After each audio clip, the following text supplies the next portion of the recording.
the kings, it's our honor showtime.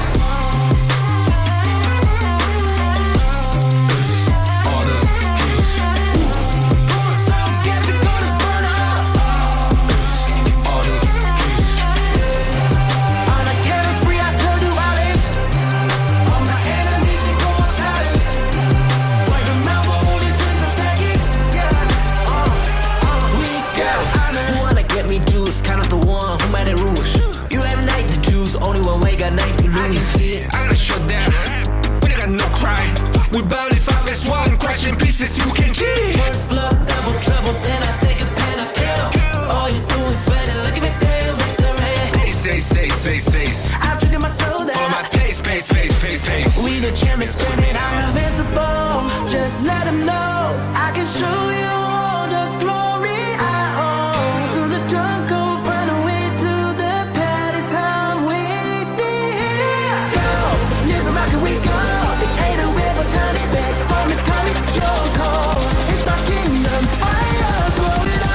We the kings, it's our honor showtime.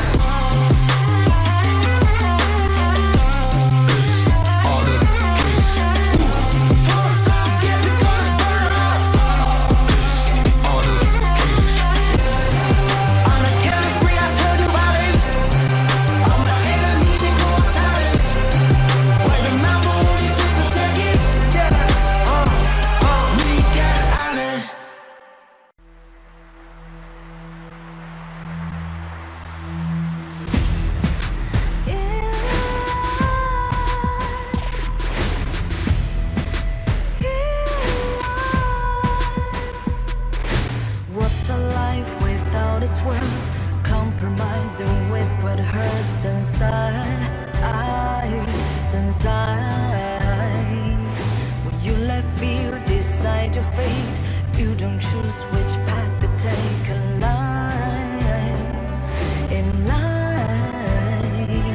I'm finally letting go of everything that still holds me. I'm against the loss, but I won't give up, 'cause it's my time to shine. Standing in the spotlight, can't no one back me down. Destiny is calling high. I'm not afraid.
of the blinding light.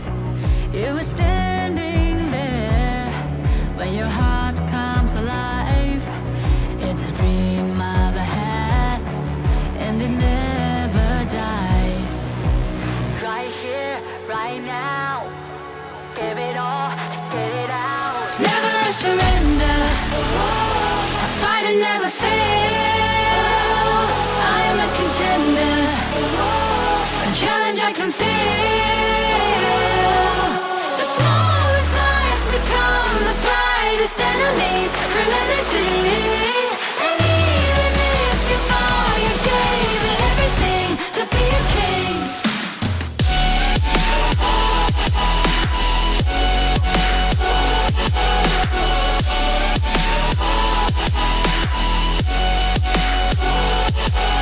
The smallest lies become the brightest enemies, relentlessly.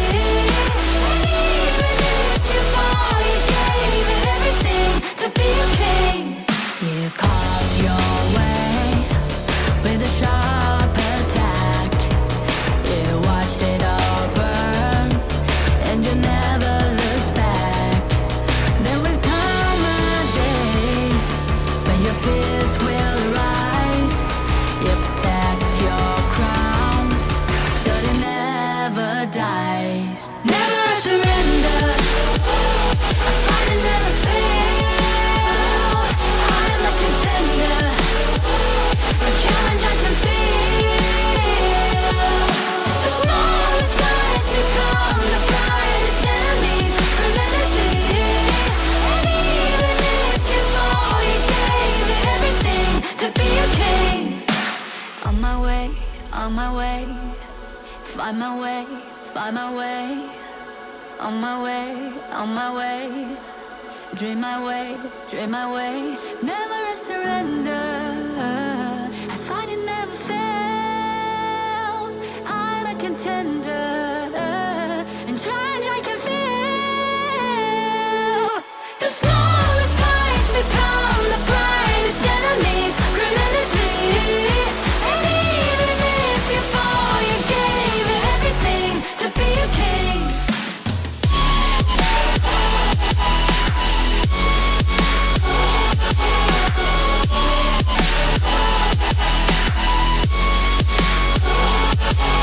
The smallest lies become the brightest enemies, relentlessly.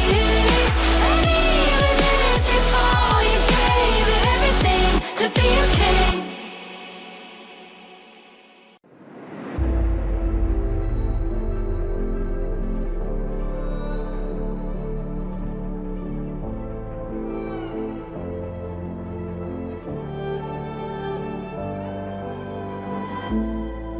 We're no strangers to the fallout.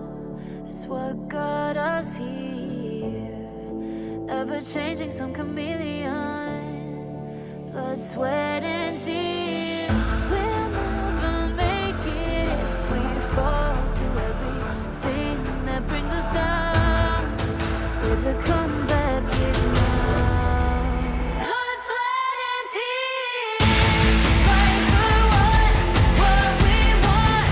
Doesn't matter the cost. Every day, put in work. Blood, sweat, and tears. Nothing comes overnight. Strength in numbers start to line. We don't bow to fear. Blood, sweat, and tears.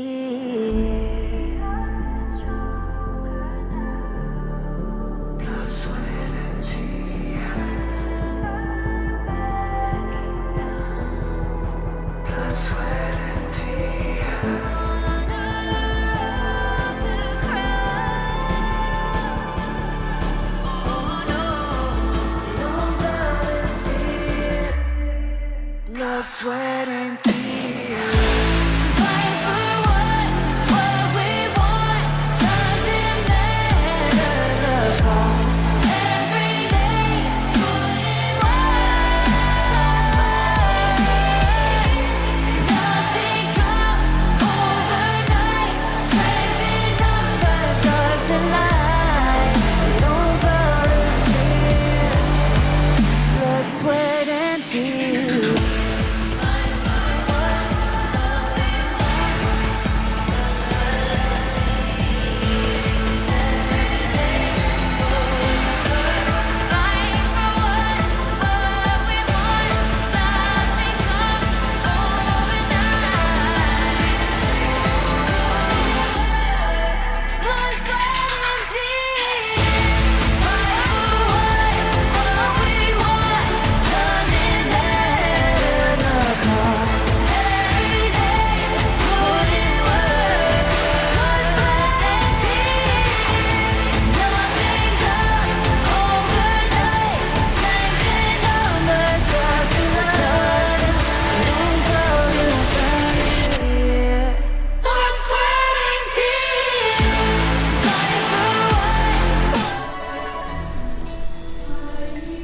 In Hero's Gorge, the base is the spring of life.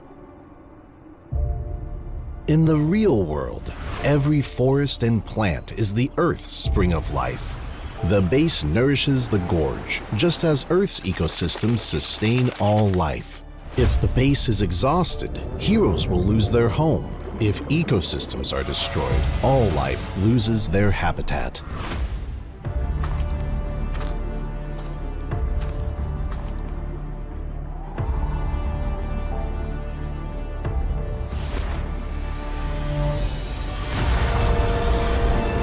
Honor of Kings is working with players worldwide to support real-world environmental causes and protect our planet's future. By participating in Protect Nature, Protect All Life, all efforts in the event will contribute to real-world causes. Protect the environment and let us defend the honor of our planet together.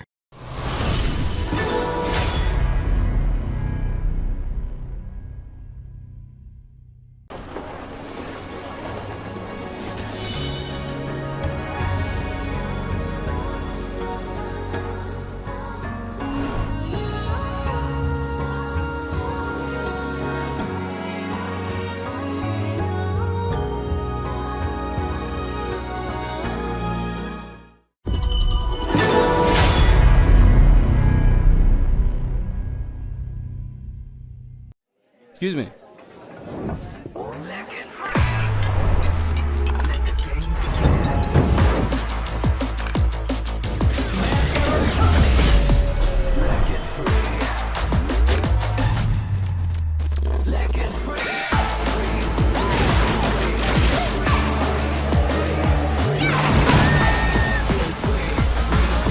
Hugging stinks. Victory! Yes, yeah. Another round. Sure, but how about a smoother phone next time?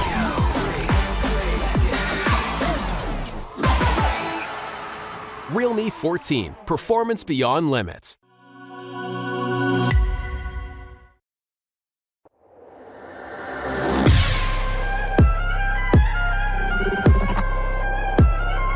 Turn it back.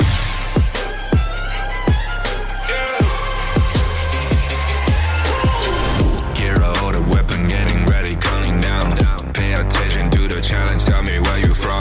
Gotta be tough, gotta be strong, gotta be savage like animal. Every time you tryna push me down. Look at me, I'll be lying down when I run around. You don't make a sign, I will catch you.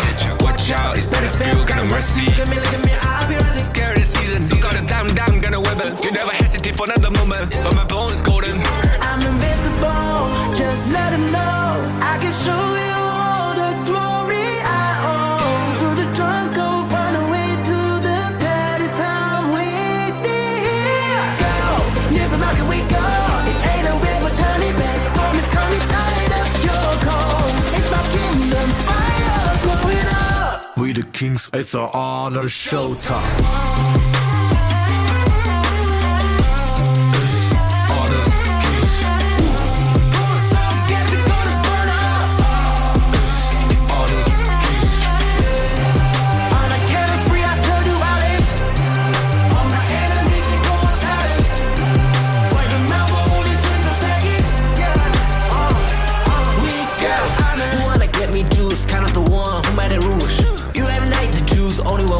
take the race. I gotta show that we ain't got no cry. We bout it 5 as 1, crash in pieces, you can G. First blood, double trouble, then I take a pen, I kill. All you do is sweat and look at me stay with the rain. Say. I've triggered my soul For my that pace. we the champions, screaming I'm invincible. Just let them know I can show you all the glory I own. To the drunk, go find a way to the palace. I'm waiting. Go, live rock and we go. There ain't a river down it back. Storm is coming, light up your cold. It's my kingdom, fire, blow it up. We the kings, it's our honor showtime.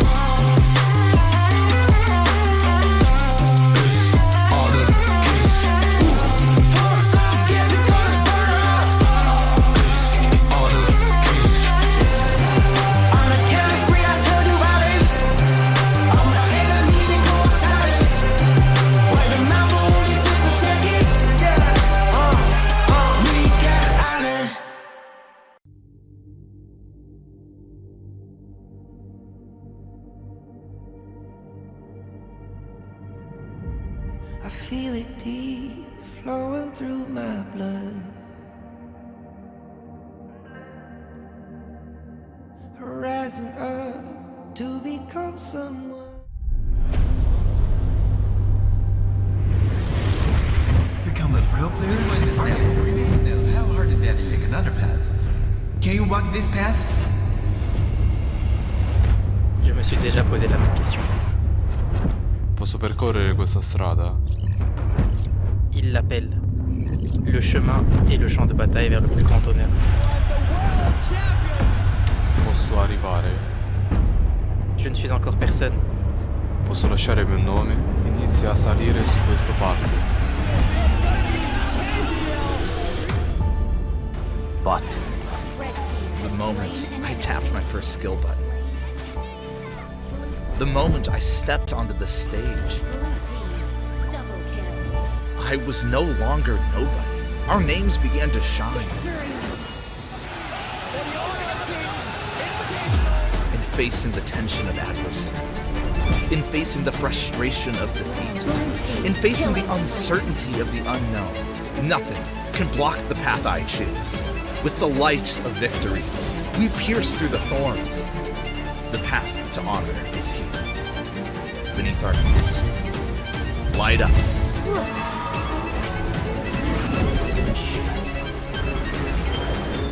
When our footsteps awaken the dawn of the gorge, to walk this path is to walk toward honor.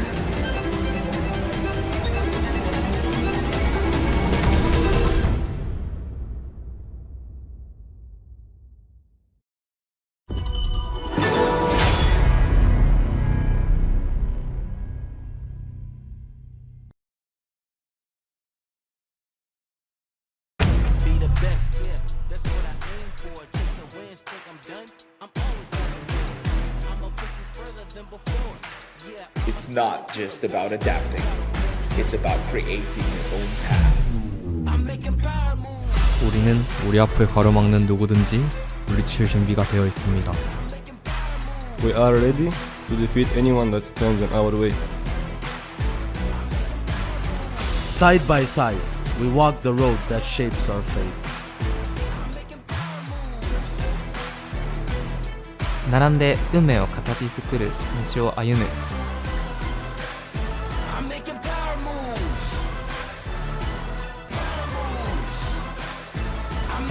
It's time towards the path of honor.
Clue, Wawa as well. Now, these are all familiar faces. We've seen them. They have quite a bit of experience coming in, not just playing from their region, but also on the international stage. But for the team of Crazy Raccoon, coming in from the JPKR region, we have not seen them just yet.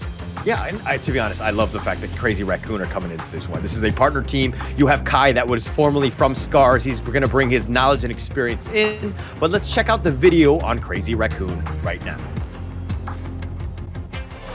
Let's go! The battle's calling. You better give it all you got. You gotta fight for it.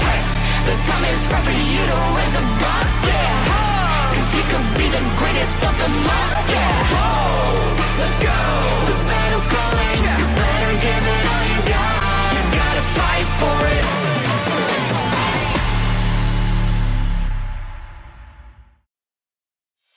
That is Crazy Raccoon for you, coming in from the JPKR region, represented by Kai, Koi, Function, Kuro, and Undertaker. Now, these are all fresh names for us, so I'm curious to see how they'll perform today. Normally, we would be in the process of uncovering rough diamonds in the dirt here, and maybe we might have a gem. Yeah, I think so. I mean, this is a team that I expect big things out of them. Where they stand, I mean, we're going to have to see this team play on the international stage. We haven't seen too much, so we don't have that data as of how they're going to pair. But we have seen Kai. Again, this is a guy, he's from the, the Clash lane. He's done quite well in terms of when he was previously on Scars, so we have some experience with that. He's going to be bringing it in. Mind you, Scars was the second place team in the Japan-Korea qualifier. But of course, let's check out the next team, and they will be, of course, Gen.G Esports.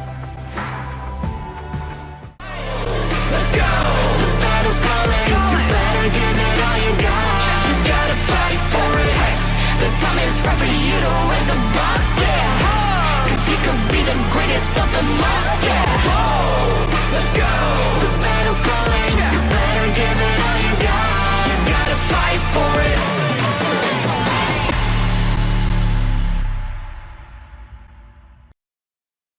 Right, and there you have it. That is Gen.G Esports, represented by Wawa, Ray, Inua, Rock, and Clue. The 5 members strong on the side of Gen.G. We've already seen them so many times.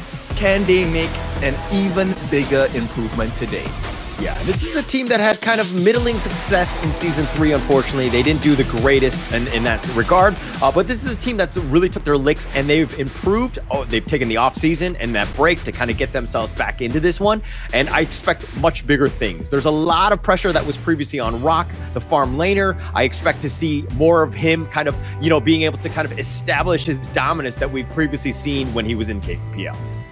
Yeah, and now with the global ban pick format, we're looking for those signature heroes coming out, right? So Wawa with the Dharma, with Clue on the Zhang Fei as well. And I'm curious to see whether Ray has something new for us, because so far he hasn't really flexed that many heroes across the board.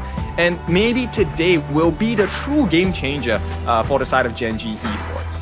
Yeah, and to be honest, I think that there's going to be a little bit more pressure on Gen.G, especially in this first series, right? They want to exert that dominance because they did qualify for Season 3. That is a huge step up for a team, and to kind of put them up in that prominence is going to be very important for that. They want to kind of complete and to kind of control the other teams like Crazy Raccoon early in this league. Yeah, and now for those of you that are uninitiated, Crazy Raccoon's going to go into the blue side, so they will have first pick, and Gen.G will be on the red side. So they're looking for that counter pick strategy now. Yeah, and I mean, look, this is best of threes. You talked about the fact that all of these games are going to be on the global ban, but this is one of those things where the series is very small, right? You got to go with your best foot forward, especially in game 1. I think it's going to be super key. Nothing about saving things. Just like almost disregard the fact that it's global ban, because you need your best heroes. Everybody needs to be on a comfort hero, especially in game 1.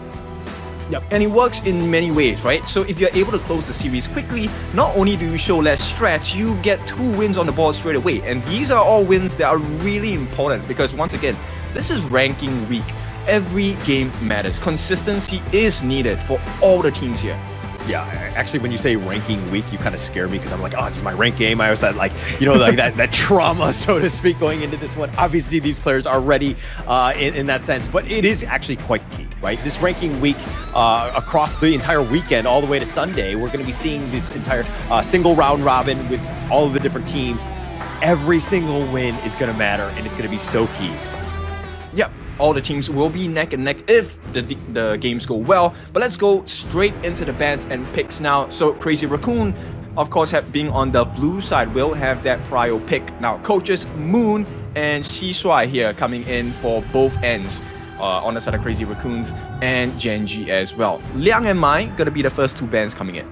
Yeah, and okay, let's talk a little bit about meta. Like, well, how has the game kind of shifted from season 3, which we kind of saw it was a little bit more high impact. We were seeing more Nua picks. We were kind of seeing Pei even played in the farm laner. We were kind of seeing a little bit of a different game. I mean, the game is evolving in that sense, but getting to the point now where we're at the Major East, how has the game evolved? A lot of new burst potential, right? So Crazy Raccoon, they're gonna follow suit with that. Early late game beast as well. If you can give them an advantage, this early is going to be very strong. There is a slight shift. Now teams are very much more comfortable taking up those assassin role jungles as well, right? So Pei, Luna, we have already seen a couple of these people being played. We've also seen the rare Jing come into the meta as well. And right now, of course, we don't disregard the past. Diadea and Dharma still very much in the hero pool available for both teams. A lot of potential, right? And I love the fact that they're kind of going, Gen.G is going to go with the Dharma and the Diadea. I love the fact that, like, Wawa has his Dharma. That's his comfort hero. Yeah. He's definitely going to be great on it. Clue, awesome on the Diadea. A lot of potential, right? This hero is just so well-rounded. A very highly sought-after support. Yeah, because she has decent control, right? So with the Bitter Farewell, she will be able to lock down people like Kuro, who is going to have his hands on this RD. So it's going to be very vital to get that lock-in at the correct moment. At the same time, we know what Wawa is like. We know his Dharma is a menace. Let's see if he can get the catch. And Gen.G, once again, they get the new hero Chano. This is going to be a very spicy match. Look, I think Chano is so oppressive to deal with in lane, right? It's just so annoying. And I mean, you were talking, I think it was you that was just like, hey, this is going to be the farm laner to watch out for, especially in the leagues moving forward. I think it's just really, really tuned up at this point. Yeah, exactly, right? So, we always talk about the lone wolf, but wolves don't hunt alone. Wolves hunt in a pack. And having a Chano that bursts damage potential is so scary. Yeah, potentially very scary, a lot of high potential damage. It's kind of, he's just all over the place. I mean, those wolves are super annoying and it's difficult to kind of get onto him. Then he's got that repositioning with his mobility. He has everything that you want in the kitchen sink. I think Rock is really going to shine and just kind of prove just how strong this Chano hero is.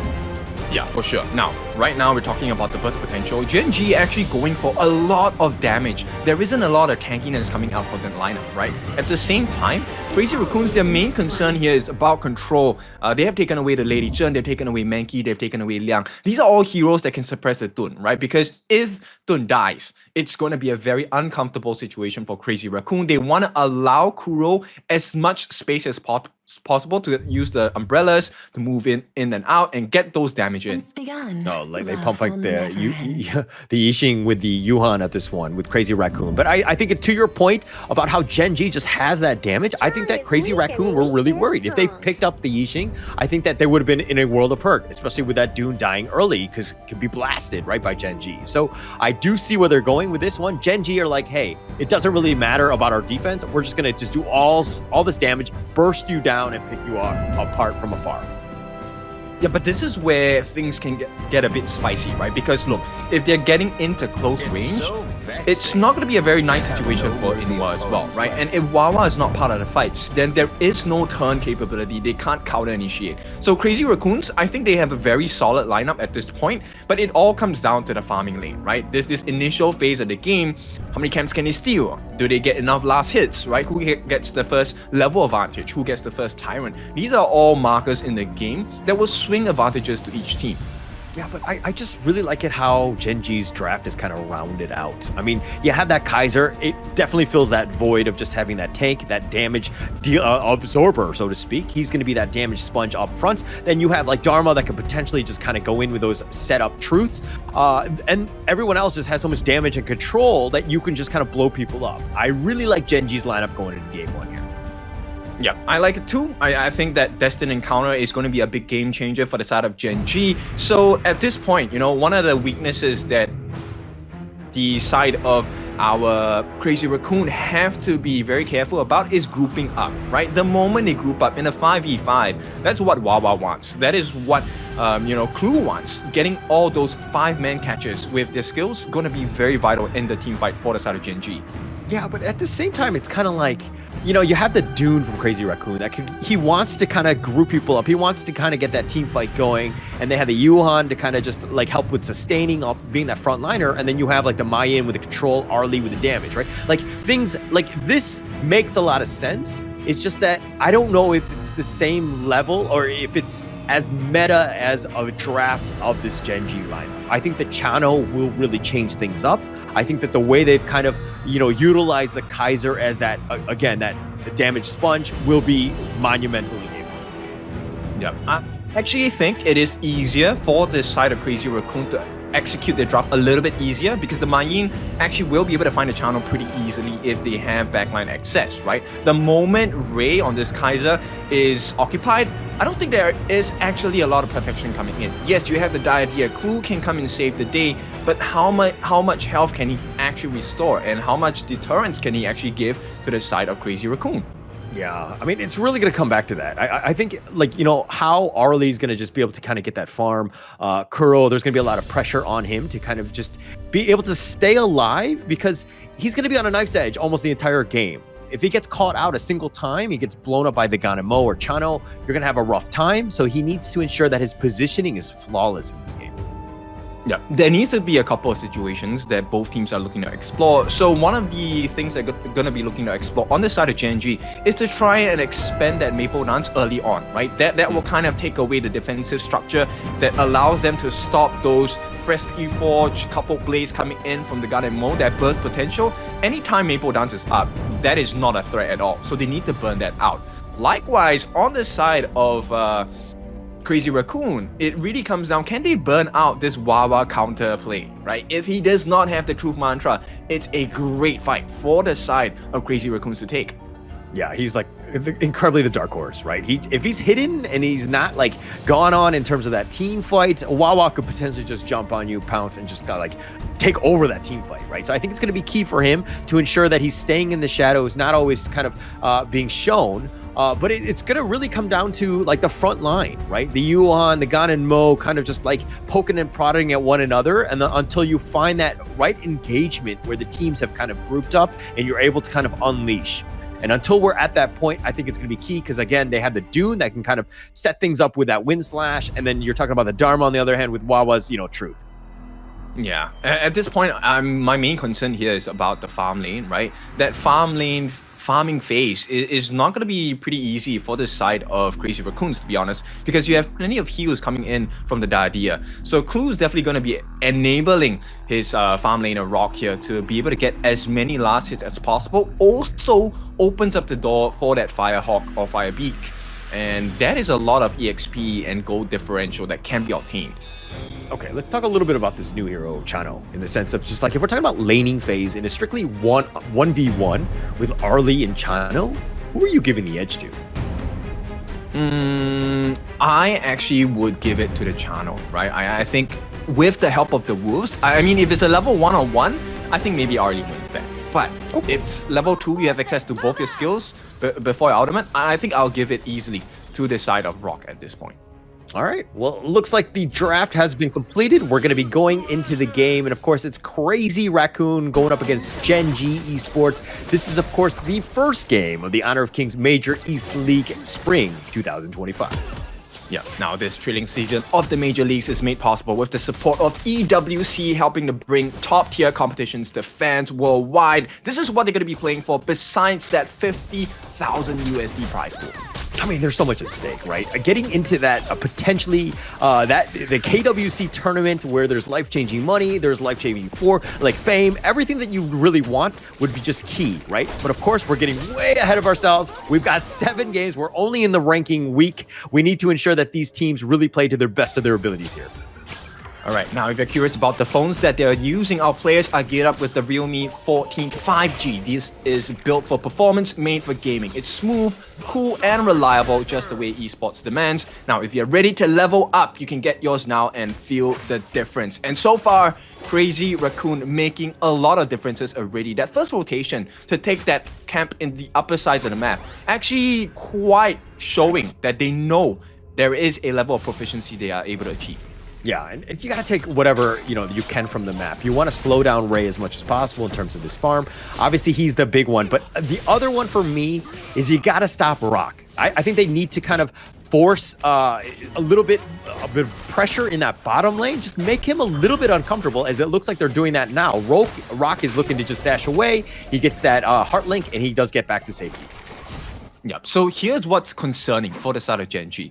Look, Kuro is actually farming 2 lanes at a go right now. He already has a level advantage against Rock, and that first rotation, even though they didn't get a kill, I think there is going to be a slight difference in the gold, right? So not too much, 100 gold ahead for the side of Kuro, but that can snowball really quickly.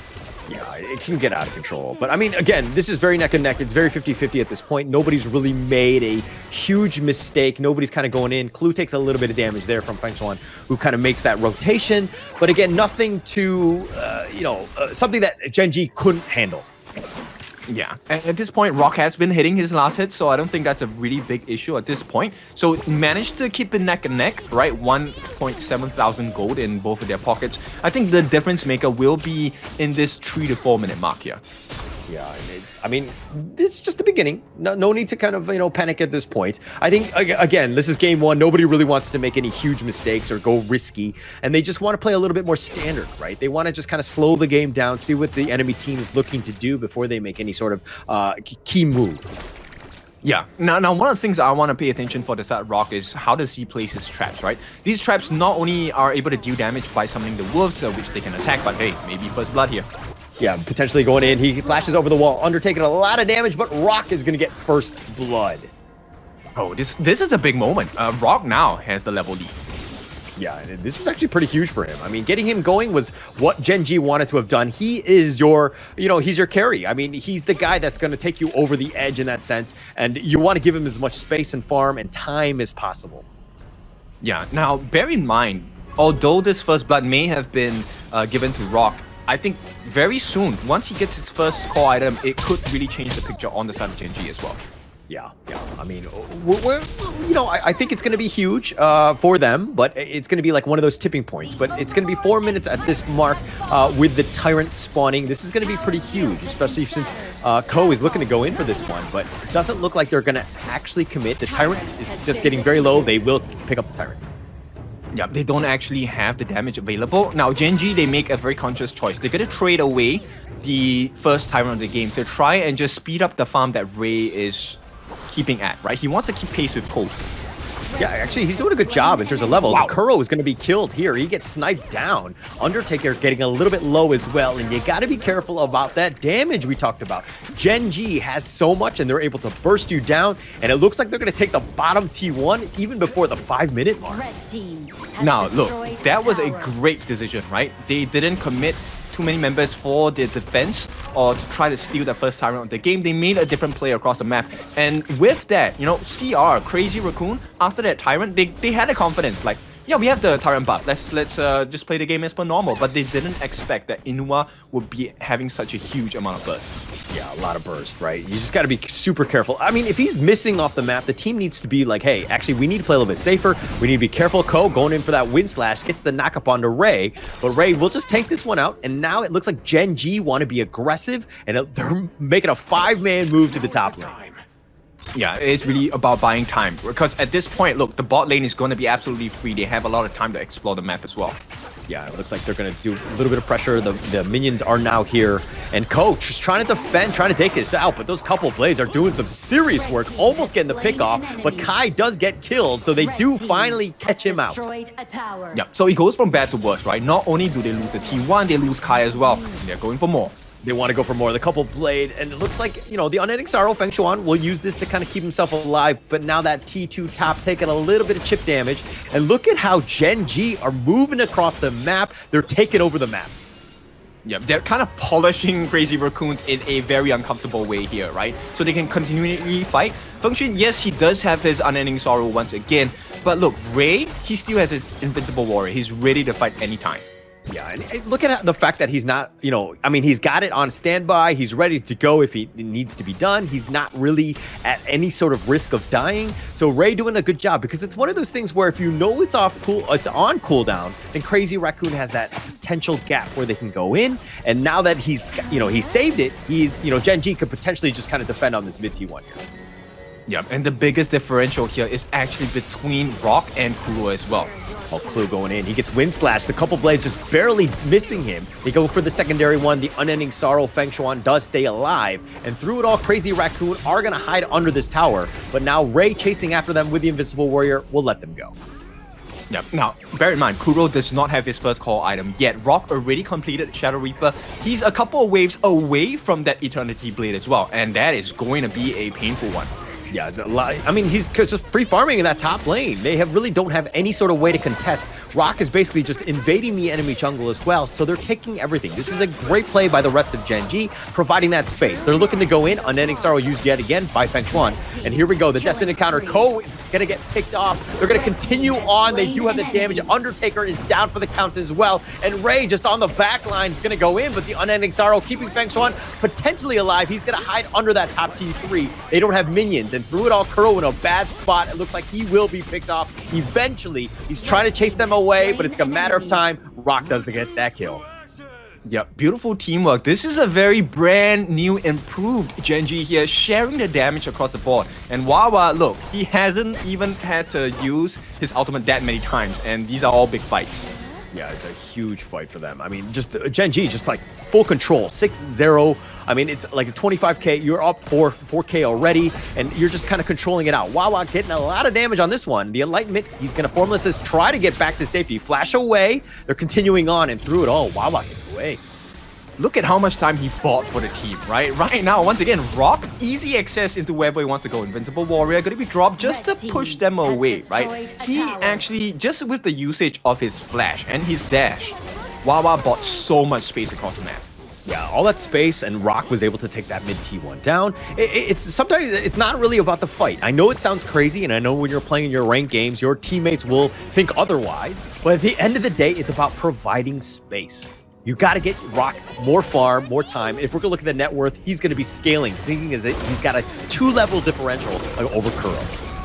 Yep, and the main problem on the side of Crazy Raccoon is not the fact that they lost the buff, it's the fact that the buff is actually in the hands of Rock. So now with the Crimson buff, he is able to deal true damage, along with the burning damage as well. This wolf is going to be really painful. Really painful. I mean, look at how he's just chipping down those towers, and through it all, Ray is just up in front. Again, providing that space for Rock to just do that damage for free, essentially. They don't have minions, which is their biggest problem. They're going to have to slow things down just a little bit before they're going to go. The Wind Slash connecting onto the wolves, but those couple blades pushing it back, and through it all, Gen.G don't have minions to push. Yeah, and here's one of the benefits on the side of Gen.G's lead, right? It's really the fact that it can force out Function's ultimate, right? The Unending Sorrow, used even before any of the other members are low, that really reduces the efficiency of that ultimate.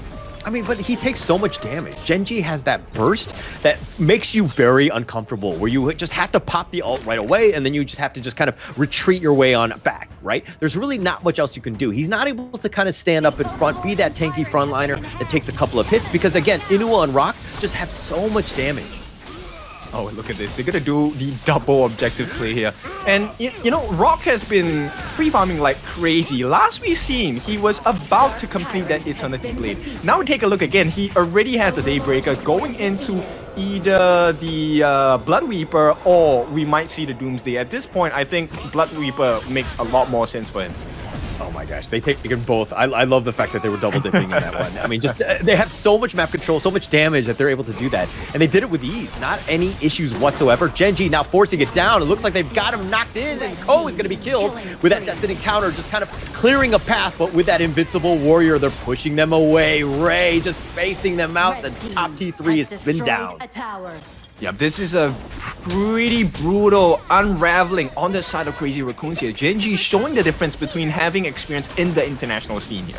Yeah, actually quite huge. And it looks like they're going to put pressure on that bottom T3. All Crazy Raccoon can do is just watch as it looks like their base is going to be demolished. All that mid T3 is the last one standing. The Vanguards are also there as well. The mid T3 going in, but it looks like Wawa wants to go. He does have the truth. He's going to set it up, and Kai is going to be killed. And with that Invincible Warrior, yet again from Ray, he's going to stand up in front. But it looks like they want to push the initiative. They want to force this game down, especially for game one. Ko is going to get knocked out. Undertaker's already been killed, but the base is looking to be in ruins. They're going to go down, and game one is the way of Gen.G. Yep, and they did get a consolation prize on the side of Crazy Raccoons. They got that kill onto Wawa, so it's not going to be a clean sheet for this side of Gen.G, but first win, this is a big marker, right? I think it's really important to actually get the wins across, especially in the early stages, because nobody has research on your team. Yeah, I mean, what a clean game by Gen.G. They were ready and good to go. They were rearing to go on this one because they from the first minute, like we were like, it was kind of like 50-50, what's going to really happen? But once they had that lead, they were like, okay, everybody's in sync. We know exactly what we need to do in terms of closing this game out. And that lead just started to snowball. And this is the Gen.G that we know and expected to see at this major East here.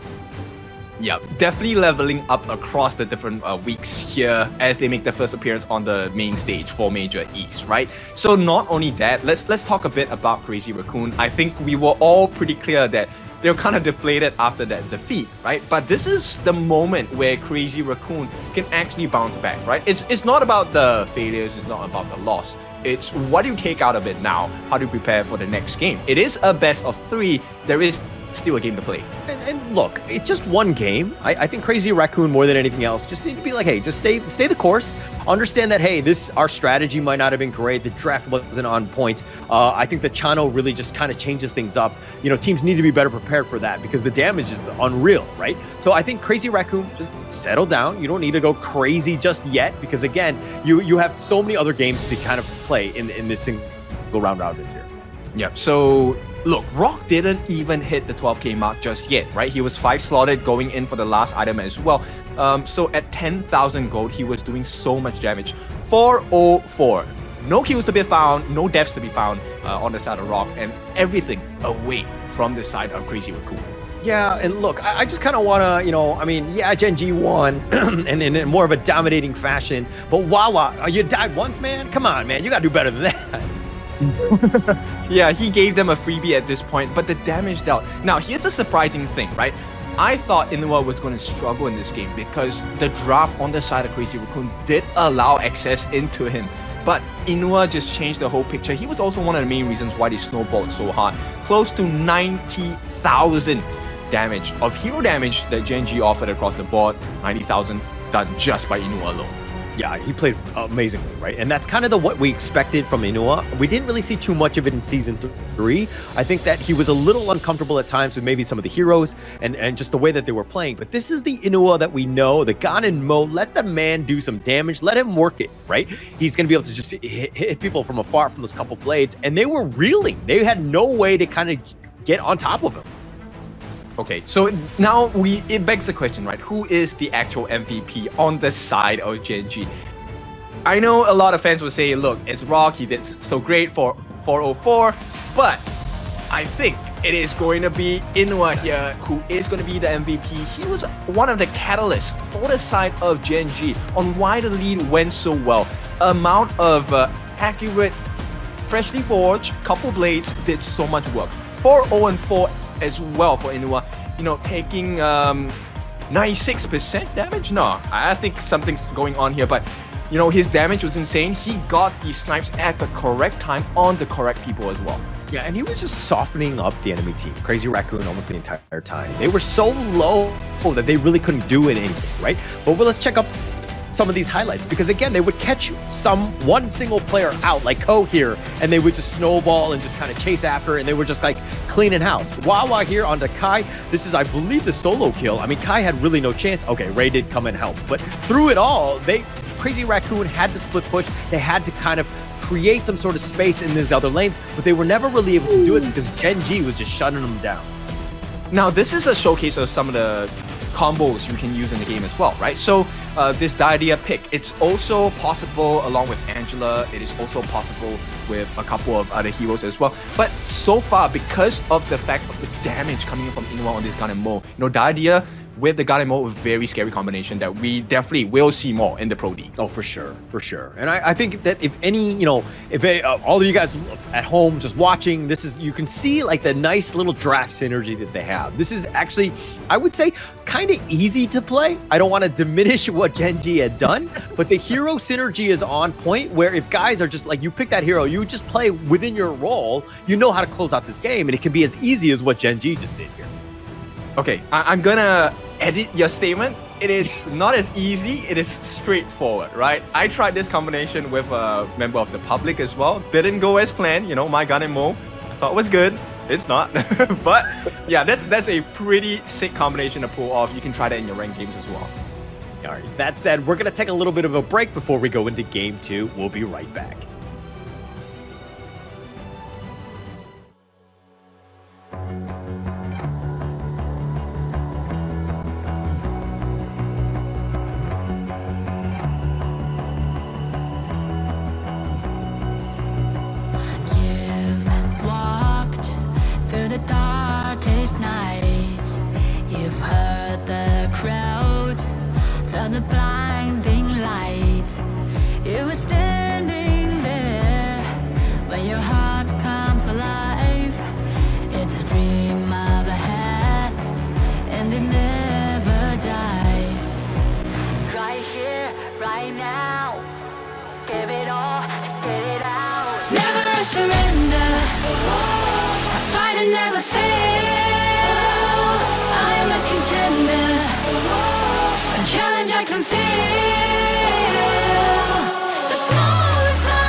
Welcome back. It is time for the second game between Crazy Raccoon and Gen.G. Now, this is a potential game closer for the side of Gen.G. So let's see if they can really finish their cake at this point.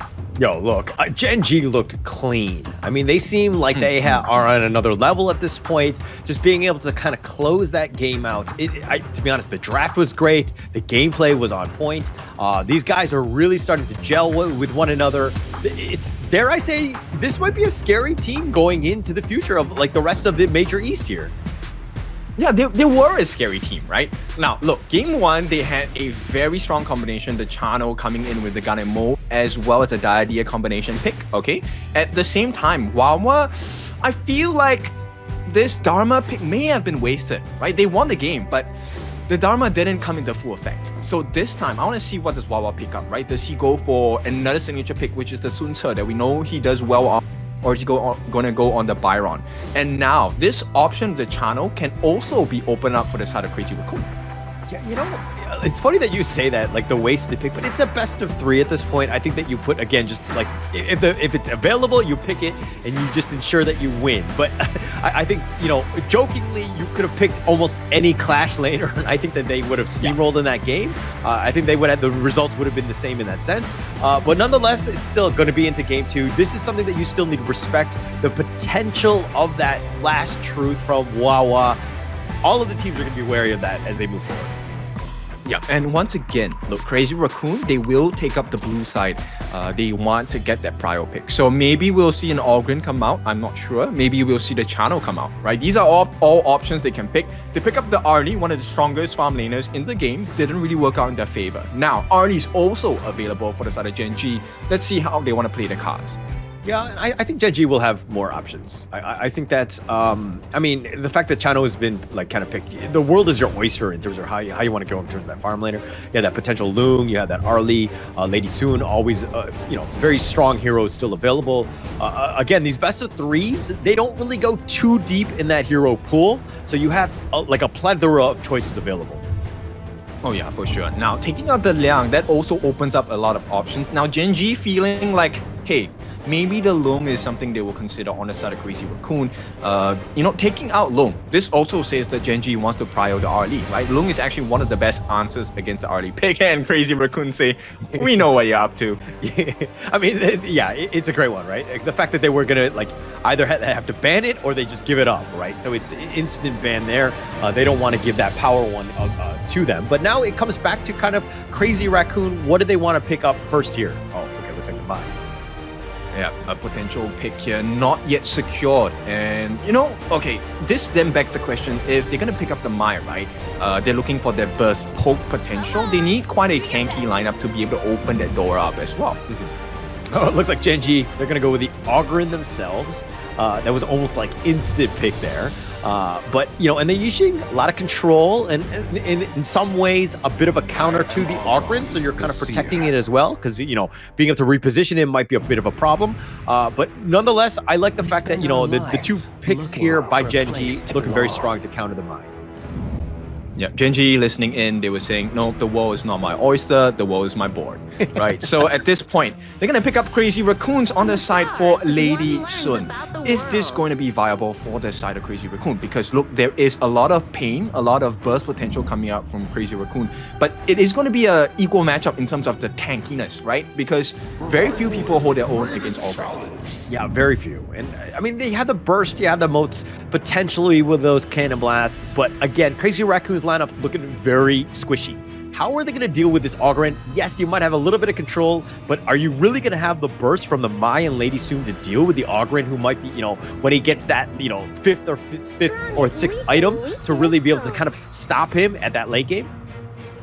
Yeah, and the positioning on both ends, Gen.G, they're able to play in very open situations, right? You don't need to be super close to the Ogren to make the plays work. Yixing actually loves having a mid-range distance between the teammates. It gives him the perfect setting to set the board as well. And put down, you know, taking liberties, sliding stones. The full combination works as long as it's a very small distance in between. Crazy Raccoon though, I'm really concerned about the catch potential because having a Mayin, they can easily just skip that front line, go straight to the back and catch them. Yeah, and Wawa is potentially able to do that, right? And all, again, very squishy lineup. If the Mayin is on top of you, all of these 3, I mean, yeah, you have that dash, but are you really fast enough to get away from the Mayin, who's going to be able to kind of control you or potentially burst you down? I mean, it's just a tough ask. That said, Crazy Raccoon, this final phase of the draft needs to be key, needs to kind of keep those guys alive because you need that bouncer to protect the back line. Interesting. It's a flex pick here from the side of Gen.G as well, right? So Da Xiao can be a mid, can be... Oh, actually, he's going to the room. What am I talking about? Yeah. At this point, right, Crazy Raccoon, I think they definitely need a tanky lineup, but it cannot be someone that is someone that dives in too heavily, right? Unless they want to go double down on it, and looks like they're doubling down. It is going to be a Luna. All right. I would have thought maybe like a Musashi or some other way to kind of potentially get on that back line, knock up, protect, when Mayan jumps on you, you have that little protection, but okay, they're pump faking me. So it looks like they're potentially going with a Menki instead. Your thoughts on this one instead? This draft requires Crazy Raccoon to have an absolute perfect laning phase. They cannot lose this laning phase. The level advantage needs to go to their side, right? As long as they have the level advantage, look, Yixing, Da Qiao, they're not exactly super tanky as well. Early levels, easy to kill off, right? You have the Menki, he's gonna be able to hit 4 first before your Da Qiao and your Yixing hits 4. Should be an easy kill, but there's a couple of skills they need to burn out, right? CFA needs to be on cooldown. Wait, what is the farm laner at this point? They just pick the foods with the Mayan? Foods? They're going for the old combination, remember? Season 2? Yeah. Foods and Da Qiao combo? To be honest, again, it has potential, and I know Rock likes to play the unconventional heroes, especially in that farm laner, but sometimes this is where we saw them kind of falter in Season 3. They were completely, Game 1, I was totally sold on that draft. Very standard, very stock, very meta in terms of where we expected Honor Kings Esports to be going, but then there were some unconventional drafts from Season 3 where you're like, hey, the draft was just so weird that it kind of affected their own play. I get where you're going with this. Okay, but look, let me give you an inkling of what they're going for here, right? They want to put maximum return of investment onto that Foods ultimate, right? Corporal punishment, even if they have a half a level lead or half an item lead, this corporal punishment is so painful. It is almost an guaranteed kill. The moment you lock someone down, they are gone. Yeah, I think that's going to be key. I mean, there's so much mobility. Like the Menki, Mai, Lady Soon, all of these guys just kind of want to be just like dashing in and out and kind of using that mobility to their maximum. And having that Foods potentially just kind of locking you down would be a bit of a struggle. But let's find out. I think that this is an awesome draft, kind of to see exactly how they counter a draft of Crazy Raccoon. Crazy Raccoon need to win this game to ensure that they get to that third game. If not, they're going to be, of course, this is just the single first round robin, and losing that first series might put a little damper on their move. Yeah, look, we have watched Gen.G for a while now, since Season 2, and to me, Gen.G is branded as the team of extremes. Either they do extremely well, or they get extremely dismantled by their opponents. Now, Crazy Raccoon, this draft is the best potential of really destroying the lineup of Gen.G, and I think it requires an absolutely clean game from Undertaker, right? His Mozi needs to land those cannon blasts every single time. Yeah. But, the potential is there with Ko kind of setting it up with those dream roams with the cannon blast. You know what I mean? On top, you could have that nice little 1-2 combination that kind of just stun locks everybody. And then Kai coming in and Feng Shui, Curl just on cleanup, right? So the potential is there. This is definitely a more standard draft. Crazy Raccoon right now need to have a good laning phase, get themselves a good chance into that mid game. Because again, the wheels kind of fell off in that last Game 1 because of that. Yeah, exactly. And one of the things I think that Crazy Raccoon now is they're playing a little bit fearful. Previous game, they were going really hard into stealing the camps as well. Let's see if they're able to do that right now on the top side of the map. It looks like Wawa is the one that actually got away with it at this point. So a failed attempt on the side of...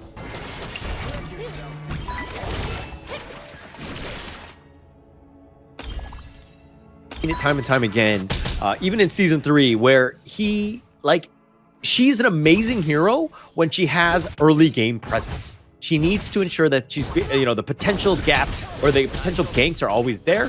It looks like Wawa is going to be very aggressive here, making Kai's life a little bit uncomfortable, doing a good job there. Actually, you know what? Function actually did take that camp. His EXP is a little bit higher compared to both Wawa and Kai. And, at this point, that's a good situation for Crazy Raccoon. Yeah, I mean, they need to get any sort of lead. They have about a 500 gold lead right now, which is going to be huge. I think once the 4-minute mark happens and those Tyrants, this is the moment where kind of Gen.G were able to counter what Crazy Raccoon did. I mean, with the first Tyrant and all those things, they were able to just kind of utilize whatever, map resources were available to them. Yep. Okay, look, if you could take a pick, right, for first blood, I think on the side of Crazy Raccoons or Gen.G, both teams would definitely like their first blood to come out from the farm lane. And right now, it looks like a very high possibility for the side of Crazy Raccoon. I mean, that's the thing about this Feng Shui Mai, right? The first blood and the early kills should be going the way of Crazy Raccoon, assuming Feng Shui is playing the right way, right? Gen.G are going to play a little bit more cagey. They're going to be pushed back a little bit, but this is just buying a little bit more time for Ray to get that farm. But again, Feng Shui needs to make the play, needs to make something happen, especially before that 4-minute mark.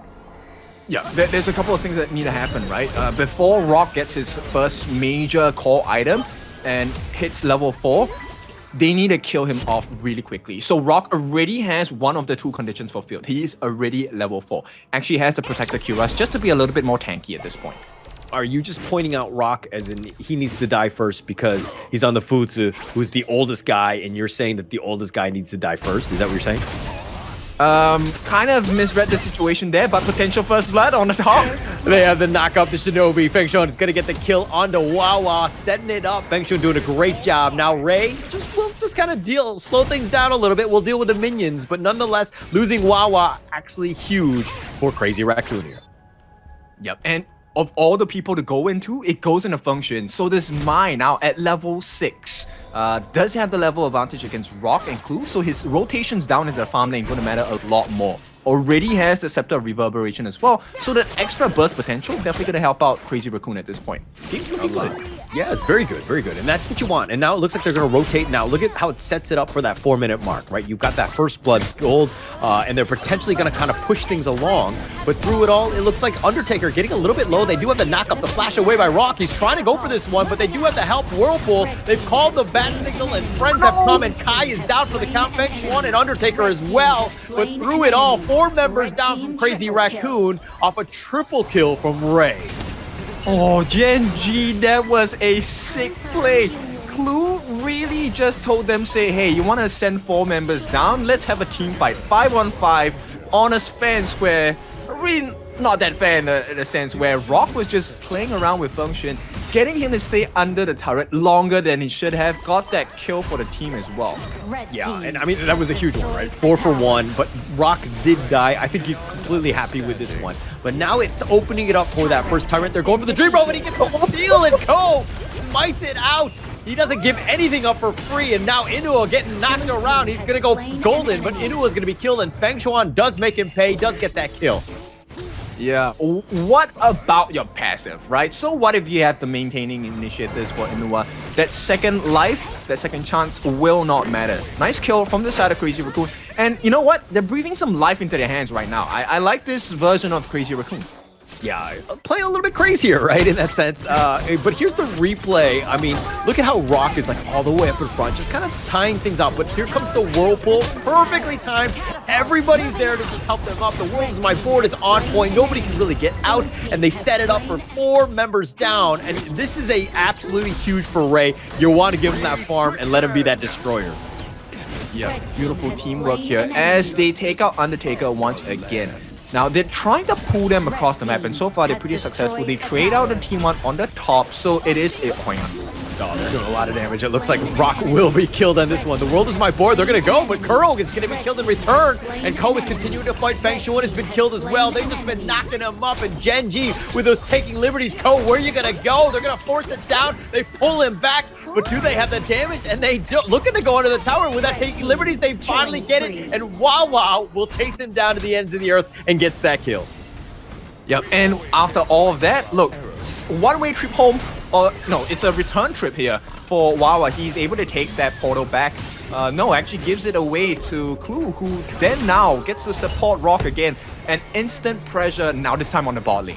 Yeah, Clue's just like, no, I'm flying first class. You fly in the economy. You just walk it, or if anything, you take the train. But Inuo is going to be killed here. Feng Shui does get that return kill, but now Gen.G forcing it, making it very uncomfortable. Ko getting gone on right here. They've got the help, but Ko continuing on. He gets killed. Wawa's going to knock him up, gets that kill, and they get Undertaker as well. It's a 2 for nothing. Yep, this is what I'm talking about, right? So Inua's death doesn't even matter at this point. Rock has hit what he needs to hit. The points where, look, the corporal punishment now is an actual corporal punishment. And he doesn't even have a major core item. He doesn't have like the Spark Force Dagger. Actually goes for more defensive capabilities first. So he wants to draw them in. Succubus Cloak for that magic defense, making sure that Function has a lower efficiency in the team fights as well. Yeah, I mean, Rock has died twice. I mean, the biggest thing is that he's being focused, right? And he's being kind of controlled. But the fact that he has 10 assists, as does Clue, I mean, just setting it up. He knows that he's actually not going to be the carry in this game. Let everybody else work. Let Ray be that guy. And the team is drafted around Ray, making sure that he's done it. And the fact that he's got all these kills, he's what, 4-0-3. They're setting themselves up for success. Yes, and the formula is really clean, right? So Rock, he drops down his ultimate. The whole team of Crazy Raccoon is going to come in, and that's where the board comes in. Inua just making the damage, and it's all about peeling the health points down on the side of Crazy Raccoon so that Ray can get the ultimate value off of his Seer state, right? So it doesn't matter, as long as he stays in Seer state, instant guaranteed kills. I thought Rock was going to be the killer, but Ray is the ray of hope for the side of Gen.G. Ray is it. I mean, that's going to be the carry. And look at how Gen.G are moving across the map. They need to take that mid T1. That is Crazy Raccoon's like last bastion of hope. Because again, that mid T1 goes down, everything else starts to crumble. It's much easier for them to access the jungle. They're going to take the Crimson here. Look at the fact that how much damage they're doing. Ko was going in for this with a dream roll, but he's in a bad spot. He's going to be killed. And Wawa will take him down. Ray chasing it down. The Conductor of Souls. They get the knock up, but the pushback. The Shinobi's going to do the work. Mengshuan trying to make the play, but he's not able to get the kill. He's going to be killed. Wawa's going to be killed as well. And they've got Undertaker as well. And Kuro will run back to safety. Look, it's a 4,000 gold difference going to the side of Gen.G. And what do you do as Crazy Raccoon, right? There is no option. The two possible scenarios you're talking about. Okay, Inua, he drops the board. Let's not engage. And then Ko dies, right? But if you do try and save Ko, then a 5-man strong 5-on-5, Gen.G still wins that fight. Yeah, my one issue with Crazy Raccoon was that Feng Shuan was like desperation. We got to make something happen. And the fact that he was kind of going in, and yes, the Shinobi was nice, the repositioning, and we'll check it in the replay here, but where is Kai? He's in the top lane. They're taking a fight 4 versus 5, and they're already behind. And Ko getting caught out here. Now they're fighting 3-on-5. This is a unwinnable situation. Yeah, the numbers matter, and I have to give credits to Function. He did so well here, pulling off the full combination. I thought that was a big turnaround, but Kuro, he couldn't capitalize on it because he's just too far behind. Yes, he's level 12, but he is not in any fighting shape. Yeah, not in any fighting shape, but in terms of net worth, he's actually on point with Rock. This is like they're 6.9k. I mean, so I think that speaks volumes about Rock doing a great job in terms of his farming, but Kuro again needs that space. You're talking about the fact that he's not really doing that damage. He doesn't, you know, like look at what's happening across the map. Look at, they're fighting amongst themselves for whatever scraps they can find in their own jungle. Not a good situation for Crazy Raccoon here. Yeah, look, Kuro does have farm, he does have items, but the thing is, the team is unable to cover for him. He does not have safety, right? So he's unable to do any damage at this point. And there is a lot of control coming out from the Gen.G lineup, right? You have Wawa coming in with the whatevers, you have Inua with the taking liberties, so many things to stop you. And if all else fails, Rock has a flash along with the corporal punishment, and you have to commit because your teammate is dying. Yeah, and it looks like Feng Shuan looking for that angle, going for the backside. They do have a stomp. They do have, you know, Wawa, a little bit of control. He cartwheels away. They're taking liberties, is going to just knock him up. Kai, that is. He's trying to run at this point. Ray, just this tanky monster. Undertaker flashing away. Wawa turns it around, kills Undertaker. But here comes Rock and Blue on the backside. They catch him out. Feng Shuan is down, as well as Kuro and Kai. A double kill, a triple kill by Ray at this point. Is a team ace. Gen.G finding the holes in the base, and it's going to be in the bottom. They just want to close it out and go up an easy 2-0 off of this team ace here. Gen.G, what a great game by them. Yeah, insane. Gen.G just putting the best masterclass out there and a very warm introduction into the pro leagues to the side of Crazy Raccoon. Now, this is the best version of Gen.G I've seen thus far since we've first seen them in Season 2. Proud of their improvement. Yeah, very clean. This is one that has really stepped up, right? Just the fact that once you have that initiative or that you have that slight net worth advantage and able to kind of control the map and then to take the fight that you want to take. I mean, this is just a flawless game by Gen.G Esports. It is really clean, and this gives me a lot of hope about what we're going to see in the future games on the side of the major East League for spring season 2025. Right now, this is just game number 1. They close it out with a clean 2-0, so that's points on the board, one step closer towards that lion's share of the 10,000. But also the potential that we might see Gen.G coming into the Esports World Cup once again. Yeah, I mean, it'd be great for them. This is this is just one game. In the same way that, you know, winning that game, Gen.G doesn't guarantee them a spot in the KWC. At the same time, Crazy Raccoon are not completely out of the running as well. This is, again, just the first game of the day. But, you know, look, Gen.G looks strong. I would say not insurmountable for the other teams to kind of overcome, but they look good. And that they really polished their gameplay, and they really impressed in this first series. Yeah, they're not just they're not a monster just yet. Showing shades of it, you know. Okay, this is a decent team, pretty good, pretty clean. Not the best we've seen just yet. It's day number 1, first game, so let's not call cards too early. But the itemization by on the side, I forgot his name for the moment, but the Fuzi, oh my goodness, the itemization was so smart because Rock, he did a really good job he was the embodiment of Rock itself. He was a hard-hitting piece of stone. Nobody could really kill him. And, you know, when you wanted to commit onto Rock, you had to use a lot of time.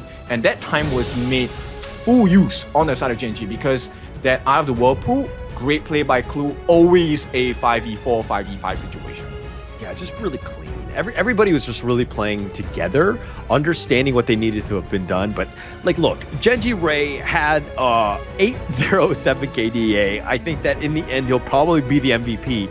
But everybody else was setting him up for success. The fact that he was able to just kind of control and to kind of clean up in those team fights really put them in a great position. I think this is definitely a team win. But Ray is probably my MVP, right? Yeah, for me, I think it will actually be Inua. He did a really good job. His board caught so many people. Of course, this credits to the way that Rock and Crew were playing, right? They actually got the entirety of Crazy Raccoon to come and commit for the fight. And that's where Inua was actually able to set the stage where Ray benefited, right? 72,000 worth of damage, getting the final kills with the CS states as well. So pretty sick teamwork coming in from Gen.G. Yeah, a lot of control from Inua. And to be honest, he's actually, I think he might have stepped up the most from Season 3 to now. Like, Inua, the impact and the presence that he's had, his positioning has been much, much better. He's been able to kind of get those nice taking liberties, just really setting themselves up. But here's the gold graph, kind of just, I mean, Crazy Raccoon had that early game, the 4-minute mark, very neck and neck. But then once that tyrant happened, it was pretty much just straight up in favor of Gen.G here. No, but that's the thing, right? Crazy Raccoon, they're not a bad team. They always have a good start. They just can't finish that last portion. And now MVP talking about finishing it. It is going to be Ray. That's not Ray, that is Clue. But Ray, we know how you look like. 807. My goodness, what a beautiful KDA. And at this point, really putting the Ogren and showing you why Ogren is so scary, right? When the team complements you with the setup, he's just coming in as the cleanup crew. He didn't even have to commit, right? It was Rock setting the first part of the fight, and after that, they just came in, got the entire this first 5v5 big play. I was really confused. Rock, really? You wanted to use the corporal punishment in a situation on the 1v5? And that is where I was like, oh, okay, here we go. That is the real reason we take the trades here on the side of Gen.G. Yeah, and that fight in that bottom T1 with that 5-on-5 action, I mean, that was pretty much on Clue. That Whirlpool call, everybody just heeding the call and showing up for the party, and they just cleaned house. That was the tipping point, right? From that moment on, Gen.G were in full control. Crazy Raccoon, full retreat, just trying to stay alive, just trying to get whatever farm they could. And they struggled. I mean, this one, even Ko, going into that Dream Realm, hey, it's a one-way ticket to hell at that point because you're not getting out of that one. Yeah, and look, this is the big difference about Gen.G. Gen.G finally at this stage of the game, right, after having seen them for so many times, they are at maximum efficiency every single time. This time, they go for the buffs, they take away the turret. Nothing ends just with the team fight being done. But look at this fight. I mean, Crazy Raccoon were like, okay, we got to make something happen. Let's go for this, a potential gank attempt.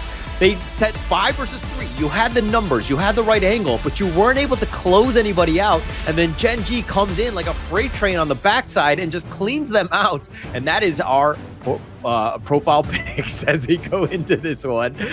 Still, very crazy game by Gen.G. Just understanding how to play the limits of your heroes and just kind of being able to back off and just kind of stay alive. That's the biggest thing. And I think Gen.G played that one flawlessly here.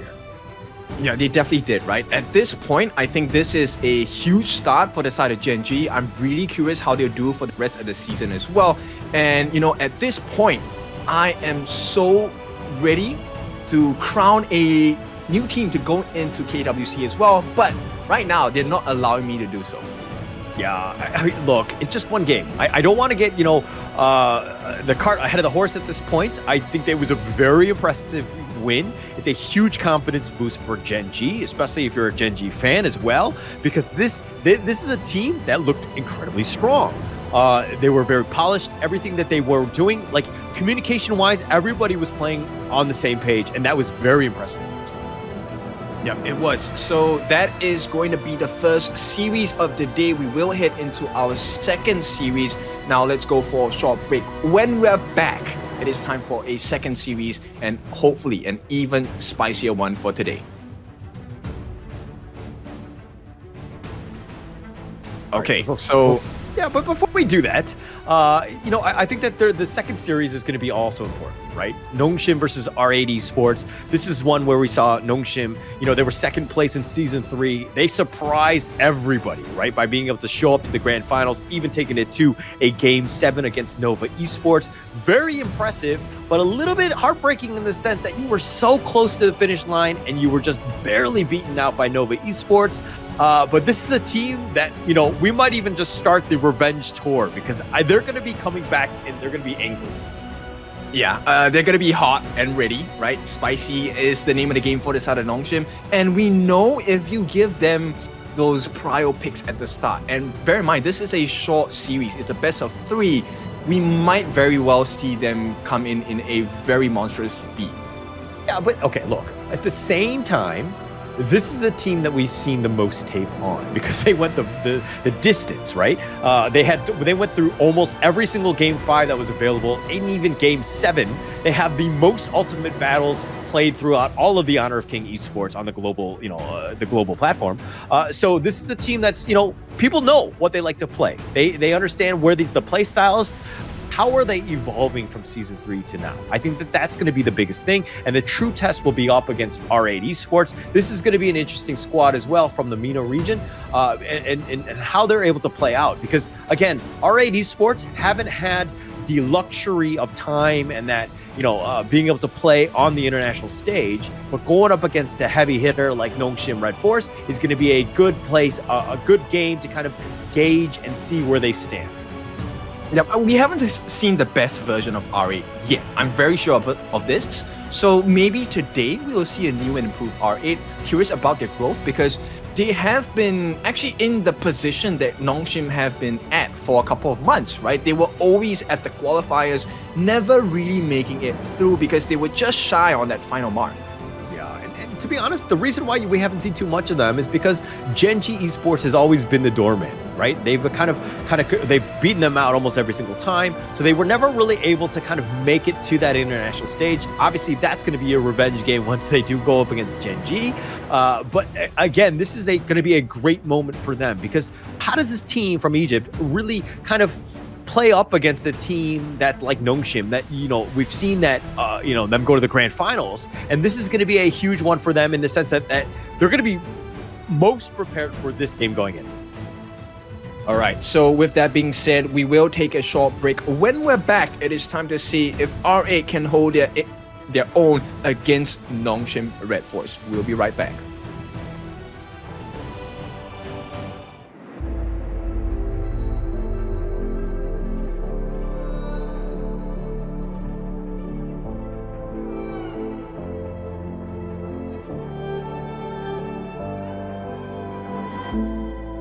We're no strangers to the fallout. It's what got us here. Ever changing, some chameleon. Blood, sweat, and tears. We'll never make it if we fall to everything that brings us down. With a comeback is now. Blood, sweat, and tears. Fight for what we want.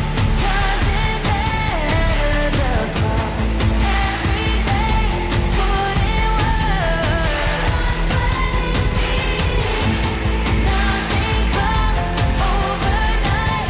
Strength in numbers start to line. We don't bow to fear. Blood, sweat, and tears.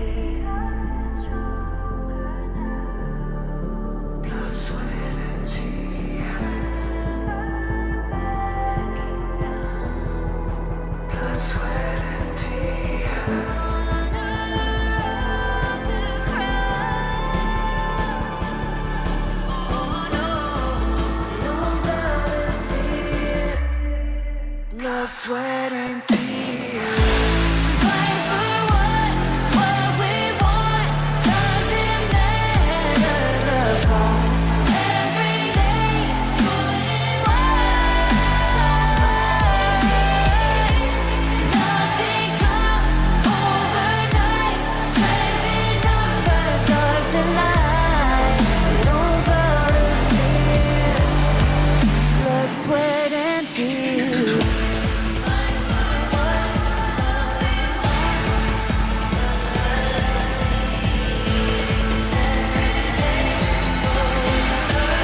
Fight for what we want. Nothing comes overnight.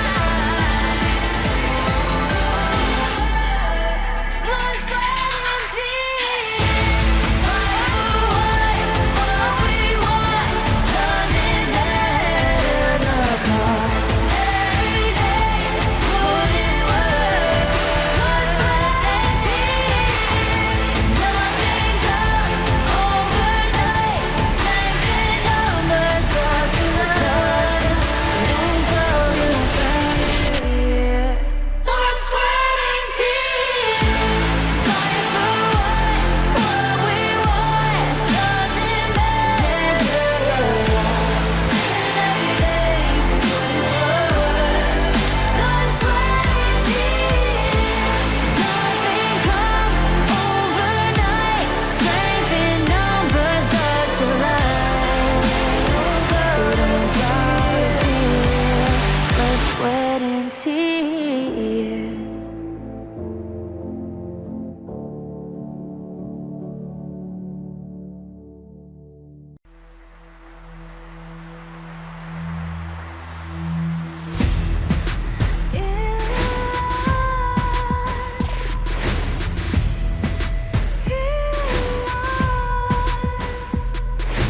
What's a life without its worth?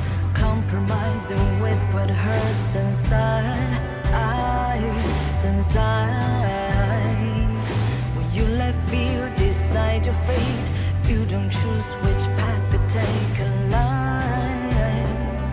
In life, I'm finally letting go of everything that still holds me. I'm against all odds, but I won't give up, 'cause it's my time to shine. Standing in the spotlight, and no one let me down. Destiny is calling high. I'm not afraid to fight for everything I love. Victory is on my side.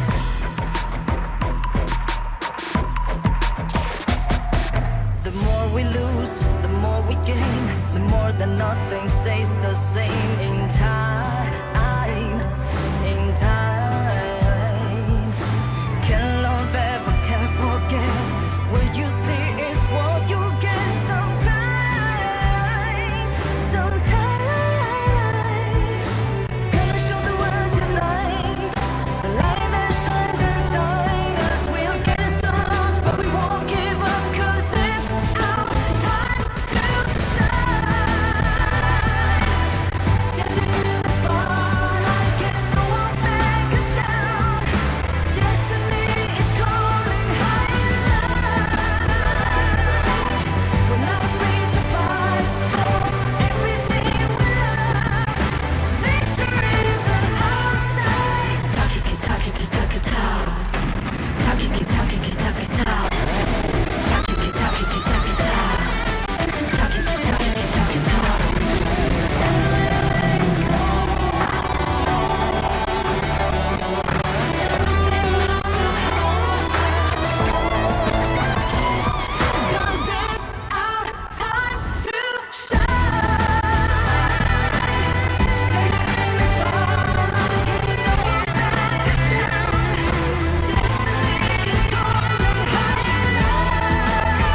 see. Look at me, I'll be rising. Carry the season. Look out the down, gonna weapon. You never hesitate for another moment. But my bone is golden.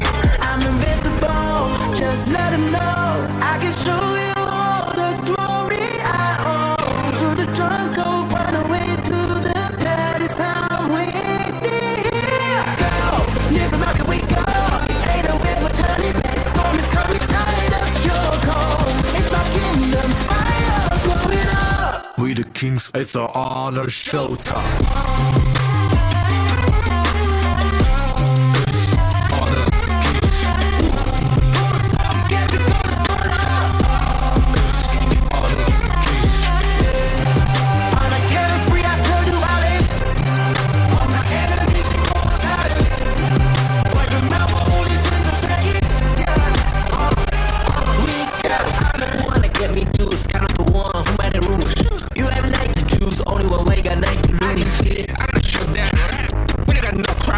We bound if I miss one, crash in pieces, you can G. First blood, double trouble, then I take a pen, I kill. All you do is sweat and look at me stay with the rain. Say. I trigger my soul down. For my pace. We the champions, screaming, I'm invincible. Just let them know. I can show you all the glory I own. To the drunk, go find a way to the palace. I'm waiting. Go, live from how can we go? Ain't no way for turning back. Storm is coming, tired of your cold. It's my kingdom, fire blowing up. We the kings, it's the honor showtime.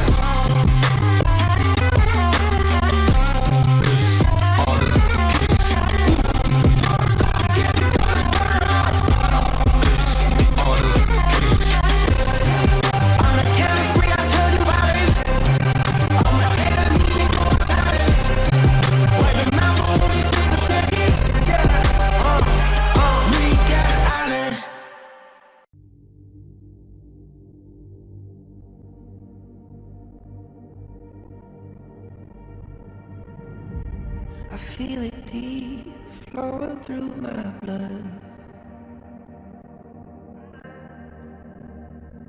Rising up to become someone. And taking it all on my own. What a sweet victory. And taking all of my control. Awaken something deep in me. Like flames, feel it burning inside. Take a hold in pursuit of the prize of a toad. Ain't no way to survive, keeping all of this fire that's locked up inside. Welcome back. It is going to be our second series of the day. Nongshim going up against R8. This is going to be a spicy one. It's your favorite kind of tofu, Kindofu. And with me today is a hauler. Yeah, and we're gonna have a great one. The second series, of course, Nongshim RedForce, the second place in the Season 3 championship, falling only to Nova Esports, the champion on this one. But Nongshim are gonna come back stronger. They're gonna learn, and they're looking to just kind of exact revenge on almost all of these teams in the Major East here. Yep, so actually we might be in for some really scary gameplay coming up from Nongshim. Bear in mind that, you know, first game, I think it really allows you to just pick whatever you want, right? And at the day, it's really, can you figure out the strategy that your opponents are going for? And I think Nongshim have a lot of heroes now in their hero pool. Yeah, this is going to be great, right? I think that just going into this one, putting your best foot forward, super important, right? I mean, yes, it's global ban, but it's only a 3-game series, potentially, right? So I think that going into this one, you just want to look at this as just whatever you're comfortable on, your best hero. Don't worry about the long-term ramifications and just ensure that you just pick the best draft for this one. Yeah, my expectations of both teams are really different right now. I think for Nongshim, I'm expecting them to just steamroll their way in this second series of the day. At the same time, on R8's side, this is a proving ground, right? How well can you hold yourself and hold your own against the second place team in the Season 3 Invitationals back in Philippines back then? Yeah, and so R8 Esports, this is an interesting team, right? They never really had that opportunity to kind of play on the international stage because they were kind of, dare I say, gate-kept from qualifying by the other MENA squad, which is, of course, Gen.G Esports, right? And so R8 Esports, this is going to be a huge one for them, being able to play against those international teams, learning your lessons, right? Sometimes, yeah, you get those L's. They happen, just like all of us in our ranked games, right? But at the same time, we're improving. We are improving. Our teammates in our ranked games are not. But yeah, end of the day, that's what you require, right? You sometimes need to take the L's, sometimes you need to have those failures in the games, those mistakes, so that you learn from them, you know that exist. And so far, I think Gen.G has already shown that, look, they have learned from their past mistakes, come out a much stronger team, right? As their performance in series number 1. Now it is up to R8. Have they learned from their lessons as well? Now, it's not the easiest of tasks because, once again, let me remind you, Nongshim RedForce, 2nd place in Season 3 Invitationals. Yeah, it's one of those things where even if you lose a game or so, and yeah, you have a little bit of time going into this, the Major East League, but is that enough time for a team like R8 to really just kind of scale up to get to that top tier level? It's going to be interesting, right? I mean, draft is definitely something that you need to kind of prepare for, but it's all about playing well with one another, right? If we're going to look at the first series of the day, Gen.G Esports really polished up their lineup in terms of their movements. Everything that they were doing was really impressive in that first series. They've definitely improved, but now are R8 at that same level. Yep, and I think they also make full use of combinations in the game right now, right? So game number 1, they were using the Diadea with the Gun and Mo. Second game, Foods, the Ta Xiao combination, which I thought we'll never ever see again. And so it's nice to see the creativity by the teams as well. So I want to see what does Nongshim have in their pot, right, that they're cooking at this point, and R8 as well. Now, I don't remember much big combination picks coming out from R8, right? But I'm curious to see how Nongshim is going to show up in this first game of this best of 3. Actually, that's a good question, right? Like, Nongshim, even if the team, like, they have so much tape on this team because, again, they just did so well in Season 3, they played so many games, where teams kind of understand what the player likes in terms of heroes, right? So in this draft, they could be very much targeted, but it's at the same time, it's kind of like, is it Nongshim's prerogative to kind of show some of the new heroes that they're playing, or should they just kind of pretend like they're just going to use the same old heroes, get them banned out, and then kind of spring them as like that special card, that wild card that you need going into these ones? I think end of the day, you want to keep your secret cards to yourself, right? So for now, I think we'll keep it all a secret first. We will take a short break. We'll give the teams a little bit more time to get ready. When we're back, we're going to come into the action between Nongshim RedForce and R8. We'll see you in a bit.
Now I see that I got everything I need. It's alright, I'm on fire. I'm alive 'cause now I fly so high, so high, light up the skyline. Let's do it this time, like it's a whole new colorful world.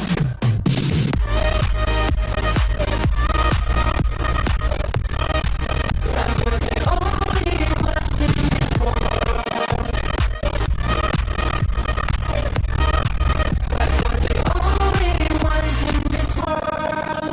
Never thought we'd get this far, burning like the stars. How we get this far, like we're the only ones in this world.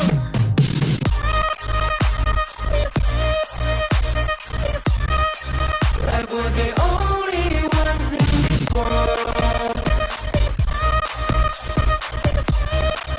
Like we're the only ones in this world.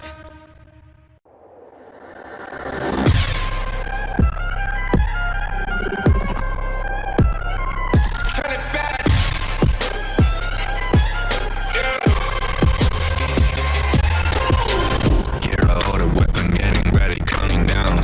Pay attention to the challenge, tell me where you from.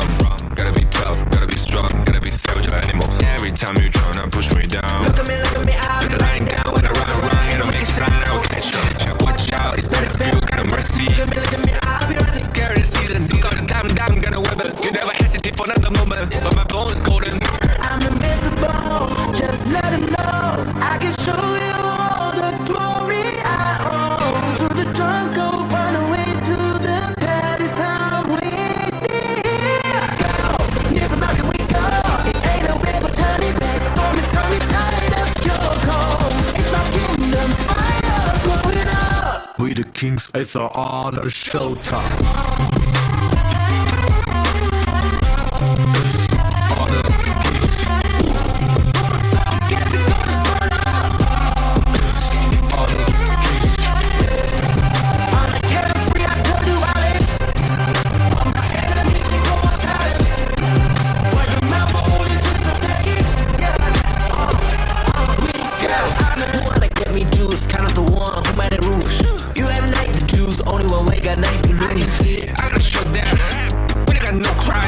We burn it up, it's one crash in pieces, you can cheat. First love, double trouble, then I take a pen and pill. All you do is better, look at me stay with the rain. Say. I've triggered my soul that Follow my pace. we the champions, turning I'm invincible. Just let them know I can show you all the glory I own. So the drunk go find a way to the pad. It's how we go. Never mind, can we go? Ain't no river, tiny bag. Storm is coming, light up your cold. It's my kingdom, fire, blow it up. We the kings, it's our honor, showtime.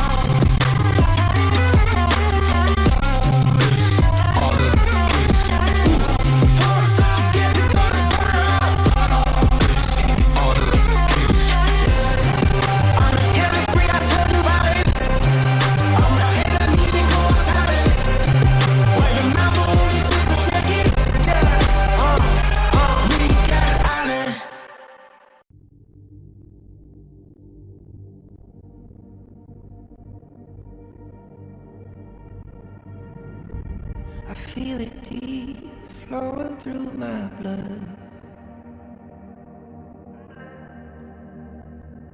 Rising up to become someone. Taking it all on my own. What a sweet victory. Taking all of my control. Awaken something deep in me. Like flames, feel it burning inside. Take a hold and pursuit of the prize. I've been told ain't no way to survive. Keeping all of this fire that's locked up inside. When this is the time, enter the ring. All those mental chemicals doing their thing. I got flashes of battles inside of my dreams. I was made for this moment. At least now it seems like it's time to come face to face with your fear. But battling reasons for all of the years, and I learned how to fight them with style and grace no one's ever encountered. You say it's amazing. I'ma come out swinging when they open the gate. Go ahead, call passion, I'm calling a rage. I'm taking what's mine like I already own it. Watch but don't blink, going here to the moment. The sky rained down into the madness that's all around. Go on, tell them who you are, you are, you are. Go on, tell them who you are, you are, you are, you are. Here's to the moment, the sky rained down. Here's to the madness that's all around. Go on, tell them who you are, you are, you are. Go on, tell them who you are, you are, you are, you are. My name is Honor, my name is King, my name is Champion, my name is Strength. Tell them who you are. My name is Pentacle, you think it's strange? My name keep ringing inside of your brain. I hear it every night. It's to the moment the sky rained down. It's to the madness that's all around. So tell them who you are, you are, you are. Go and tell them who you are, you are, you are.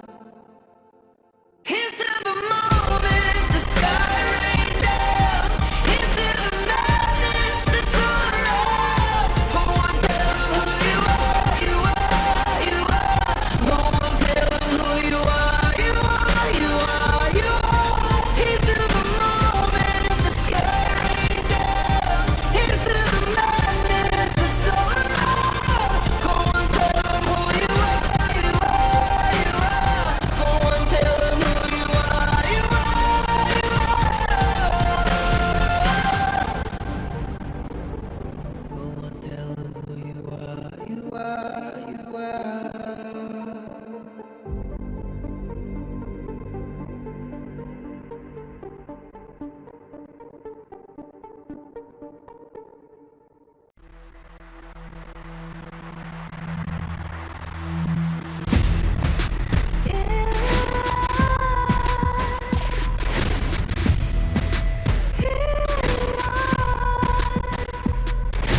What's a life without its worth? Compromising with what hurts inside. When you let fear decide your fate, you don't choose which path to take in life. In life, I'm finally letting go of everything that still holds me. I'm against all odds, but I won't give up 'cause it's my time to shine. Standing in the spotlight, can't no one back me down. Destiny is calling high.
surrender. Fight and never fail. I am a contender. A challenge I can feel.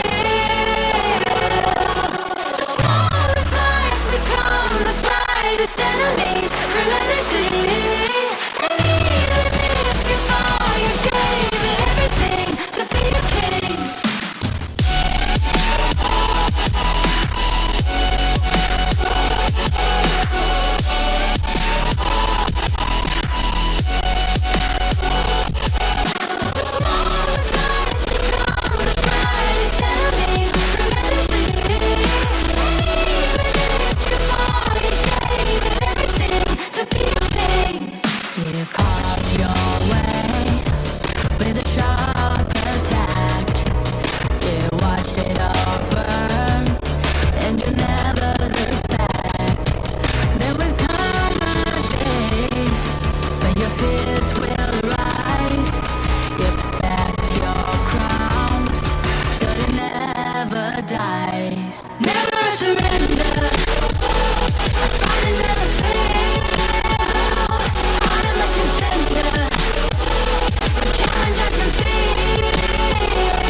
Dream my way, never surrender. I fight and never fail. I'm a contender, and challenge I can feel. The smallest lies become the brightest enemies. Relentlessly, and even if you fall, you gave it everything to be a king.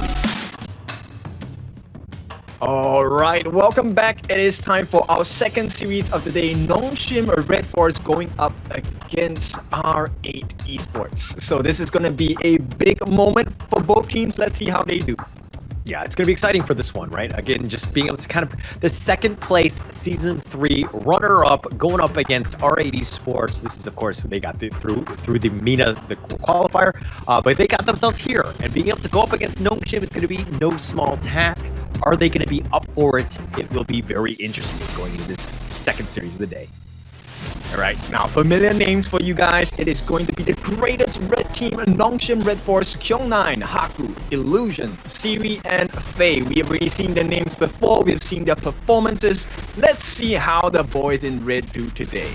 Really? The best team in red? I mean, BSE have some questions for you, my friend. And they will probably go on to find you, but as of now, I would agree with you in the sense that Nongshim, this is a team that's very sizable, very angry, in the sense that, you know, being runner-up, is a kind of a tough situation for them. How they respond on this one, getting back to that level, is going to be no small feat. Do they have more tricks? Are they going to just kind of, dominate the playing field? We're going to have to find out as they go up against the squad here. It's going to be R8 Esports, Abdo, BX, Zenon, Roichi, and Mijoj. And of course, to infinity and beyond. This is a team that we want to see more of, to be honest. Oh yeah, for sure. I mean, coming in from the MENA region, we have seen new teams come out, and R8 consistently trying to prove themselves. Now, today could be one day they can take one step closer towards achieving that dream as well. Yeah, and I mean, there was a little bit of a delay, let's be honest, in terms of what happened. There was a bit of a mix-up, I think, in terms of, R8 making it to the arena. There's going to be a bit of a penalty, but it only applies in the game one. Unfortunately for R8, though, it's a best of 3, and being, losing any sort of picks or bans could be devastating in that first game. Yeah, but we've seen teams use this to their advantage, right? I think in one of the previous competitions, Team Secret also had this fine as well, but they did even better when they had no picks and bans, right? Or bans. So yeah. Now, Nongshim RedForce, they will get the pick, and they will pick up the red side. Yeah, it's a good starter for them. I think it's probably where they want it to be. To be honest, I don't remember the exact ratio and breakdown of where they were in terms of Season 3, but I do know that generally speaking, some of their better games had been on the red. This is something that they want. They're okay with being able to, pick second as well as taking the top side. It plays into their playbook, so to speak. Yeah. Now we've really seen some very impressive heroes and signature heroes actually coming. Course, right? I'm pointing towards Kyung9. We have seen him do wonderful on that Sun Ce. We've seen him do wonderful on that Dharma as well. Now, this is going to be a very big moment for him and also for Faye. Faye has been someone that has caught my eye consistently for the Nongshim RedForce team. Yeah, he's been around for quite some time, right? I mean, he's been kind of with Illusion and Faye. They've had that partnership since 2022 when they were on Gen.G Esports way back when. So they have a lot of familiarity, right? That's really going to help them. I know that Faye's been the light in your eye, so to speak, but Illusion has kind of caught mine in the sense that I just like his play, right? I mean, Kyung9 and Haku, the Bash brothers, have been great, but Illusion, just when he's on fire, he is on another level. Yeah, exactly, right? Bringing the flames and bringing teams to justice, right? So his Mai, one of the biggest performers, his Gan and Mo, his Nuwa, he is the mid lane specialist on the side of Nongshim RedForce. And I think today might be a highlight reel for him all the way. Yeah, I mean, going into Game 1, I think that a lot of teams into Season 3, almost every single team banned the Mai. Unless it was the Ultimate Battle where they're able to choose it, and finally Illusion was able to kind of, ride the Mai. But this is, if other teams have been paying attention, they need to ensure that Illusion does not get that comfort hero because it's just on another level with that Mai. Yeah, now, take a look at the bans and picks. It is going to be R8, of course, going into the blue corner because Nongshim have secured the red, which means they get prio pick now. I think the penalty for coming in late was the fact that they will not have the ability to have the bans, so we will not have the bans coming out from R8. Boom. If I was R8, they'd be like, oh, you don't have any bans? It's like, good, I didn't do my homework anyways. I don't even know what heroes to ban, so I'm just going to pick whatever. No, I'm just kidding. Obviously, R8 have done their research. They're well prepared. They understand what they need to do, and not having those 4 bans is going to be actually pretty huge for them. But it looks like Nongshim, because they're giving up first pick to R8, they're going to be banning the Mai themselves. But look, it's a double-edged sword, right? Because yes, now there's 4 lesser bans, which means that the hero pool is actually super open. You do have flexibility on heroes that would not have been normally available. Yeah, I mean, the only way Nongshim can kind of mess themselves up is if they're like, if they tried to go for the ban, but instead they were like trying to pick it, but instead they banned it because like it's like throwing them off. Yeah, but we'll see. Nongshim now, they want to get themselves the best draft possible, right? They've taken away 2 very big win conditions, one in the form of Arlie, the other in the form of Mai. Now R8, they're going to start with the Dolia pick, so this opens up so many doors, right? We could see the Kaiser, we could see the Shangguan, we could see Gan and Mo. Many options. We could even see the Sun Ce. Yeah, a lot of options, and a lot of flexibility, right? And you're kind of, I mean, other than the fact that R8 are showing their hand of, hey, we're going to be picking a lot of heroes with some really good ults, you got to respect that. But Nongshim, on the other hand, they're going to go a little bit on a different journey in the sense they're going to start with a D-Range. We have not seen this in Season 3, especially in the first two picks that they usually do. It's usually like a Dune or like an Ogren. They kind of just set things up, but it looks like Nongshim have some, different plays in that playbook. I think they're looking for the flexibility. They want to see what does R8 come up with first, right? That's the benefit of being on the red side in the BP phase, which is you get the counter pick. Leave that opening movement through R8. So R8 actually in a very tight spot here because it can be instantly counter picked. It can be, but I'm kind of more worried in the fact of like you're letting them pick whatever they want as R8, and it's a situation where, again, I always want to just, like, I want them to react to my draft. I don't want to react to theirs. Yeah, true. And look, there's a lot of potential combinations they can pull off on the side of Nongshim, right? Picking up the demons here, he is one of the hardest marksmen to fight with when he has his ultimate up, right? The Imperial Order lowers your same time, and late game Gen.G not very fun to play again. At the same time, because of his passive, he's able to stand at a distance and just continually chip at your towers. So heroes like Mozu will really well hit with him. Get the stun in, get the setup, he's just gonna melt you down. Yeah, I do. Look, I think that he's definitely has a lot of potential, and we've seen the rise of Gen.G more recently in season 3 and throughout. He's definitely kind of been, getting much more play. So we're seeing the fact that this hero can really carry. It doesn't show too much. There's so many other good farm laners though, where I'm still kind of like debating whether Gen.G is really like top 3, top 5. I'm definitely top 5, right, as a farm laner, right? Yeah, I mean, in comparison, look, Channel is also open for the taking, right? So I'm not sure why they didn't go with the Channel at this point. Maybe they want to save their cards for future games. Bear in mind, this is their first series of the day. They have a second series to go as well. Yeah, look, again, you don't want to show too much. But again, this is a situation where, look, I want to just pick the same heroes that has gotten them doing very well in season 3. I think you stick with that. Let the enemy team, or if RA were able to ban out some of those heroes, they might have been able to stop them. But again, I don't think you want to show too many cards, especially early. This is just the first ranking week. Ooh, and I want to flip the perspective here, right? Actually thinking about it, taking the Dolia pick, it actually works well against the Sun Tzu and the pick as well, right? Because that is a one ultimate game changer. And if you have someone on the other side, on the side of R, that has a counterplay initiative, they can easily take that first hit from that Kyung-9 Dharma or maybe the Kyung-9 Sun Tzu and turn that fight around because they have committed into the fight, right? They have used and expended their ultimates, and there is no secondary answer. Yeah, I mean, it really comes back to just how the drafts happen. I think that we're still very early.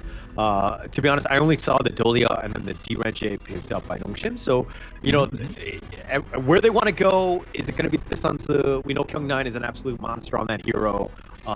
The secondary initiation is actually going to be quite huge. And the fact that he split pushes like nobody's business, I think is another thing that is kind of like underrated, where you just have to check your back lines at any moment because he's able to just kind of find gaps in your defense and just like close out the games, which, again, makes it really uncomfortable if you're looking to push.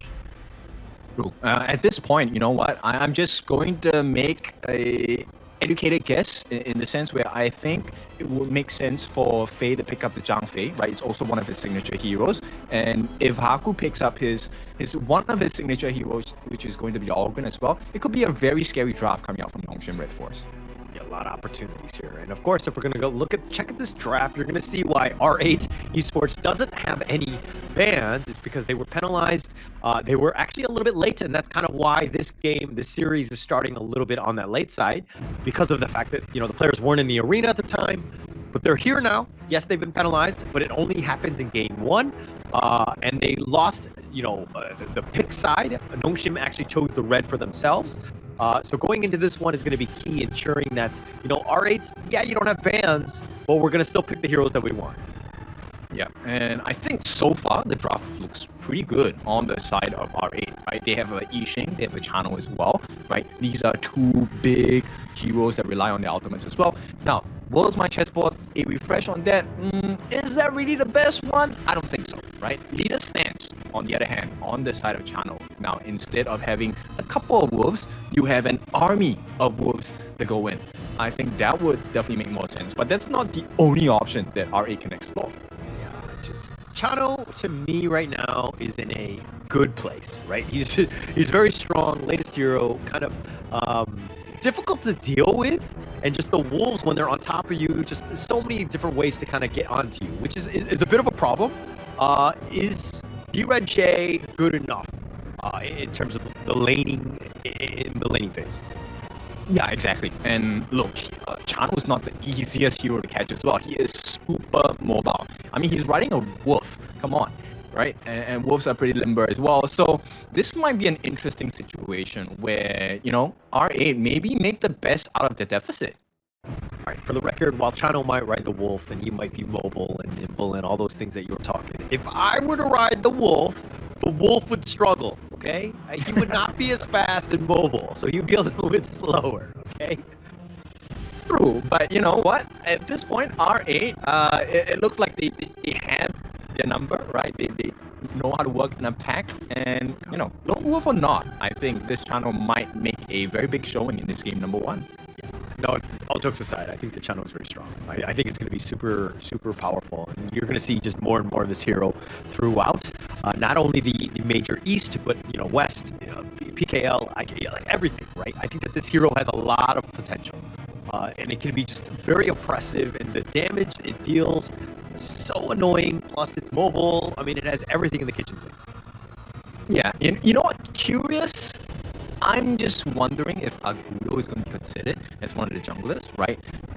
You fight fire with fire, right? So it'll be an all-out jungle battle where you have wolves, and then you have lizards, and then you have bears and whatnot. And maybe we'll just see like a zoo fest here. Yeah, actually, that'd be fun.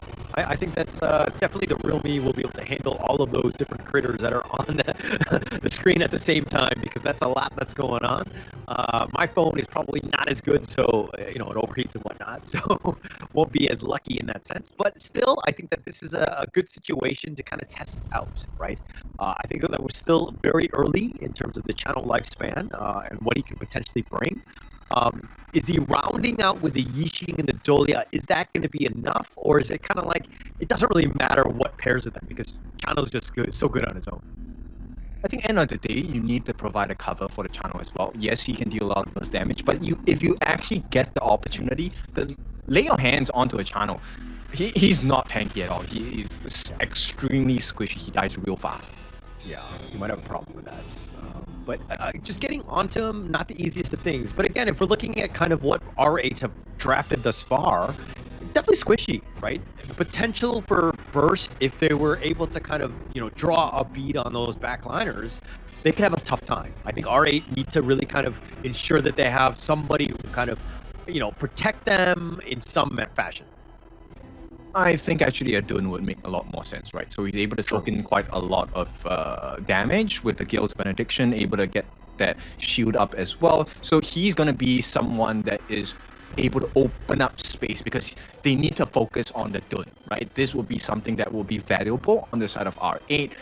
Likewise, on the side of Nongshim RedForce, I think they require, at least for me, let's start with Faye. I think a Diadem makes perfect sense for him, right? Bitter Farewell, able to lock the channel down. Maybe that gives you enough time to land the Imperial Order from the Demons here, and then they can just really go ham, right? Organ or not, I think it's fine. I mean, if it is going to go into what we're discussing, where Dun is maybe a prior pick for the side of R8, then yeah, no, Organ makes sense.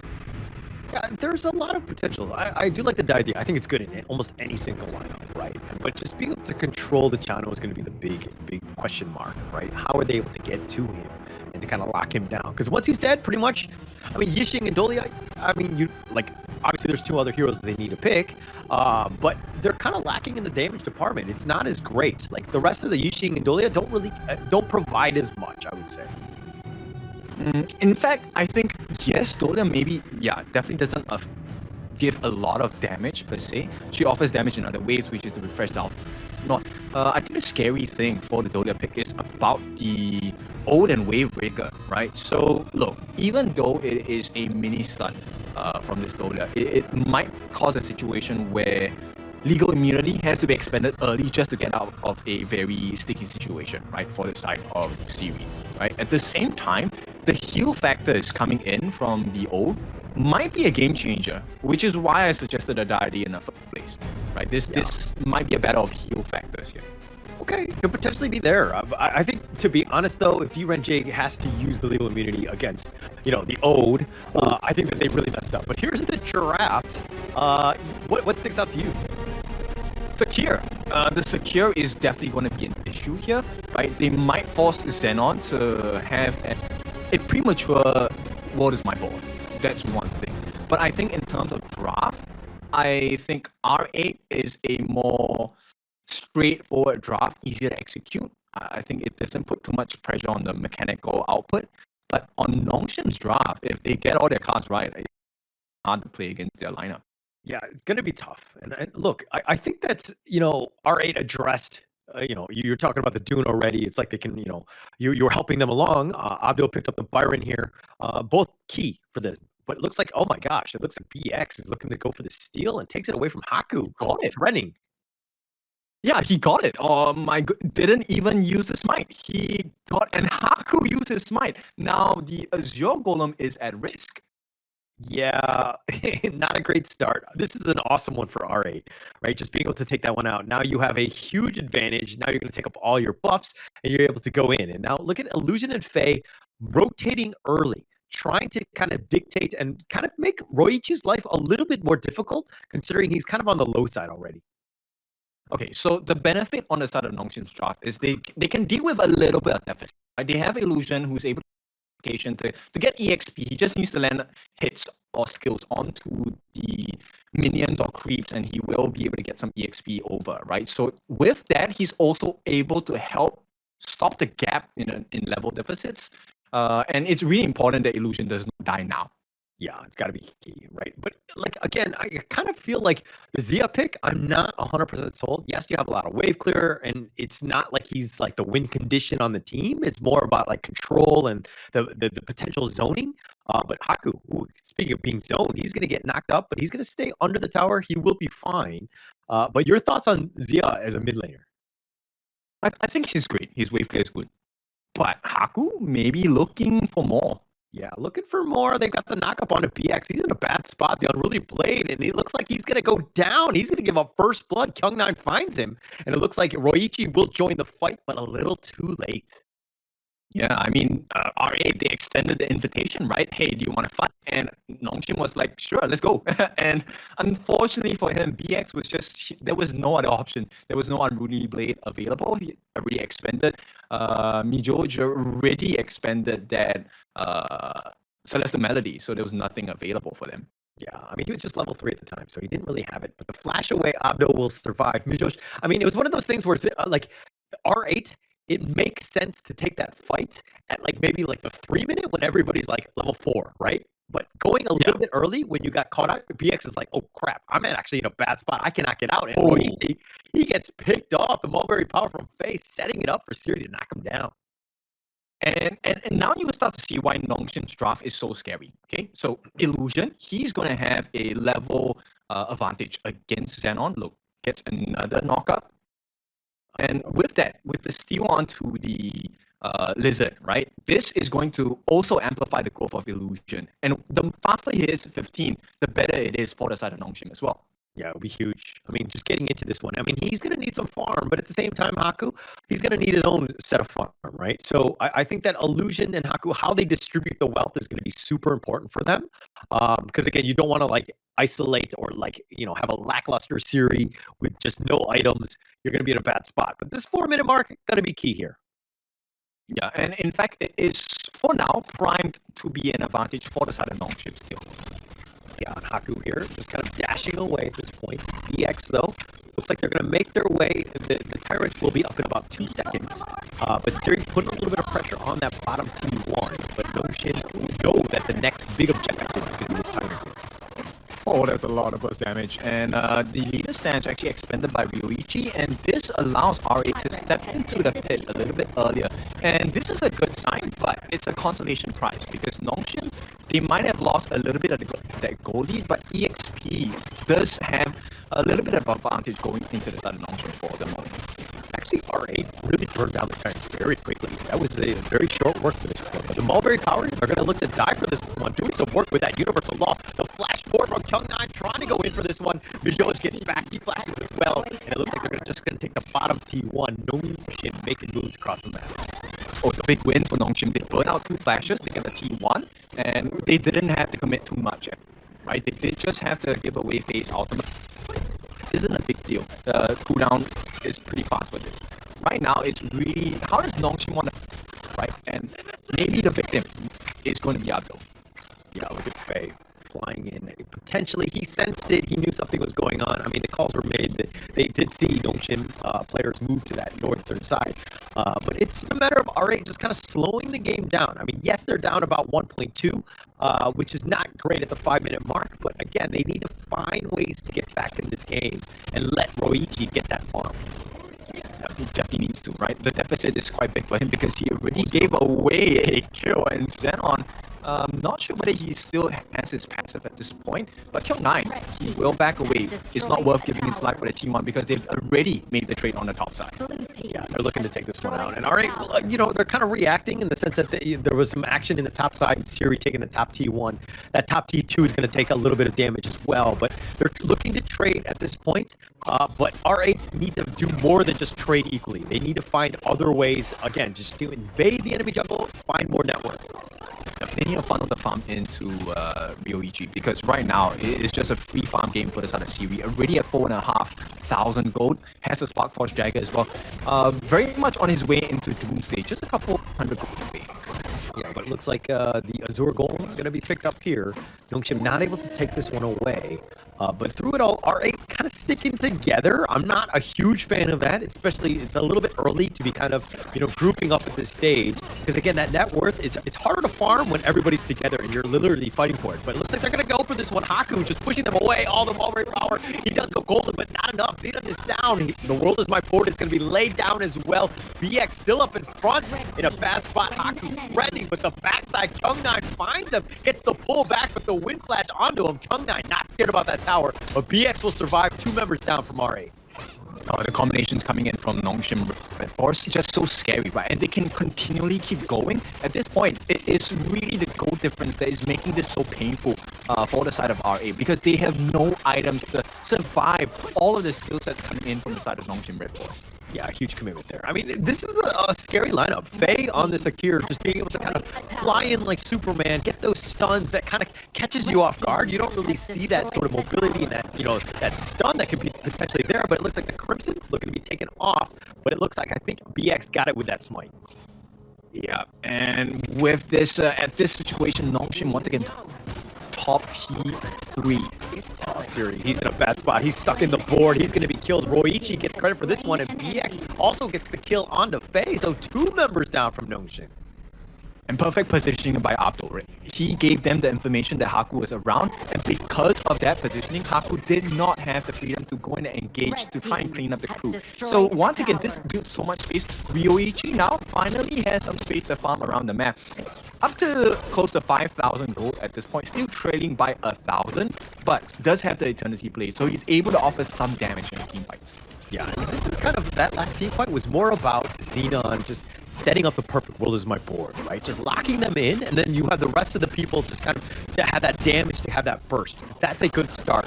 But mind you, they're still down about 3k. They need more pickoffs. So whenever the world is my board is off cooldown, they should be looking to kind of rotate around the map, try to find somebody that they can isolate and get that pickoff.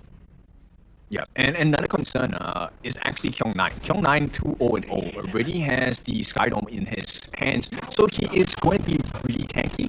It's a slightly different picture for the side of Abdul. He's going for a mixture of armor shred as well as that frost damage from the frost mine. Oh, Kyung9 looking to go. Oh, he gets stuck in with the leader of the wolves that just kind of pounded on him. But Haku taking a lot of damage, needs to be careful, and BX not able to get away. Siri with enough damage to burst him down. Yeah, the board was laid, but it felt like it was R8 that was the one that got caught. Yeah, it's just Siri all the way. Nobody's able to handle his damage at this point. Not enough at this point. I mean, he's scaling so well, right? And he's going to continue on. This mid T2 is looking to go down. They've already taken the bottom one. So Nongshim right now just using the map to their advantage, pushing them back. Look at how R8 are cowering in their own base. Yeah, there's not much they can do, right? Especially when BX, who is supposed to be a tank, is provide the space for your farm lane Ryoichi. He's not able to do that. Right now, Siri is just melting him down. Last check, it was just a Cloud Piercer. He's already halfway done on the side of Siri. He's going to have the Daybreaker pretty soon. And I think you can expect that he's going to have it in the next fight.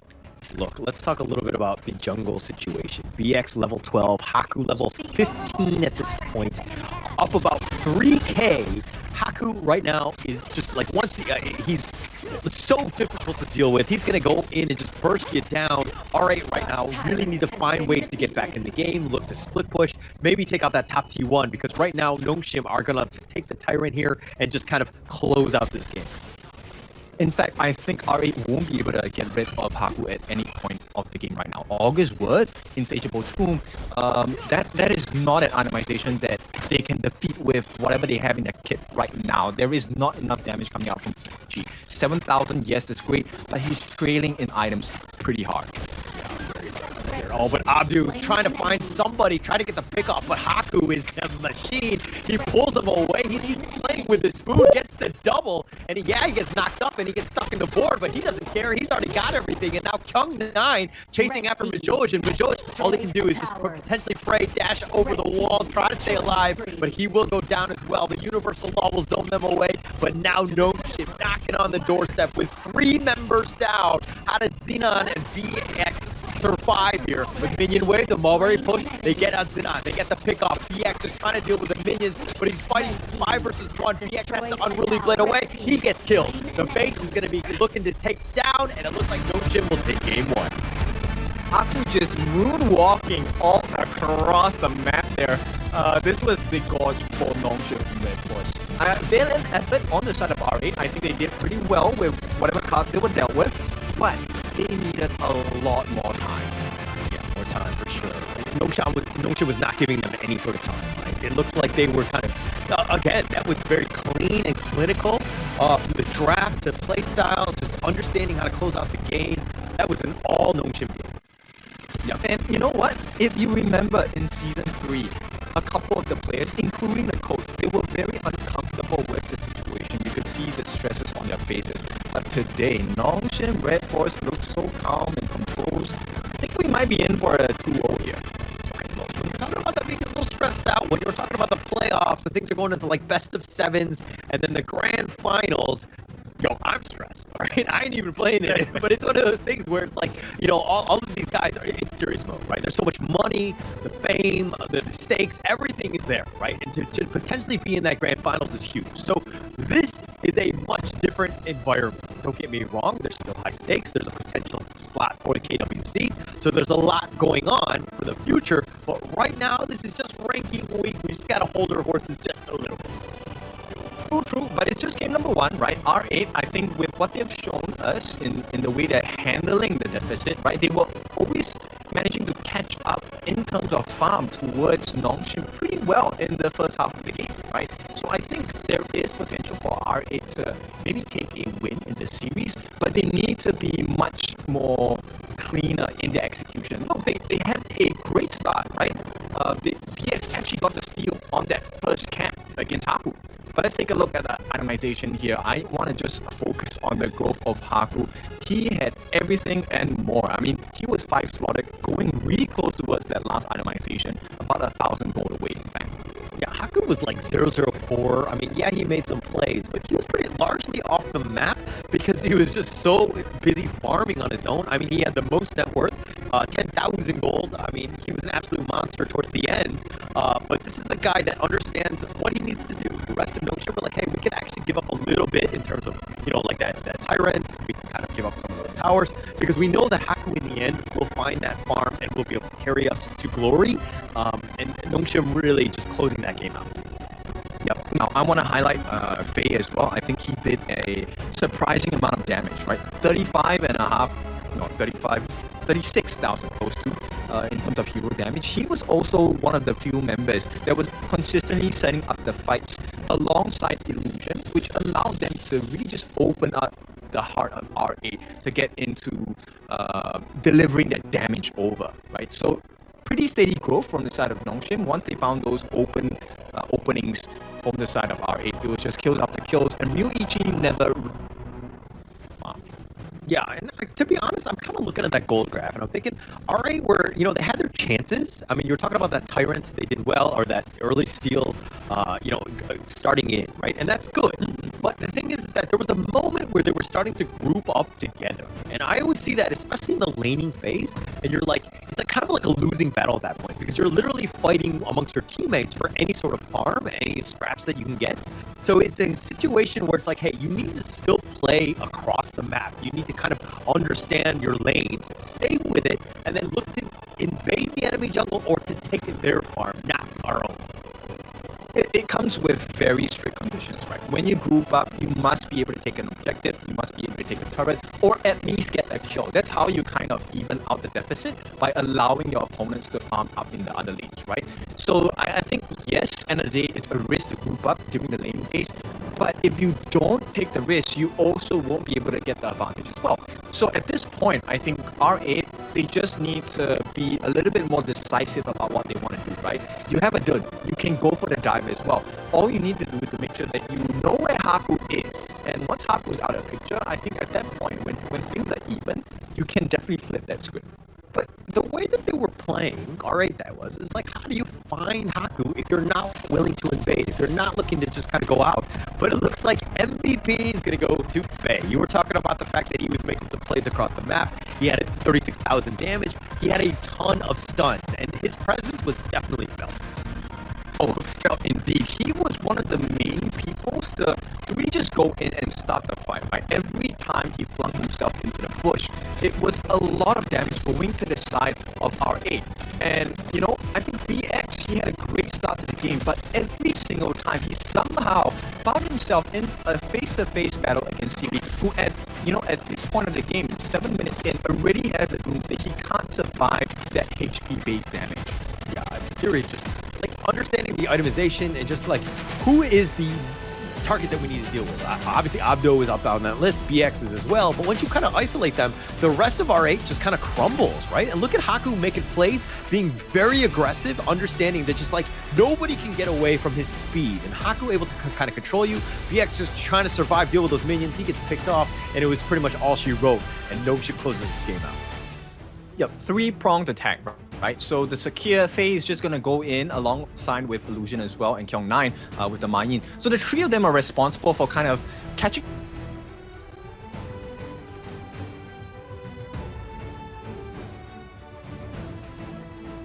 damage at all. And that was really the cause of the downfall for the side of R8 Esports. So yes, game 1 is done, where we will see how this R8 respond to this. So far, the response from the first series is that it's going to be a clean 2-0. But it's all up in the air. We'll go for a short break. When we're back, let's see what kind of reality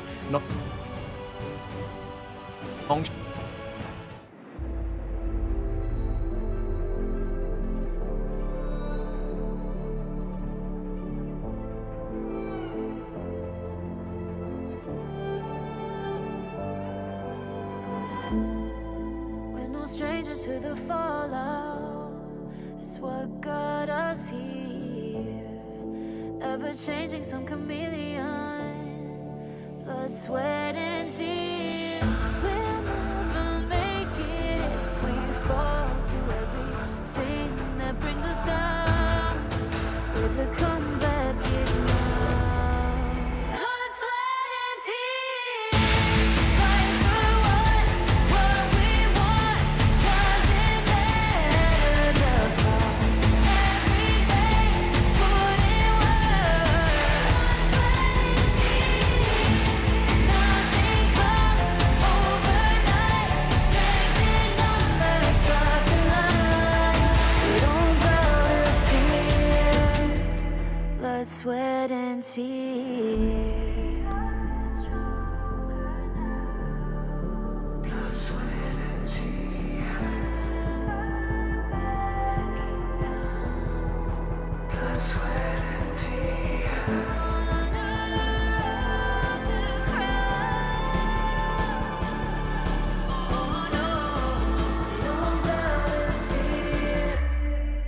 Blood, sweat, and tears. Fight for what we want. Doesn't matter the cost. Every day, put in work. Nothing comes overnight. Strength in numbers, start to line. We don't bow to fear. Blood, sweat, and tears.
It's not just about adapting. It's about creating your own path. 우리는 우리 앞을 가로막는 누구든지 물리칠 준비가 되어 있습니다. We are ready to defeat anyone that stands in our way. Side by side, we walk the road that shapes our fate. 並んで運命を形作る道を歩む。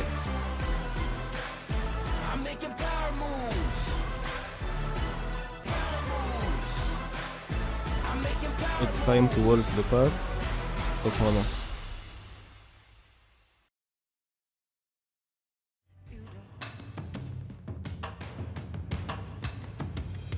Alright, welcome back. It is going to be the second game of the series. Nongshim going up against R8. Potential game, and once again, this time for the side of RedForce. Can they do it? Yeah, I think, R8 have their bans this time around. They were penalized in game 1 for being late, but going into game 2, I think that they need to kind of deal with the potential play styles that we're seeing from Nongshim, where they like to just kind of be, let Haku do his own thing in terms of farming, just controlling the game up until Haku is at that critical mass, and he just takes over. Yeah, and knowing now that, the assassin hero pool is open for the side of Nongshim as well, this is a very scary notion to play against them. So R8, they have their backs against the wall. I'm just curious, what kind of formula do they want to start their second game of the series with? Because they have to win this, they have to try and take a game against Nongshim RedForce. Yeah, I think getting back to this one, I think just picking your best heroes, again, just kind of, don't worry so much about that first game. I think towards the end, in the beginning, they were doing okay. They were kind of, fighting toe-to-toe with Nongshim. They were making some good decisions. But, Nongshim's experience kind of prevailed in the end, right? Understanding how to get back in the game, how to control it and close things out. This is a very scary team in Nongshim, and they're looking to get even stronger. Yeah, it's really like a magic trick, right? Like a sleight of hand, because Nongshim, they were kind of showing some things to the side of R8 and say, hey, look, focus on Siri, and suddenly, Haku comes out with monstrous strengths and just wipes them out. So it's a really difficult position on the side of R8. I think they have to pay a little more attention about where they want to put stress onto the map to deal with Nongshim. They have to stop the growth of all the different members at the same time, not just one person. Well, okay. Yeah, while I do agree, obviously, you need to keep tabs. You need to, kind of slow everybody down and just kind of may potentially take the advantage yourself. But I think if we're looking at game 1, Nongshim did not show Haku until a certain point, right? Yeah, he got a couple assists here and there when he was kind of helping out, but he was largely off the map. R8 pretty much were hey, letting Haku do Haku things, which is to kind of farm until he gets that critical mass. Definitely something they need to control. They need to kind of keep tabs on everybody and not let Haku just free farm. Yep. Now R8, once again, they restore themselves onto the blue side, so they're gonna have proud pick and bans here. And the first ban they're gonna go with is the Dolia. Yeah, and R8 they picked it first themselves, and obviously they can't, pick at them again because of the fact that it's global ban. But it's still a situation where, the Dolia, if it's picked, the entire team is drafted around it, and then you kind of work with it. R8 right now going a different way, gonna be attacking Haku and taking out the Augury. Actually, the way I see it, you know what? I don't think R8 are banning specifically against Nongshim. They're banning against a draft that they think works for them. So this might be a very different kind of R8 we see, and they secure the Dharma. So killing two birds with one stone, right? Number one, they get the Dharma. Number two, they restrict the hero pool for the side of Kyung9. Yeah, but Kyung9, he's proven time and time again that he's able to play a decent, a huge hero pool, right? Nongshim, again, when you're able to survive ultimate battles, which are of course game 7s, that proves that you have the hero pool. Teams are obviously going to be attacking you throughout the draft and their bans, but Nongshim are ready. They are well versed in almost any sort of hero at this stage.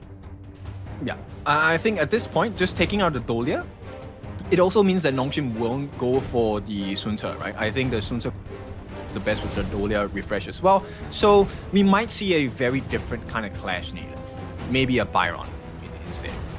Do you think that that's good enough to deal with the Dharma in like that one-on-one? Just a Byron versus Dharma? Are you okay with that? I think he can hold him in lane, right? And at the end of the day, if you can't create situations where the Dharma has the absolute perfect truth mantra, or the rotations aren't going to be as effective, I think you have done your job, right? End of the day, if you can't kill the Dharma, just hold him there. That's the purpose of the clash lane anyway. Okay. But like, in the clash laner, and this is your specialty, I know, but the Dongwon clash laner with execute, is that enough to deal with this? I'm sorry, I have to go there. Hang on. Yes, I play Dongwon, but I do not take execute with this hero. Let's be clear, I take smite. Okay. Apologies. I should have been a little bit more clear in that sense, but all jokes aside, I think Dharma is going to be great. I think that Sun Ce might not be the greatest in terms of like laner, but the counter initiation, like Hyung9 being able to be at the right place at the right time is going to be on point. We'll have to see which direction Nongshim want to go.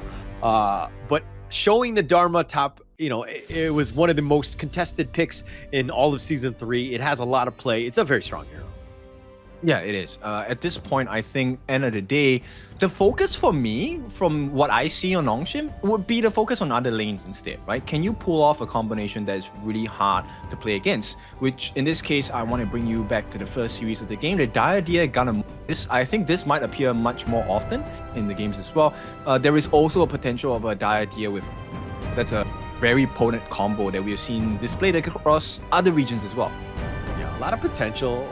Like, it's such a good combination, right? The Ganemo, the Diadea, like, kind of flexible in that sense. The Ganemo, just the amount of damage and the poke is just super oppressive, very annoying to deal with, and it can kind of really set you up.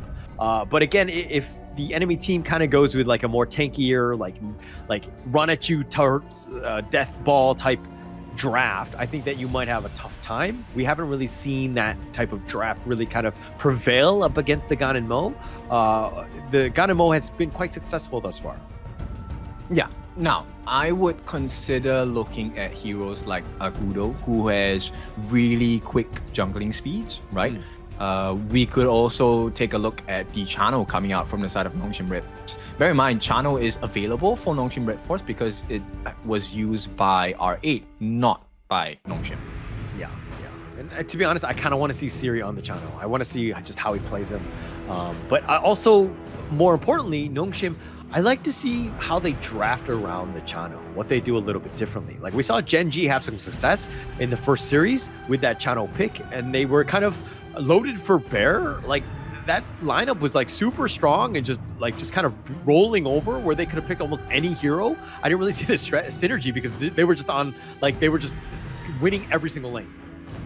Yeah, it's difficult to play against it, right? At the end of the day, I think if there is going to be a channel pick, my curiosity for R8 is because the standard strategy for having a channel is that you need a very strong front line, right? You need someone to take that attention away from the channel so that your team can do the work, right? Channel can just lay down the pain with the traps, with the leader stances, also get the view.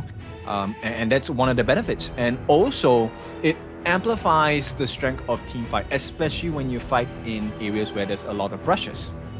True. And okay, let's, seeing as we have a little bit of time here, can't really talk too much about the draft, but let's talk a little bit about Chano. I mean, you kind of already spelled out exactly how the hero works, how, it wants to be rushes, it has mobility, it has all these pros, right? But what are the cons? Like, what are the weaknesses of this hero, and like heroes that counter it well, aside from stuns galore? Like, what are you trying to do to kind of limit this Chano hero? Okay, I think in the laning phase, one of the curious things I've seen online was that Luara actually does well against Chano because of her skill sets, right? Doesn't matter how many wolves you have, she's able to match you blow for blow. So that's one potential as well. The other would be, just straight up burst. He is really squishy. So heroes like Gun and Mo or even control heroes like Liang, heroes like Princess Frost, they actually, if they're able to land their skill shots, it's pretty hard to play as a channel. But with that being said, you must be really gifted in your mechanical skills. Either you find a really good setup, right, with let's say a Liang and Princess Frost combination, something like that, that would be devastating for a channel. Okay. But you know, he's not all invincible as well. Of course not. I just feel like when you have a good team that knows how to play with the Chano and you have that synergy, like that coordination, I think he's just a really tough hero to kind of really lock down and to deal with, because like the wolves are on top of you and you have those like traps, you have like so many different ways to go in. But it looks like here's the draft. What sticks out to you other than maybe the Jing from the R8 side?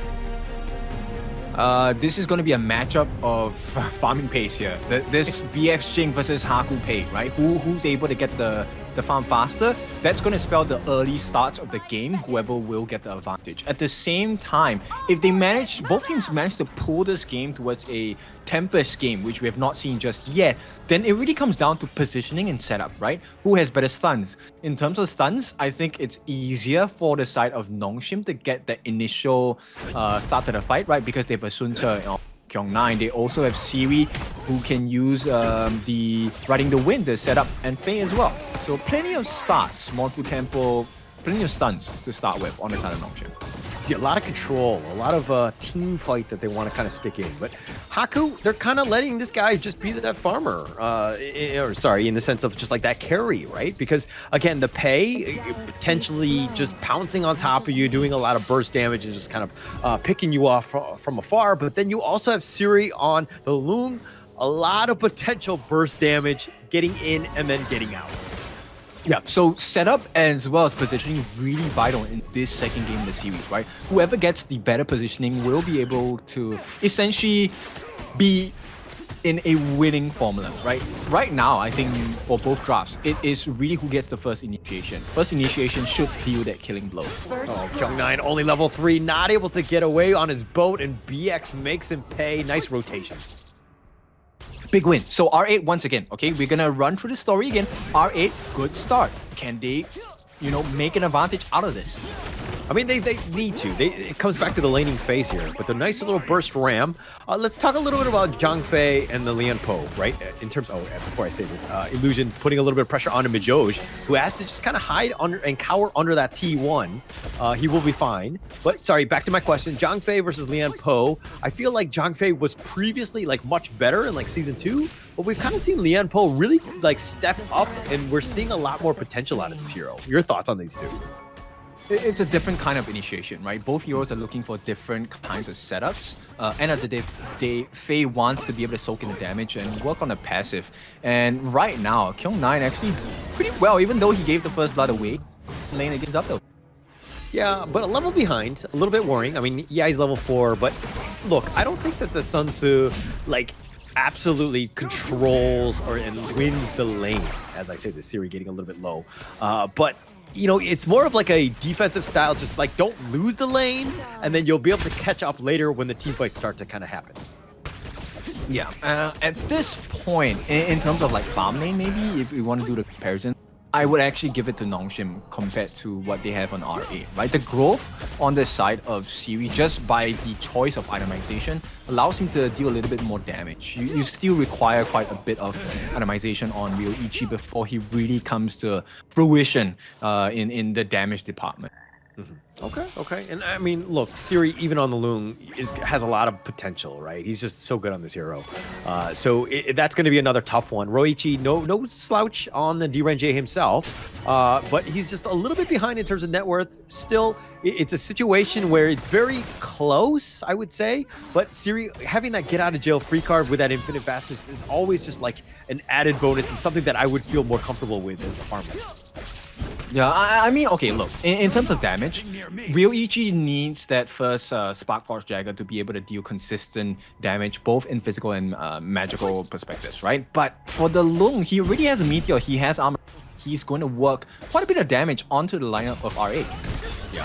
potential burst, a lot of damage going into this one, but BX pushing him back, and it looks like Haku stuck his head out a little too far. He's gonna be paid with his life, that is. Unending Sorrow just keeping Illusion alive, and through it all, they get the pick off, and R8 up 2-0. Now this is a jungler show so far in this series, right? Haku dancing in the moonlight in game number 1. BX now showing off the mirror dimension in game number 2. Just working his magic so far. And R8, look, they have done it a little bit better, a little cleaner this time. Yeah, actually really stepping up. But I mean, net worth wise, is still very close. I would have assumed that Nongshim are like falling a little bit more than just, 100 gold behind. I would have thought that, this lead would have been much better. But Burst Ram doing some work. Roichi, he's got that leaping savior, keeping him alive. Yeah, and this is where you see the value, right? Siri actually, in terms of itemization, able to more pain compared to Ryuichi. So they're actually on the timer. Oh, with the flash. Oh, he flashes forward. Siri with the outplay. He goes and dives onto the tower. He saw that Majoj has given up on him and let him go. Thought he was safe. But now Siri needs to be careful. Infinite fastness. He will fly on out and he gets to safety. Oh, they have absolutely no punishment at all. So R8, that was a tough one to stomach. Yeah, tough one. I mean, look, Roichi was hiding so far behind. He did not expect Siri to make that sort of play with that flash, that that aggressive flaming palm. Just everything that this is like trademark Siri. You know he's gonna take it, especially when he knows that he's got you in a one-on-one. Yep, and right now Nongshim, they're not letting go as well. They want to make this even bigger. They're still leading the goal, but the main thing here is Eternity Blade might be open. Oh, Roichi. Oh. Okay, he does survive on this one. He did sense things were a little astray. The spider senses were tingling. He does get back in time, but that could have been potential disaster had he died a second time. But Roichi stays alive. He's in terms of net worth, only 200 gold behind. Not the worst thing in the world. Yep, and you can see the positioning on the side of Nongshim, right? Right now, they're not exactly in the best position to be caught. And Abdul, you might want to give away his ultimate. Yeah, Unbridled Outburst just pushing them away. Siri gets stampeded on, but the Mirror Domain is going to be on point. Majoj will get credit on to Siri, and Faye will survive, but through it all, nice gank by R8. Great conversion. Okay, I like this play from the side of R8. Yes, they did expend the Unbridled Outburst, they got a kill. The reason why I was talking about Abdul was because he was in a position to be able to land that Truth Mantra in the mid sections of the map, and he saved his ultimate, so now R8 actually able to apply more pressure because there is a counterplay coming in if there is a big team fight coming in from Nongshim. Yeah, this is going to be a potential big one under the tower. The burst ram forward, just trying to protect this one. And here we go, the set sail connecting onto 2, but where's the follow-up damage? They don't really have enough, and R8, while they limp away, they do take the mid T1. Yeah, they can't. I think that was definitely the right decision for the side of Nongshim, right? If they had committed there, Abdul would have had the best Truth Mantra position. Oh, nice burst ram. The Truth and the Enlightenment just doing some serious work. Illusion has been killed. Abdu makes a nice gank and gets the kill.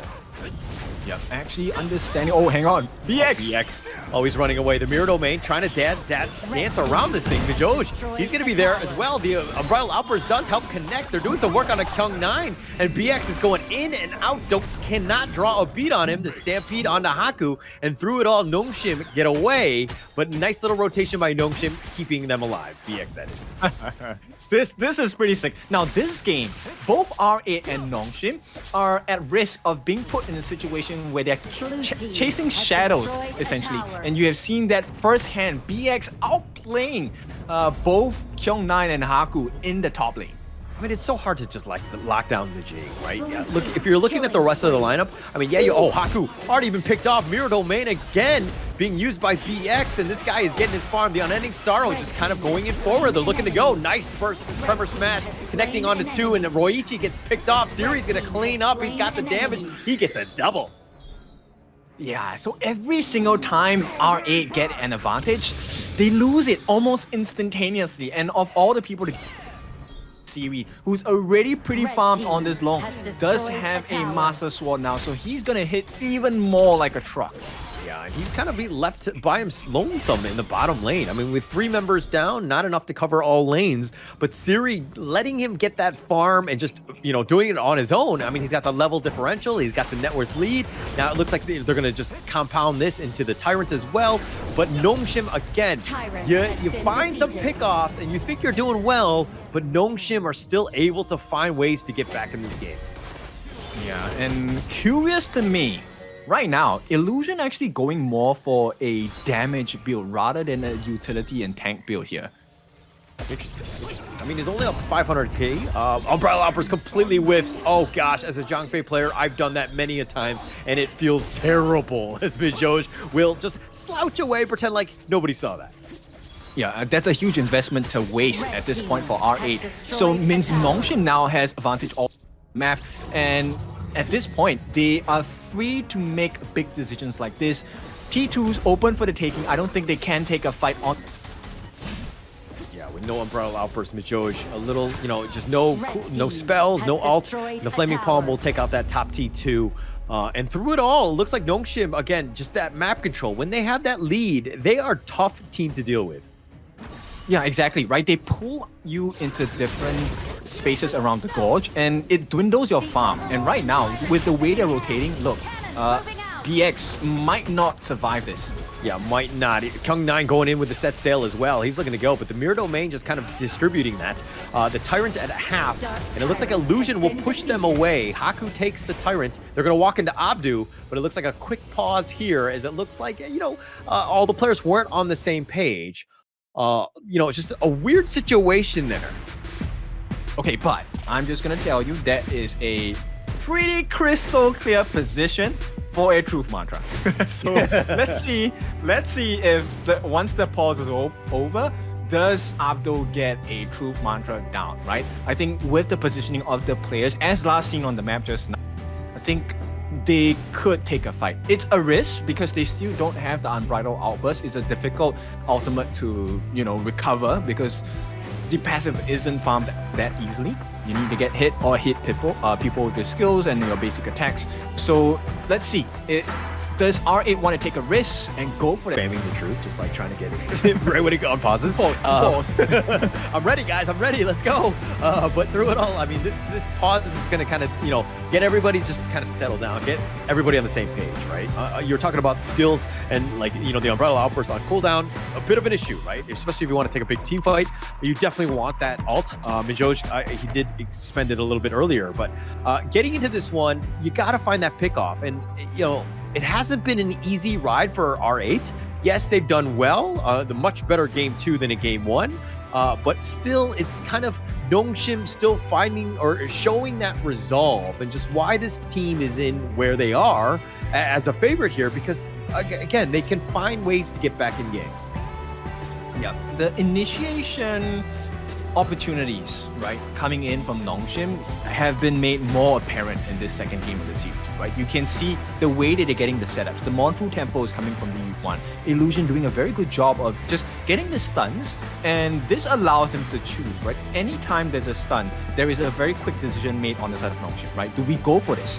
And most of the time, they don't need to overcommit. They're just poking them down, right? The only mistake they've made so far is trying too hard to commit onto BX, and so far that has punished them pretty hard. Yeah. And I think that this is it might be a good time for them to just kind of have a team huddle and be like, hey, what are we doing wrong? What are we doing right? Like, let's talk about this, right? Instead of just kind of, you know, like getting on the same page is key. Yes, BX can do some work, but BX has done such a great job of just getting to do all that damage. When the team starts grouping up, he becomes like this AoE damage dealing monster that just kind of spreads it throughout. And if you're looking at the Nongshim side, kind of on the squishier side, you do need a way to deal with BX. Yeah, for sure. And now, in this situation here, before the pause, Illusion actually expended his Unending Sorrow. So, I think, just based off hindsight bias, it's the best time to get the truth. And there we go, he did not get it down. He did use it. So they did get a kill onto Illusion, right? He does not have his ulti to save his life for that matter, but I don't think there's any other advantage in the map they can... Yeah, I through it all, it looks like the Overlord's going to be started, especially with Illusion down for about 20 seconds. This is a good opportunity for R8 to get themselves back in this game. They're down about 1.3k. BX, man, it's been his show, his game, right? Haku, yeah, has the level differential, but you're seeing quite an impact from BX and just able to just like dance around his prey most of the time. That's one of the big benefits of having a Jing, right? She is an absolute glass cannon. She will be able to burst down even the tankiest heroes once she gets her farm as well.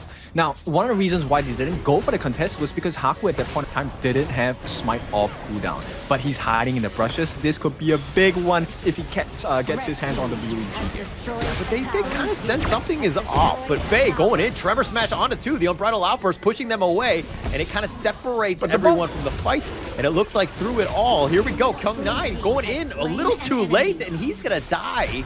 Oh, that was a little uncalled for by Kyung9. I would argue that was a little bit too early. I mean, he was in there when the team wasn't ready to fight. And it's definitely going to cost them right now because all of a sudden, because of that Shadow Overlord, now R8, this is the best chance they've had in 2 games.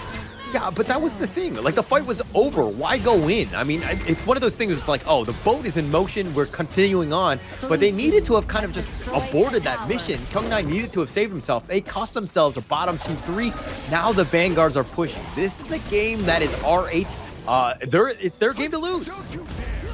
Yeah, at this point. I mean, okay, maybe it was because they had all their up on the side of Nongshim with the exception of Faye. So I think Kyung9 was just like, hey, this is a position to fight, right? You guys have your auto. Definitely. I think the call was just a little bit too early for the side of Kyung9. He was hoping to be able to catch them in a pinch, but a pinch requires pressure from both sides, and that wasn't the case. Yeah, I mean, but the fight was kind of happening, and then Kyung9 just kind of going out of position like that. That's not like him. And it seems like something that, you know, the team, like, who's generally speaking very well coordinated from Nongshim, that seemed like a mistake that we don't see too often from Kyung9. Yeah, that's true. But here we go. BX opening. They found Haku. He's so low. He's going to get pounced away. The Stampede. And they find Siri instead. The Infinite Vastness. And here's Kyung9. He throws out the boat. Slows him down. Now Illusion's in a bad spot. He's got the Unending Sorrow. He flashes away the Stampede. And he slam dunks him. Mijoj, that is. And gets the kill. Illusion down for 30. Yeah, now that you mention it, it's kind of funny, right? I think Nongshim, this pause has definitely affected them a little bit, right? They're not in conjunction with each other. Synergy is lacking a little bit. Yeah, definitely so. I mean, Illusion down for 30 seconds. Nongshim need to find a way to stay alive. Look at the set sail going in for this one. They have the Flaming Palm. Oh, the Tremor Smash on the floor, but not enough. And it looks like Haku, he's trying to stay alive, but he gets it blown up. Abdu finding him. They take the top 3-3. Now the minions are slowly coming in. Siri, Faye, both back in the fountain. Kyung9, it's 3 members against 5. The minions are here. The base is under siege. It's that half-life already. Abdu looking for that right target. Mijoj is going to be killed. And it looks like Nongshim somehow are holding. It looks like they're continuing on. Kyung9's getting picked off. Xenon has been killed as well, and they find their targets. 3 members down off a double off Illusion, but with Kyung9 and Haku both down, Nongshim somehow surviving. They're going to deal with the minions. The base is about 33% life. It's a big positional error coming in from the side of R8 there. They kind of open up their own doors, and Nongshim, main things we need to notice is the fact that he does still have his Truth Mantra. He had it the entire time, right? He was looking for a perfect opening for the Truth Mantra. And sometimes, I think you can't be looking for perfection. You look for the best possible scenario today. Look at this one. Siri baited out, uses the Infinite Vastness early. This could be a potential issue. Abdu still has that Truth. He hasn't used it. It looks like the Overlord will be taken by Haku. And it looks like they're going to continue on. They find BX. They get the pick off. Oh no, this is a disaster for R8. They thought they had him, and it looks like a double with Siri dancing and playing around. Haku somehow solo stays alive, but now Nongshim need to regroup. They need to figure out and fix the lanes before they potentially come back in this one. But in terms of net worth, Nongshim are up. Yeah, okay, look, this shows you just how proficient Nongshim are. I know a lot of people will be like, hey, why didn't I? He couldn't, right? The positioning on the side of Nongshim made it in such a way that he could only catch one person, and he wanted to catch both. And unfortunately, the time that they bought allowed BX to be look taken at out. Faye. He's about to look to go in for this burst ram. And it looks like they're kind of slowing down Nongshim, just backing off at this point. They were potentially going in with Faye, but instead they take the mid T2, and now Nongshim on the retreat, looking to regroup, fix the lanes. You got to make sure that at any moment, because your base is wide open, the top and the bottom, they have the Vanguard, the Shadow Vanguard, under the cover of this Vanguard here. They will look to push. Nongshim right now still sticking around. R8 right now will push them away. A potential fight brewing at this stage. It's going to be a wounding moment, right? It's not going to be something that kills the game off just yet. I don't think R8 will overcommit, but definitely a T3 can be expected to be taken down from the side of Nongshim. I mean, if they're able to equalize, that's going to be a huge one right here. Nongshim looking to go in for this one. The Ocean of Tears hasn't really been too, on point, that is. He's missed a number of them. They haven't been able to wombo combo off of it. But nonetheless, Nongshim backing off, looking to regroup at this stage. They haven't taken the T3s, so eventually those lanes will push. They do need to be careful, but for now, the call is to back off. Yeah, Abdo actually giving pretty good information to the side of his team. Might catch out Haku there. So Abdu finds Haku, and it looks like Majoj is making a beeline for him, but Haku pounces away. Abdu gets knocked up, at least for the first time, and it looks like they will back off, and it's a lot about nothing right at this point. Yeah, look, they committed. They actually burned out the Truth Mantra, and there was no backup. And once again, it feels like both teams, they're just struggling to keep the synergy with other. But right now, Kyung9 may be bad position. Oh, he might be gone on. He doesn't have the set sail. The Unbridled Outburst slowing him down, the flash away, and Kyung9 does get back to safety. An ult was committed, mind you, all for trading for that flash. Yeah, is that the best? Oh, hang on. Abdu looking to go in for this one. He's doing some work, but it looks like Abdu's going to be the first to fall. Siri takes the top T3, and that's an opening. The set sail is going to be missing at this point. Infinite Fast is on back, so ults were committed as well. But now that they've equalized in the top lane, they need to deal more with the middle and the bottom lane of this base. Okay, so they kind of deal the same wound over to R8, so now top lane is going to be pretty even. But Nongshim is still a deficit for them, right? They need to eat the bot lane, like you mentioned. So this is going to be a very important marker. I'm just really hoping both teams can kind of fix the synergy here. They need to. I mean, look at this Tyrant being picked up here. Nongshim right now controlling the game. I mean, they're up about 5K. If you're an R8 fan, you're kind of like, what is going on? Are we able to even get this? You still have hope. You need to figure out ways to backdoor, but you got to worry about the lanes. You got to understand where the minions are at any moment. BX has been that damage dealer, has done a decent amount of work, but he's kind of fallen off. Right now, it looks like Nongshim have the items to kind of deal with this BX monster as he gets gone on here. The Mirror Domain just trying to dance with his food, though the Tremor Smash knocking him up. They get the kill, and that's going to be life number 1, but can they follow up? It looks like Kyung9 is going to be killed. Roichi burns him down, and through it all, BX with his secondary life, he's going to be fine, but it traded with Kyung9 here.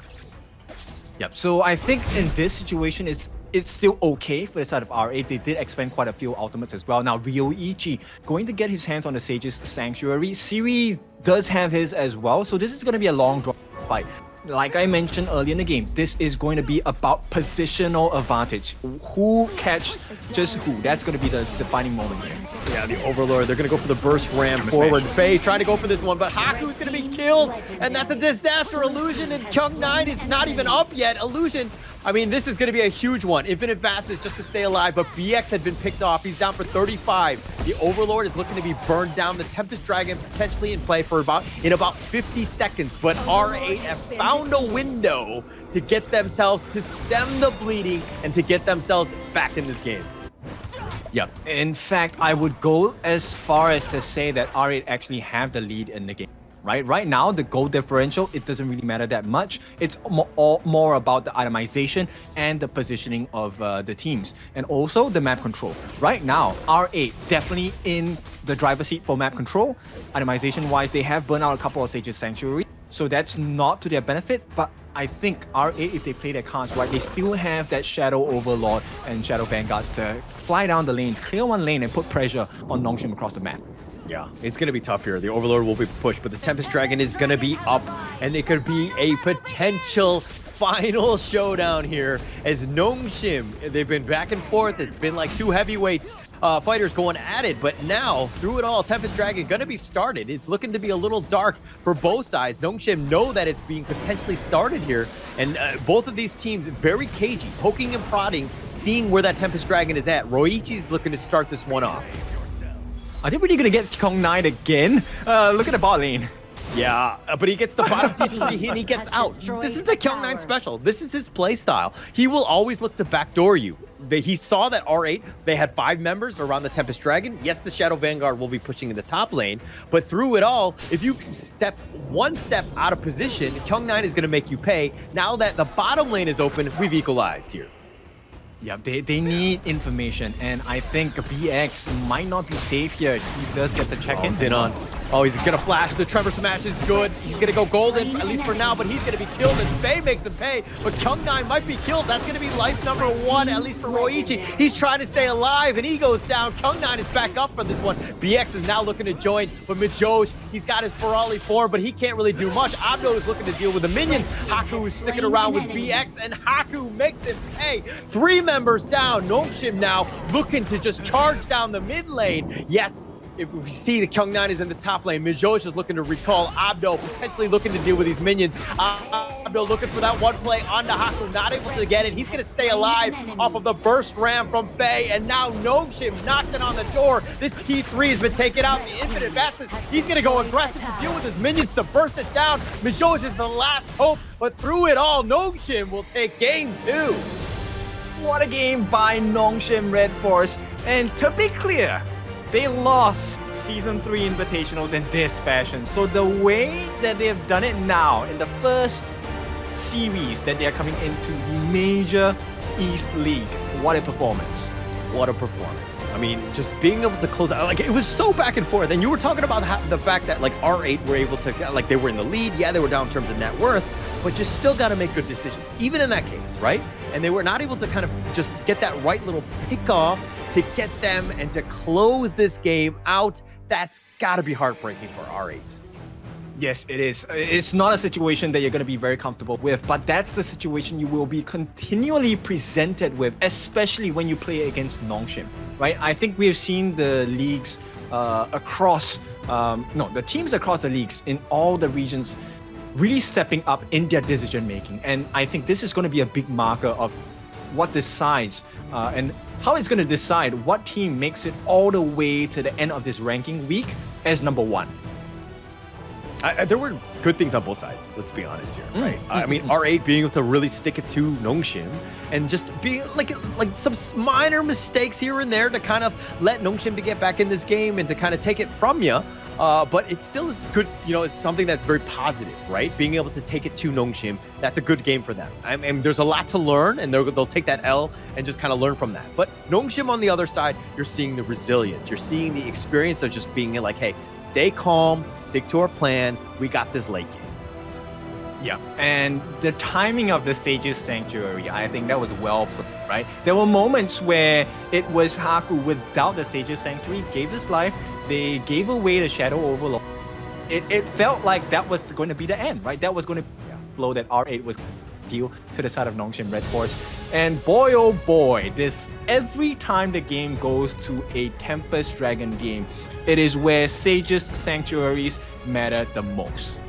And to be honest, when the Tempest Dragon showed up and popped up, and then R8 were potentially looking to go, and then the bottom, that split push by Kong9, it really threw them off, right? The fact that he was able to take that bottom T3, and R8 were like, actually, instead of even going for the Tempest Dragon, they just kind of literally like, oh crap, we're all over the place. Now they were kind of in panic mode. They weren't really able to just make the right decisions to get back in. It's like, do we go for the Tempest Dragon? What do we do? They're caught in no man's land, and because it was like psychological warfare by Kong9, hitting him with a mental shot. Yeah, exactly. In fact, it was a pretty sizable risk on the side of Nongshim, right? Take a look at the damage that they offered.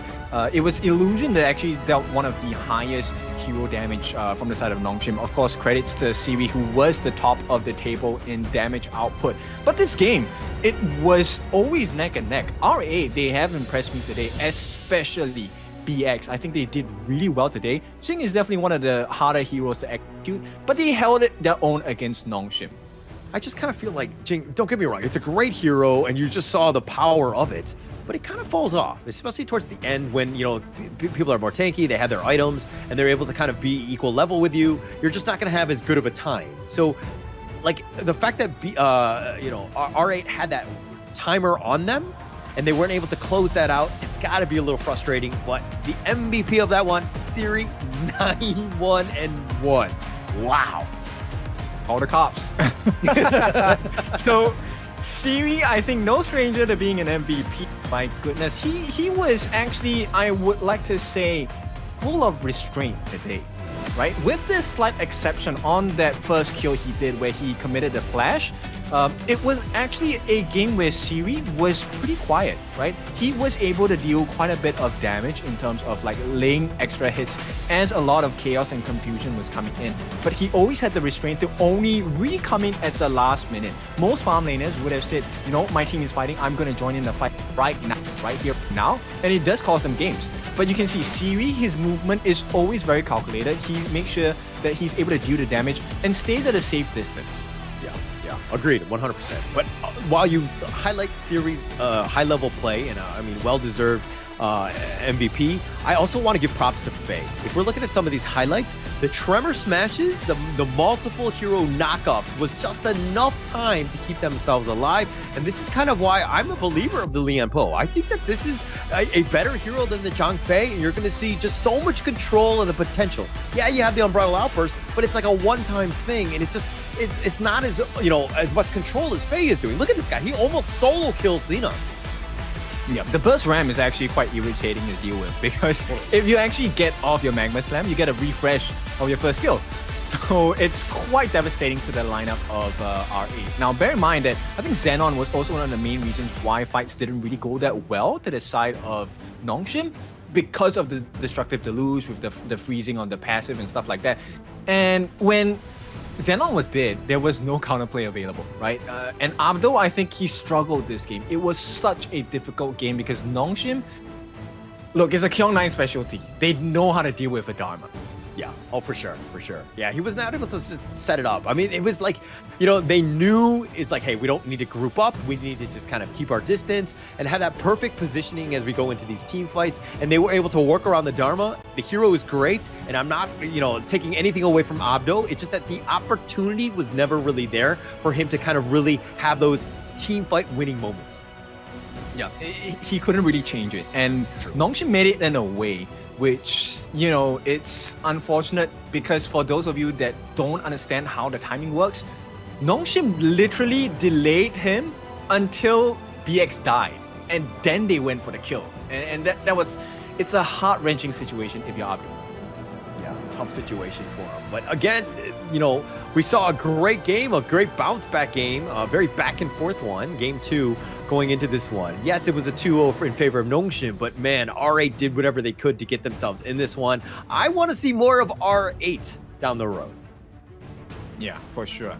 And I think at this point, it's a difficult position, right? So now, I'm going to make things easier for you. I'm going to take a short break. When we're back, we're heading into the third series of the day. Let's see how the other teams are going to perform today. I believe it should be Gen.G's second series of the day.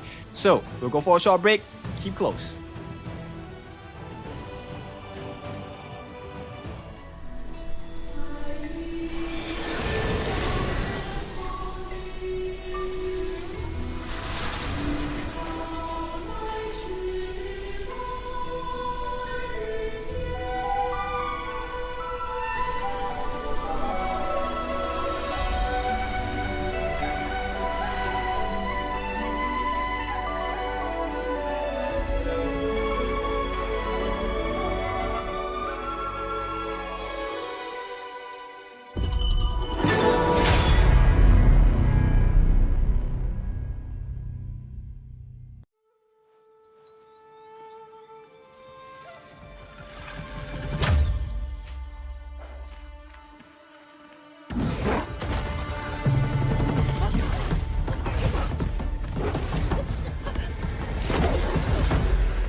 In Hero's Gorge, the base is the spring of life. In the real world, every forest and plant is the Earth's spring of life.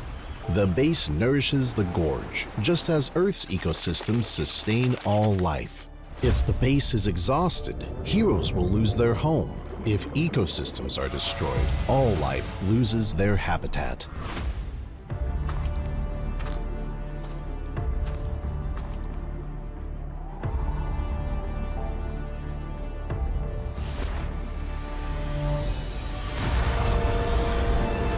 Honor of Kings is working with players worldwide to support real-world environmental causes and protect our planet's future.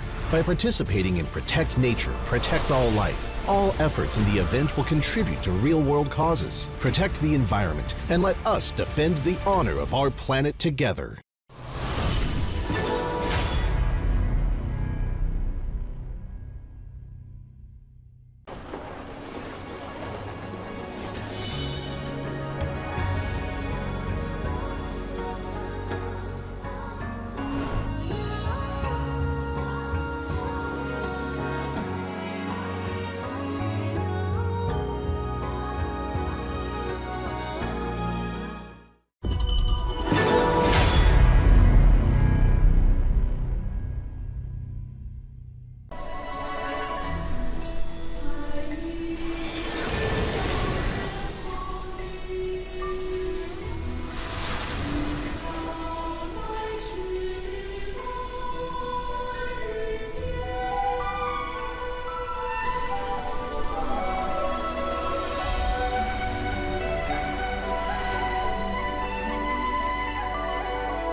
In Hero's Gorge, the base is the spring of life.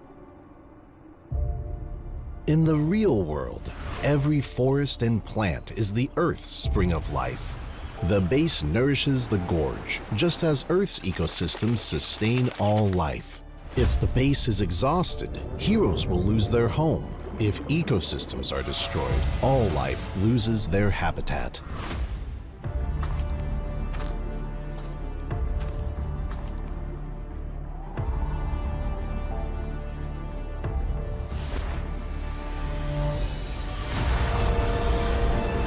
Honor of Kings is working with players worldwide to support real-world environmental causes and protect our planet's future. By participating in Protect Nature, Protect All Life, all efforts in the event will contribute to real-world causes, protect the environment, and let us defend the honor of our planet together.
In Hero's Gorge, the base is the spring of life.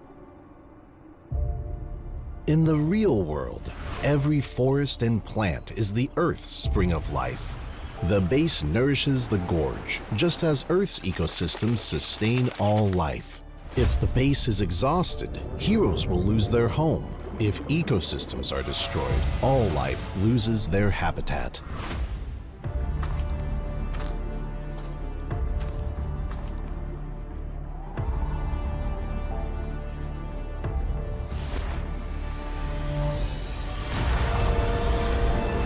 Honor of Kings is working with players worldwide to support real-world environmental causes and protect our planet's future. By participating in Protect Nature, Protect All Life, all efforts in the event will contribute to real-world causes, protect the environment, and let us defend the honor of our planet together.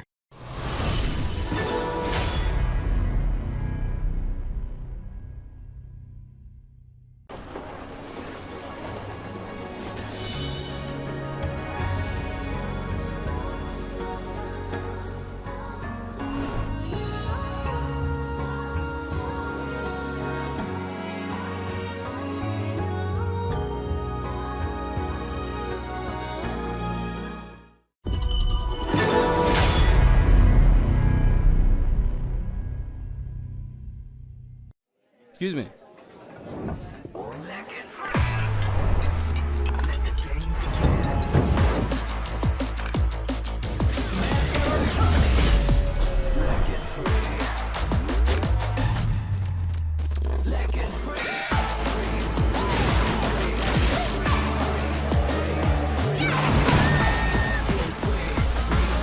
Hugging stings.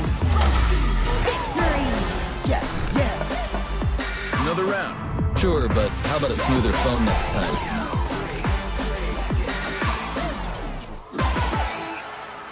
Realme 14, performance beyond limits.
Welcome back into our third series of the day. It's going to be Gen.G going up against Venomous. Now, Venomous is another new name coming into the scene here for our major league.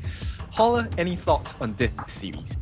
Look, I think what we saw in the first game with Gen.G just being on another level. I think that if you're Venomous and you're tuning in, at the same time, it's like, hey, it's good to see what they're picking and how well coordinated they are. But at the same time, if you're Venomous, you're kind of like, I'm a little scared, right? This is a potential team that's starting to kind of hit that rise. But here's Gen.G Esports. We saw them earlier today. It's going to be Wawa, Ray, Inua, Rock, and of course, Clue. This is a team that was really making some waves in that first series. A good, strong series for them.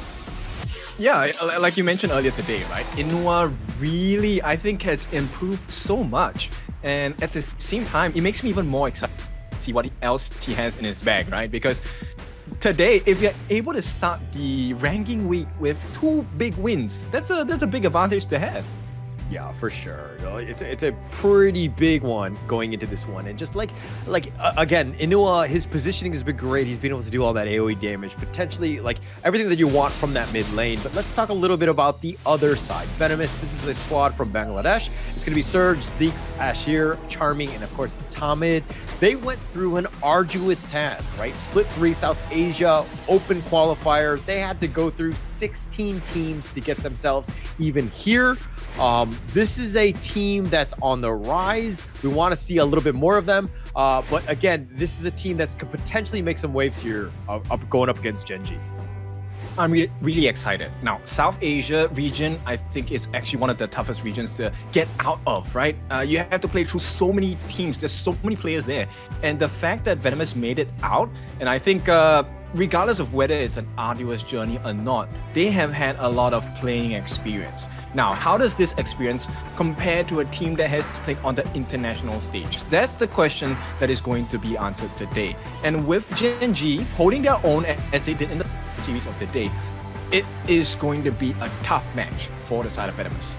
Yeah, I mean, it always helps when you're playing up against teams that you're not too familiar with, teams that are on the international stage.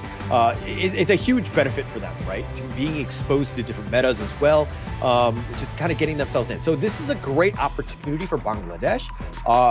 Again, going back to that open qualifiers, 16 teams, man, 11 of them were Bangladesh teams. So there's a lot of good teams out of Bangladesh. And then to be potentially here, this is a huge following. They've got a big group of fans that can help support them. And they definitely want to kind of shock the world, so to speak, and just kind of really stick it to Gen.G here. Yeah, so Gen.G, they're going to start off with the blue side prio pick. Now, let's take a look at what kind of banning and pick strategy they want to go with, right? Do we go for the bans that are against our draft that we already have pre-planned out, or are we just going to take out the meta heroes? So Gen.G, they're going to start off with the Lung ban. I think you just go out with meta, right? I think it's the safer way, especially in a best of 3 where, it's just a matter of getting the best heroes for you and not worrying too much about what the enemy is bringing. I think that Gen.G have kind of shown that, yeah, they have a little bit of a Chano strat in mind. But again, it really comes back to, just Venomous, maybe they're just more comfortable against it. We'll have to kind of see how they play this one out. Yeah, maybe Gen.G goes for the early ban here, right? If they're really going for the channel, I agree. At the same time, I think I want to toy with the idea. Maybe they can explore having a Luara if the channel does come out from the side of Gen.G. They will, in fact, not go for it, so they're going to open up the doors for early. They ban out instead. Yeah. Look, I think that, teams need to evolve, right? I think that they're kind of, what we've seen thus far, when we see the Chano, teams aren't really drafting against it. They're still kind of in their own, tunnel, dare I say, of just, picking our balanced draft, or this is our set strategy that we're going in. But you gotta adjust, right, to what the enemy is picking. And I think the Chano hero is so strong that you do need to draft around it. You need to deal with it. Yeah, so different strategy. Gen.G actually playing the long game here, getting the early into their hands and taking away one of the best counter. Right now, Venomous, they start off with a potential Diadea and Dharma picks. It will be locked in. Yeah, I like those heroes. I think that what's better than a double D combination, right? That's got to be the best two going into this one. The idea and Dharma, very strong, very meta, very, powerful in Season 3. We've seen this time and time again. Gen.G respond with their own, with the Dahlia Elaine combination. This is a nice one too. I like the Celestial Melody, Death and Sunset combo. Yeah, this is a pretty painful one, right? And regardless of who you have on the side of Venomous as your farm lane, it is going to be a tough play around. Now, they're going to try a different combination on this case. They're going to try and go for the Liang Deity as well. So Liang obviously will be playing the mid. This is a slightly different train of thought coming out from Venomous. Curious to see what that is going to be like. No, I like it, right? You flash control, you get on top of the Arlie, and you're able to blow her up, right? Or the Elaine. Just lock people down, and they're squishy enough where once they're not able to move or to kind of diffuse everything with like their Death at Sunsets and their life steps and all these things, you really can just burst them down. It's very simple, right? So I do like this Liang pick. I think that this is a very strong mid to kind of deal with the squishiness that is on the Gen.G side. Wow, they actually ban out the Lam. This is interesting because I think maybe Gen.G has done some homework on the metas in the South Asia region.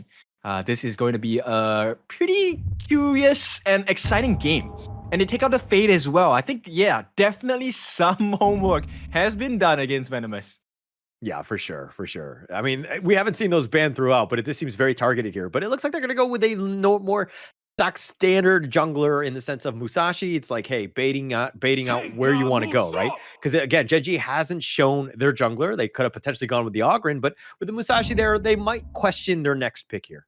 Oh, the Dianwei. I love the Musashi pick, right? It's a brilliant chase down towards the Arlie, right? So at this point, Rock is not going to have a very easy, especially if Venomous gets a lead.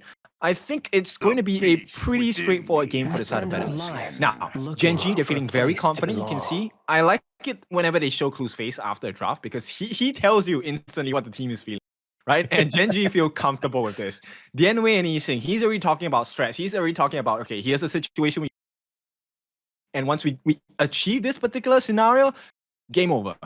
Yeah, and to be honest, let's talk a little bit about Gen.G's Yixing pick, right? The world is my board. Yeah, it's like, yeah, you lock them down with the Liang fake control, but you're very easy to be locked down yourself. Now you're stuck in his prison, and you're gonna have a tough time. So it's a nice counter pick, and then the fact that like you have the Dianwei, which is pretty much your carry at this stage, assuming Arlie isn't able to kind of get his own farm, you're gonna be in a good spot. But Venomous, they're gonna just round out their draft with a Marco Polo. Your thoughts on that last pick, kid? I am okay with a Marco. I think he does pretty well in escaping the pressure by Elaine, right? Definitely with the roaming gun, he's able to get in and out of situations. But the laning phase is extremely difficult for him against Rock. Yeah. He's going to struggle there. They're going to have to figure out ways to kind of, force feed him as much as possible. Maybe even do a lane swap going into this game. Just kind of give yourself a little bit of a better situation and kind of shake things up a bit. Because again, I do think he struggles against the Arlie in that lane. But it's going to be an interesting one. Your thoughts on these drafts going in? Do you give an edge to any of these teams? I think not too much of an edge. The starts of the game, I think, will pretty much play towards what we expect, right? So if they don't do the lane swaps, then it's going to be a very tough lane for Charming, right? He's going to struggle. His deity needs to do an absolute monstrous job of keeping the heals, but maybe even a lockdown to be able to let him get those Resplendent Revolvers hits onto the Arlie. Meanwhile, I think as we enter the mid stages of the game, the setup on the side of Venomous will decide how the rest of the game will go. Because if the Dharma gets the appropriate setups, I think it's pretty hard to fight back into it. Even if you have a double Death at Sunset, what good does it do if you're the only one left alive, right? True. To be honest, this game comes back to Ashir's Liang for me, right? In that mid lane. I think if he's able to lock them down and like the Marco Polo and Musashi come in and they just clean house, I think that they're going to have a good time. But if not, Dahlia has so many options for Celestial Melody, and then you have like all these get out of jail free cards or these like team fight like the world is my board. You have so many options, right? So this is a really good lineup for Gen.G. I think it's going to be a little bit more difficult to play than for the Venomous side, but is Liang able to kind of get that lockdown from Ashir? I agree with you. In fact, he took the flash as well. Is that the best common spell? In my opinion, I think maybe not. It would be ideal if you could take out the Purify and maybe eat one of the skills for the team, right? Waste one of the resources coming in from Gen.G. Now, this situation in the early stages of the game, you can expect that Inuwa is going to have a pretty decent wave clear. Liang has decent damage, but his wave clear ability is not going to be as fast. Taking liberties always wins the power word, Fate. All right, well, nonetheless, I mean, this is EWC, right? This thrilling season of the Major Leagues is made possible with the support of EWC, helping bring top-tier competition to fans worldwide. This is a great opportunity, and of course, if you're to win out, you get first place or potentially make it in the last call. You can reserve your slot into the KWC, which is, of course, the Esports World Cup. Yeah, so, all teams want to put their best foot forward.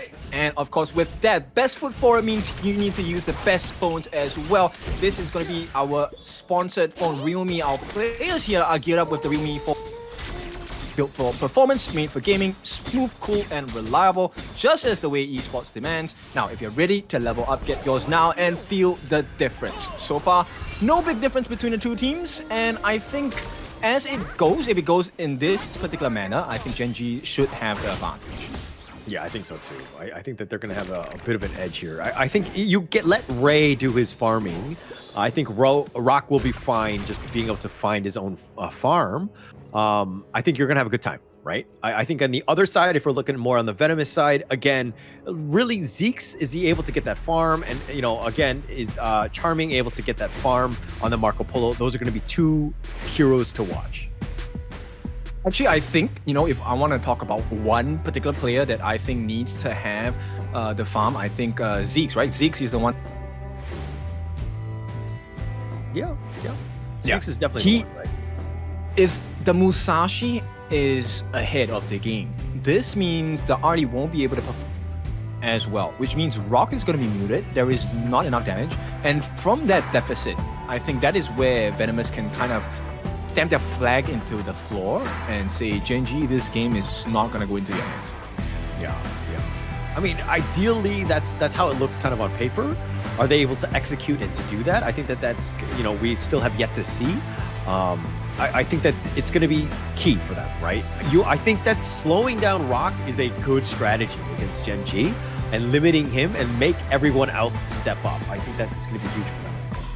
Yeah, I mean, there's plenty of different stun lock combinations or suppressions that they have on the side of it, right? I think end of the day, you could have the Bit of Farewell to proc the skills away from the Dian Wei, which means Ray will lose that CC immunity. At the same time, they do have suppressions such as Control, right? Di Liang Ultimate. And this is on the plausibility that, Gen.G players don't do anything, they don't fight back, they don't press their skills. But, if you get the appropriate lockdown, essentially this Dharma is going to be a god.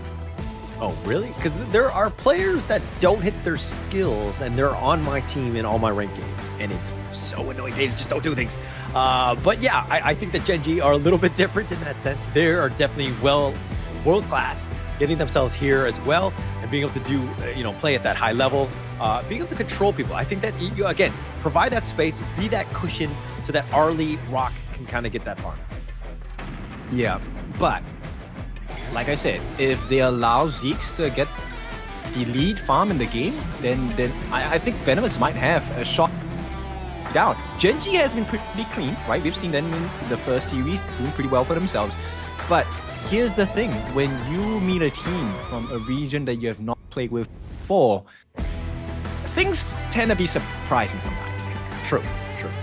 But this is why practice is so important, right? Because when you see a whole bunch of, when you play so many games and you might see different lineups or different play styles or things like that, like you're not going to be too phased when you see it because you played so many, you've seen this before in games, right? That said, obviously, the amazing thing about Honor of Kings is that there's the whole, player can play it and they can play it their own creative way and they can kind of, tailor it to themselves. But at the same time, it's still kind of within limits of a box in that sense. Like you have an idea of what is inside the box though.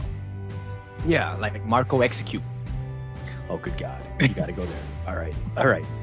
Your specialty, right? So, okay, you were saying that, like, the Dongwon, you don't play it with the Execute anymore, but you definitely do the Marco Polo with Execute. What other heroes do you use with Execute? I use Morts with Execute as well. Interesting. Okay. Potential burst, I see it. Okay, but is it like when you're roaming? Yeah, of course. What are you talking about?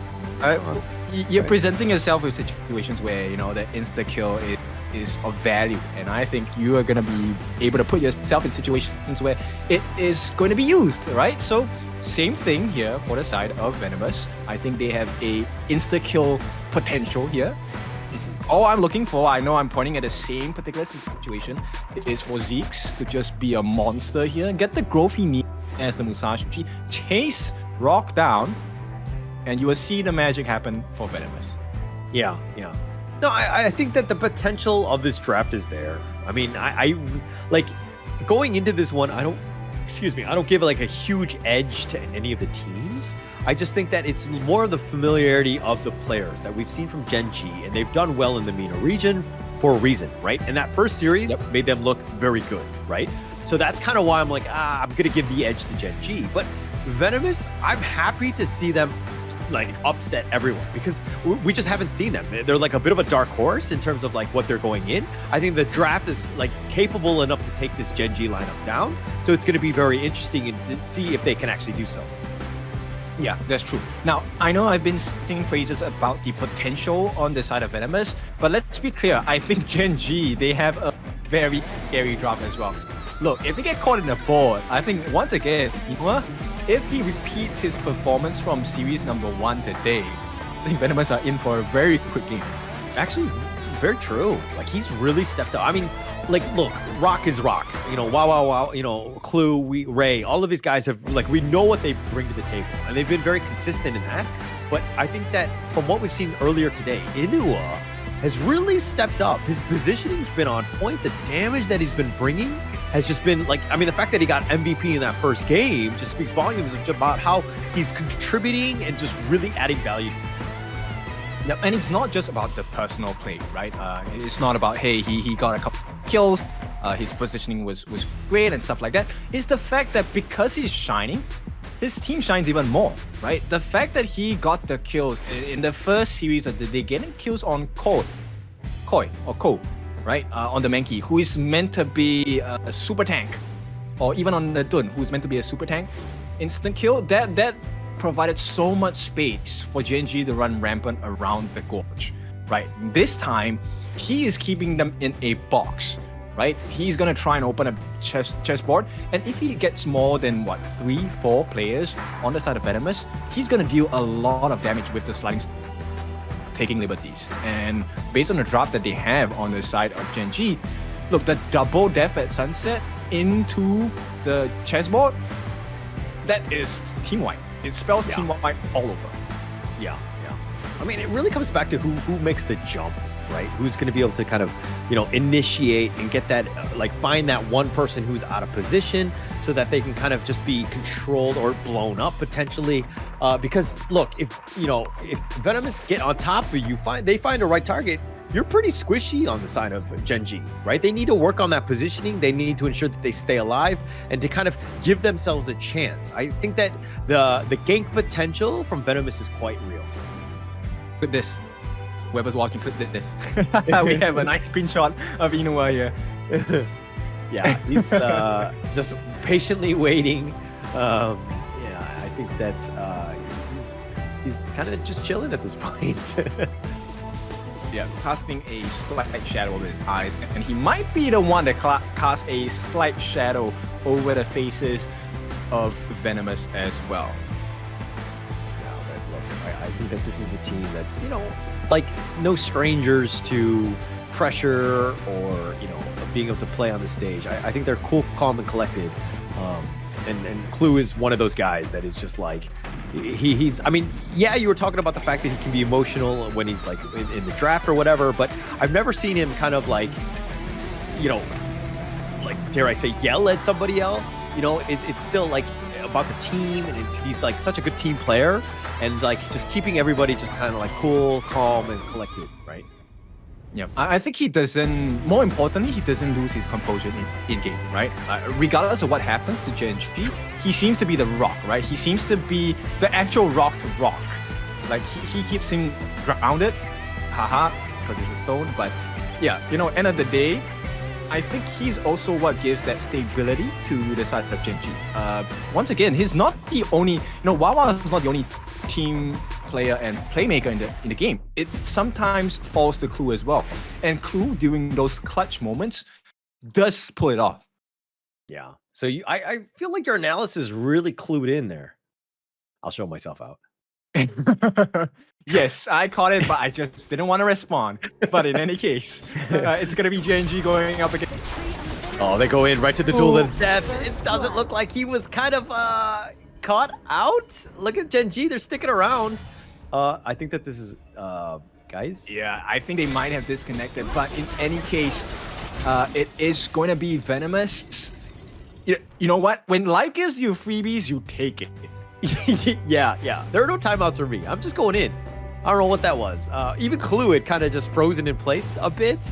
But I don't know how they're going to do this one. That one seemed a little, not great for Gen.G on that point. Just stuck. Well, what was the code again? When life gives you lemons, you look make at melons? lemonade? No. Yeah, I like your version of it much better than the I'm just kidding, actual guys. version. Yeah, but in any case, I think that yes, there is a potential for them to revert that situation. So you know, it doesn't make too big of a deficit to the side of Gen.G. But end of the day, I think Gen.G, if they play their cards right, this game could end really quickly. Yeah. But look, I mean, come on. I don't want to get look, Gen.G are already down potentially 2 kills. You know, Venomous are in a great spot right now, and I don't want to undersell what this team could potentially do, right? I think that there's a lot of show me, I would say, that I want to see from this game, and to see exactly where Venomous stands. But they got a tall task ahead of them, right? This is a good Gen.G lineup. And going into this one, if we had to rank them, I would assume that they would have gone into Group S after this ranking week, because, you know, we've seen them, right? We've seen the experience and we've seen them play well. So I would think that they're top 3 at least. Your thoughts? I agree. I think based on so far what we've seen, I think definitely... Okay, purely, I think just based off the games we've seen today, it is going to be Gen.G, it is going to be Nongshim, right? These are the 2 teams that I think would definitely be part of the top 3 in Group S once we're done with ranking week, right?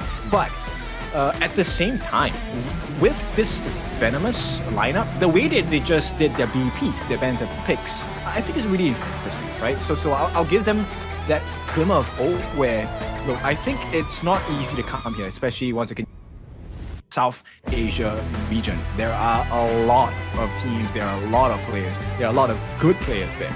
So for them to make it out of that huge, it's not even a pool, I think it's an ocean, right? Maybe they are a big fish in a small pond now. Yeah, I mean, again, we'll have to see exactly how they stand up, right? I think that, again, even in this first matchup, no matter what happens, we're getting some tape on these players, right? I think that that's the biggest thing for Venomous. I think that this is a team that we could see, like, the fact that they're here and they went through, like a death row of, teams just to get themselves to this position speaks volumes about the resolve. But playing to the level of the other teams that have kind of already experienced, S3, S2, championship, all these things, might be a tough and tall order ahead of them. But going into this one, like, did you have a top 3? Like, if we had to do predictions, are you comfortable giving your top 3 for like a Group S? No, not now. I want to see the performances first, right? Okay, look. Yes, we had a tour from Nongshim, but that tour wasn't as clean as a normal tour would have been, right? I expected Nongshim to be a little bit more dominant. They definitely made a couple of better decisions, but to be able to be put in that situation, I think you have to give that benefit to R8, right? So they actually managed to push Nongshim to a position where Nongshim were really uncomfortable. And with that being said, now that we are finally introduced to the second new team within the league itself, which is going to be Venomous, I'm curious, right? I don't want to be the that says, oh yeah, I have my top 3 now, and then I realize, hey, you know, I have missed potential candidates for it. I think we need to be fair. Fine. If you want to be neutral, you want to be very, political in your answer, so be it. But yeah, I do agree with you. I think that we do need to give, look, R8 Esports, surprising, right? I think that really sticking it to them, Nongshim, in that game 2 really speaks volumes about that team. I want to see more from R8 before I decide.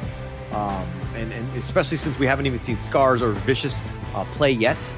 It's going to be interesting. And we have an interesting 7-team league. And who comes out on top? Obviously, it's going to be key for these round robins. It is not going to be easy playing up against 6 of the other teams.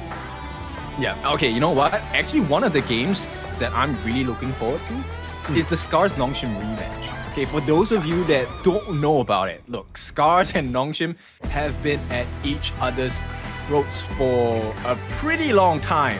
I think when we were introduced in Season 2, we already saw the makings of a big rivalry between these 2 teams. And every time they meet each other after a long or short break, Scars always seems to step up and push Nongshim closer and closer towards the edge. So I'm curious to see if R8 can push Nongshim to this extent, what can Scars do? Do you think that rivalry has gone as far back as World War II? Wow, okay. You have not been listening. Okay. No, right, we're more recent. Got it, with the teams. No, but these 2 teams have been going at it for quite some time. The fact that Scars took them to a game 5, it is a very strong team, and Scars actually took that loss hard. They did a little bit of a shakeup in terms of the lineup, and they definitely want to impress here. And I think in that Japan-Korea qualifier, they did impress. They were a very strong team, and this might be one of the best iterations of Scars that we've seen. And again, unfortunately, we probably will not see them today. They're scheduled for tomorrow, the first matchup of the day at 5 p.m. plus 8 GMT. So stay tuned for that one as they go up against Nongshim on that. Interesting. And I think Rock is going to head to the washroom, I suppose. Yeah, it has to be the washroom. Okay. Yeah, I guess so. I mean, you have time to do... there seems to be a bit of a tech issue. Gen.G was not even able to move. So that was a bit of an issue. They're probably going to have to do some sort of rollback or something to make it fair, right? You know what? It's the farm lane on the side of Venomous went to the washroom as well, right? Maybe they're holding a secret 1v1. Yeah, I'm pretty sure that's not going to happen. I'm almost positive. I would bet money that scenario would not happen, right? Well, it doesn't have to be a physical fight, I mean, okay, look, I didn't know where you're going to go with that. When you were saying that they were going to the bathroom together. Okay, that's not how it works. But yeah, look, I think that there's, again, a bit of a hiccup today going into this one. Look, I expect Rock to really kind of drive this game. I think that even on the early, he's going to be target number 1. And seeing how he responds with people just prioritizing and potentially trying to kill him as quickly as possible is going to really show just how good of a player Rock is. Yeah, I think actually the scenario that I kind of envision in my head is that we will not get the farm lane matchup, right? That matchup is only going to exist in the early part. It really is then a situation where the rest of the team goes in for the catch, right? So it's going to be the jungler going from Venomous onto the RD here on Gen.G, and likewise, it's going to be a different target, right? They want to stop the Marco from getting his ultimate down. That's going to be the job of Inua, right? He is going to be the one that hopefully stops him mid ulti, probably with the taking liberties, and then hopefully the chessboard catches as many of the Venomous players as possible. Yeah, that would be key, right? Just any sort. I think it really comes back to Inoue, right? Like you're kind of already talking about it, right? Just his control, his stuns is going to be the difference maker in this game. There's going to be a lot of pressure on him. Also, you know, if we're looking at Wawa with those Death and Sunsets meter kills, kind of controlling the backline, getting onto the Marco Polo, or even the potentially the static Liang when he locks somebody down, I think it's going to be key, right? And the team fights are going to be the most interesting part of this. While we have the laning and things like that, it looks like Venomous right now, though, the players are either playing tic-tac-toe or they're signing off for lunch or something. I don't know. And it has to be tic-tac-toe, man. Come on. Tic-tac-toe? Okay. Both teams play tic-tac-toe against each other. During the breaks, tic-tac-toe? Okay. All right. I think, you know what? It's probably just a situation where they had to sign off saying that, you know what? Yes, we saw 2 kills for the people that lagged on the side of Genji. We'll not kill them again. I wouldn't have signed off. They'd be like, haha. Well, it's not my fault. You know, what do? I just killed you. It's not my fault you died. Move. But no, my finger wasn't even on the button. It just happened. Yeah, it's like innate, right? I can't control my body. Something like it just does what it just gets kills. You know, I'm a killing machine, right? Instinct. It's the hunter instinct. All right, but Rock is back. It looks like hopefully this game is going to be underway soon. As we get into this one, that's clues like, hey, did you wash your hands? Rock's like, yeah, bro, I did. Wait, is he asking to smell him? Dude, he's like telling the admin, he's like, dude, can you just ask Rock? Oh, we should be heading back. Okay, all right. We'll stop with that. And Rock did wash his hands with soap for these real meat folks. Are you sure? I think he told you, no, I have to keep it dirty. We have to fight it dirty here. Yeah. Okay. So, with that being said, the referees have reset it or reverted the game back to a minute or 1 minute ago, something like that. So, let's see how this goes. I think actually this benefit. They reverted it back to 1 minute and 20 seconds. So, the 2 kills did not happen. Erase it from your mind. It was a imagination. I feel like we need the red pen from Men in Black to be like, hey, you know what? It's just much easier to just like erase the memory of, you know, that situation and just kind of get them in, and they won't even know that Rock didn't wash his hands. You know, I think that would be key at this stage. Yeah. And then only the smell will kind of alert them to maybe something's different here. Yeah. No, I mean, look, I think that they probably will. Like, I'm sure that these two teams are just like gearing up, ready to go. You know, this is an awkward situation for both the teams, and going into this one, like there's so much at stake, and being like, oh yeah, actually we had a technical pause. Like we gotta wait. Like I'm sure they're a bit antsy, right? Even antsier than we are. I think it's okay. With the fact that actually this is the first game of the series, right? There is no big deficit. Nobody's 1-0 up. So they're kind of on the same page here. Right now, like you said, okay, maybe they're getting that fire is in their belly. Now the question is who can convert this fire and this need to win into an actual proper execution. Yeah, it's gonna come back to it. Look, I'm so like these players ready to go, good to go. And again, like going into this one, like you don't want to be in these situations all the time, because it kind of like when your strategy is set, you're going into the game, and then now it's like, hey, like, are we good? Like, you know how when like sport players, like they need to warm up and you kind of have that like pauses for quite some time. It's like, getting myself back into the groove where I'm ready to play again is going to be key. And I think that these players are going to be fine, but it's still something that's questionable in the sense because these pauses can be a little on the longer side. Yeah, and maybe you kind of cool down from the heat of the moment as well. I did have this situation once.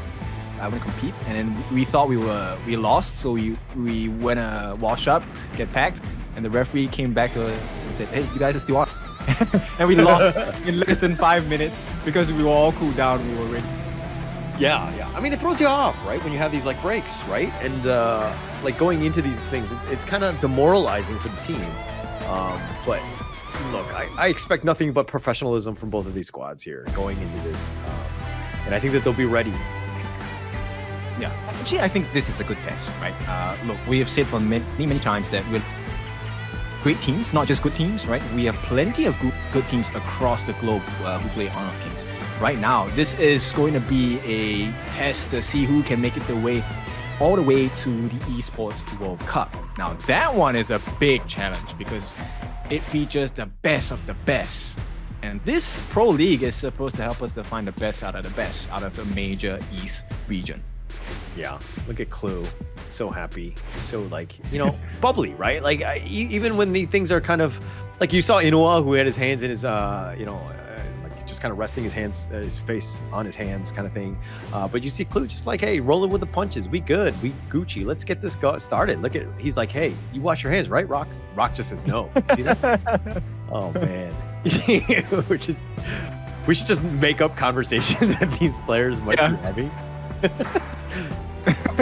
Change game show, Honor of Kings Special Edition. Who's saying what? We'll do some lip reading. Just like Clues, like, yo guys, Rock didn't wash his hands. But watch me. I too am not gonna wash my hands, so I can be the same level as Rock. Yes. Yeah. Clues like, I got this. And VENOM hears this and they're like, oh my god, we are not shaking your hands at the end of the series. Right? Win or lose. Away from us. Yeah, we're not using those phones. Everything needs to be disinfected. And so he's like, ha ha ha, bacteria. Look at him laughing. Yep. You're interested in bacteria? No, we are interested in getting you back to your room. Yeah. We're going to 2-0 you right now.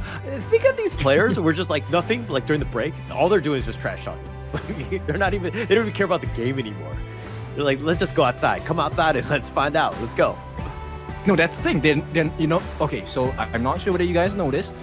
During a technical pause, players are not allowed to discuss strategy. Yeah. So they have to make conversation if they want to talk. Yeah, so that's why they're talking about washing hands and stuff, right? Yeah. If anything, we need to be like hygienic about these kinds of things, Like, hey, you never know. Clue might be like, hey, actually, I'm using that phone next game. So Rock, if you don't mind, keep it clean, man. Yeah, or maybe they have those internal lingos where they have an actual conversation where it doesn't sound like a conversation, but they're actually having a conversation. Yeah. Oh, interesting. Like talking in like code. Well, what happens if they spoke in different languages? Like, do they have like translator? Be like, hey, actually, they're talking about the game, guys. We need to shut this down. Yeah, that'll be kind of interesting. Yeah. Oh, they got caught. Yeah. Yeah, the referee, the marshal was like, hey, no talking about strategy. Yeah. The Wawa. Oh, just like chilling. We're gonna kill these guys. These guys are dead. Look at that guy. He's got nothing on me. Yeah. After this game, I'm gonna go take him outside and just wreck him. Blah. Eat them breakfast. I mean dinner. Yeah. Oh man. What is going on? Yep. And he's deep in thought at this point. I need to eat an ice cream at this point. You cool down. Yeah. Oh, they're ready to go. Very serious. Okay. It's a little bit of a laugh. I think it's about to it would be funny if we could talk to them at this point. Yeah. If we could tell them, we're like, hey, dude. All right. I want to lie down on the beach. Yeah. Chill out. All right, but looks like the time machine. I mean, I think it's taken a while because it needs to go 88 miles an hour. And they need to find the runway for that. So they kind of bring it back a little bit. I don't know what that happens to our memory and where we are, like, you know what I mean? Like what happens with our stream and the conversation. Maybe it disappears. All right, so I think with being reset as well. So I think. If I remember, I think Venomous are gonna pick up the Musashi, right? And then after that, they're gonna pick up. Actually, that's the only hero I remember. They have a Musashi. Dharma, Musashi, Liang, Marco Polo, Daidia. Whoa, your memory's really good. Boom. Or I just write things down. I know. I'm a boomer. How dare I? But yeah, I've got it. So good to go. Even because here's the thing, if they use the time machine, we go back in time, and it's like it didn't happen. I can make these predictions because I wrote it down, right? I'm not making any money off of this, but I feel like I need to be doing like sports betting based on the draft so that I can make money here. Dangerous conversation to have. yeah. Very risky. I don't know where I was going with that. Please don't give me fun. By the way, you can find me online at Dashcast. Yeah. Same here. I mean, and if we look different, don't worry. You know, we are actually one and the same. Oh man, I can make so many jokes here, but they're not feasible. I will hold up on this one. But okay, all right. We gotta move shots. Okay, all right. Next, this series. All right, the one after this one is going to be Vicious Esports going up against Nongshim. Okay. Coming up, and then there's actually a fifth game, but it's not going to be on broadcast. It's going to be Venomous versus R8 Esports. To be honest, I kind of wanted to see that one. All right, let's get a swap, man. Can we swap out the players? Swap them out right now. They're like on voice command. We control this stuff. Yeah, but anyway, this is what's happening now. It's time machine port initiation. So because of the technical issues, we will actually resume the game from 1 minute and 20 seconds on the timer. So the kills did not happen, right? Which is also why we needed the teams to verify this so that everyone is in agreement about making and keeping it fair and square. Yes. That's the most important thing, right? The fact that Clue got gave up first blood because he couldn't even move. Yeah, they need to reset everything. They need to make it fair for this. And it looks like the players are queuing up and ready to go for this one. Again, we've been waiting for quite some time, and we're getting to this situation now where the players are starting to load up and good to go. It's a good thing that we have this time machine. Yeah, exactly. And we are ready to go in once again. Okay, so 1 minute and 20 where things didn't happen at this point. No kills happened. Yeah. Like I saw Clue moving back in the same spot, and I was like, "Oh my gosh, he's just gonna give up first blood here anyways." Like, he's in that same spot, right? Like the duel of death potentially. Oh, that's scary. But okay, all right. It looks like Clue is actually piloting the Dahlia here, so I think we'll be fine. But Venomous looking for that potential gank. Yeah, Zeke and Tommy are actually doing well for themselves. Ray, he knows there's a there, so he will not make that movement around the map. But Zeke here, if he actually gets the steal onto the camps, it will be huge. Oh, they got the pullback, the flash away. Tommy does survive. That was actually kind of close. I thought he was going to get knocked up with that taking liberties by Inua, but nonetheless, he got away. Okay, so let's take a look at the goal differential. At this point, interestingly, it is Charming that's leading the lane with 1.6 thousand gold. Yeah, actually quite high. I mean, just letting the guy go, just dealing his damage. And I mean, this is the one thing that we were kind of worried about, like the Marco Polo here. But Clue just harassing Charming, he's going to get back to safety. But look, I think that if, Charming is able to just kind of solo farm, and to actually come out on top, he's going to be doing himself a lot of favors. Yeah, and you can see, right, Venom is actually playing slightly differently. They want to place extra pressure into the mid lane, and anyone recognizes this, he's willing to give up the farm over to Ray. They want to make sure that this Dianwei is able to match with Zeke's. Smart play, to be honest. I think Ray is definitely your win condition with Rock as well. Inua, you don't need all those items. You just need to really hit your skills more than anything else. Not to say that he's a support player, but for this lineup, he can play like a support player, right? All you need to do is just cycle your skills, ensure that you're hitting those stuns. Yeah, at the end of the day, you're just meant to be a utility mage, right? My question here actually is for Venomous, right? So, to be honest, I think Venomous has plenty of lockdown, and who on the side of Genji is supposed to eat Asher's ultimate? Actually, very good question. I think that it really looks like they got Rock. They do some damage. They have to knock up the duel to death, but Tomit is going to give up first blood, and it looks like Ray will go down as well. Clue is as well. Nice Fever Barrage, just zoning them away more than anything else. But Rock looking to go for something. He gets hit by the barrier, and Charming going in with a Resplendent Revolver. Just the tip of on it. He's trying to go for Rock. One more shot, and he does find it, and Charming outclassing Rock at this stage.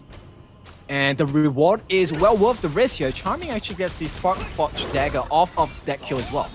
Yeah, Surge now taking a lot of damage. Well, Wawa, I mean, through it all, the Tyrant has already been picked up, and Venomous in a great spot already. This is a great start to this game.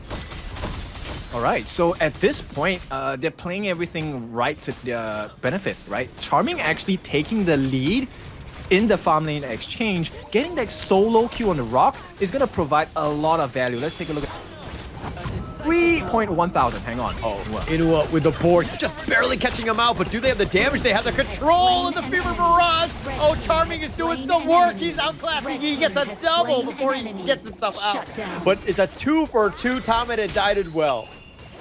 Oh, but the shutdown by Clue, that was it's a spice you want to have, because yes, you get the shutdown, but you want it to go into the hands of Rock. So Gen.G, they still are in a position that it's pretty much easy to swing from. Venomous might be able to take the lead from you. I mean, Genji actually has the net worth lead. I mean, yeah, it's very minuscule at the stage, but if you're looking at the kills, it's a little bit different. I mean, in the mid lane, they've got the Stampede, they got Ashir. Rock is gonna get credit for this one. He gets the pick off, and that's a nice win for them. Ashir down for about 15, and this mid T1, the world is my board. They have the knock up, they're taking liberties onto Tommen. They're trying to isolate him and trying to get the damage, but they don't have enough. They take the mid T1 instead, and Gen.G strike back. Oh, this is a very sick combination. So both teams actually showcasing the combinations available, and Surge maybe in. Like we mentioned, that Inua is definitely going to be one of the big game changers for the side of Gen.G, and he has been proving that point pretty strongly so far. Yeah, he's been on point with those the world is my boards, the taking liberties. He's been very strong on this Yixing. He's really had a lot of value in terms of his skills. But Lugdula's death, they go right into this. The Death at Sunset and the Moonlight flash away. And Wawa will survive. That was a pretty big gank attempt. They have 4 members from Venomous here. They just don't have the minions to continue pushing. Yeah, but here's the thing. Oh, hang on. Oh, they have the knockup.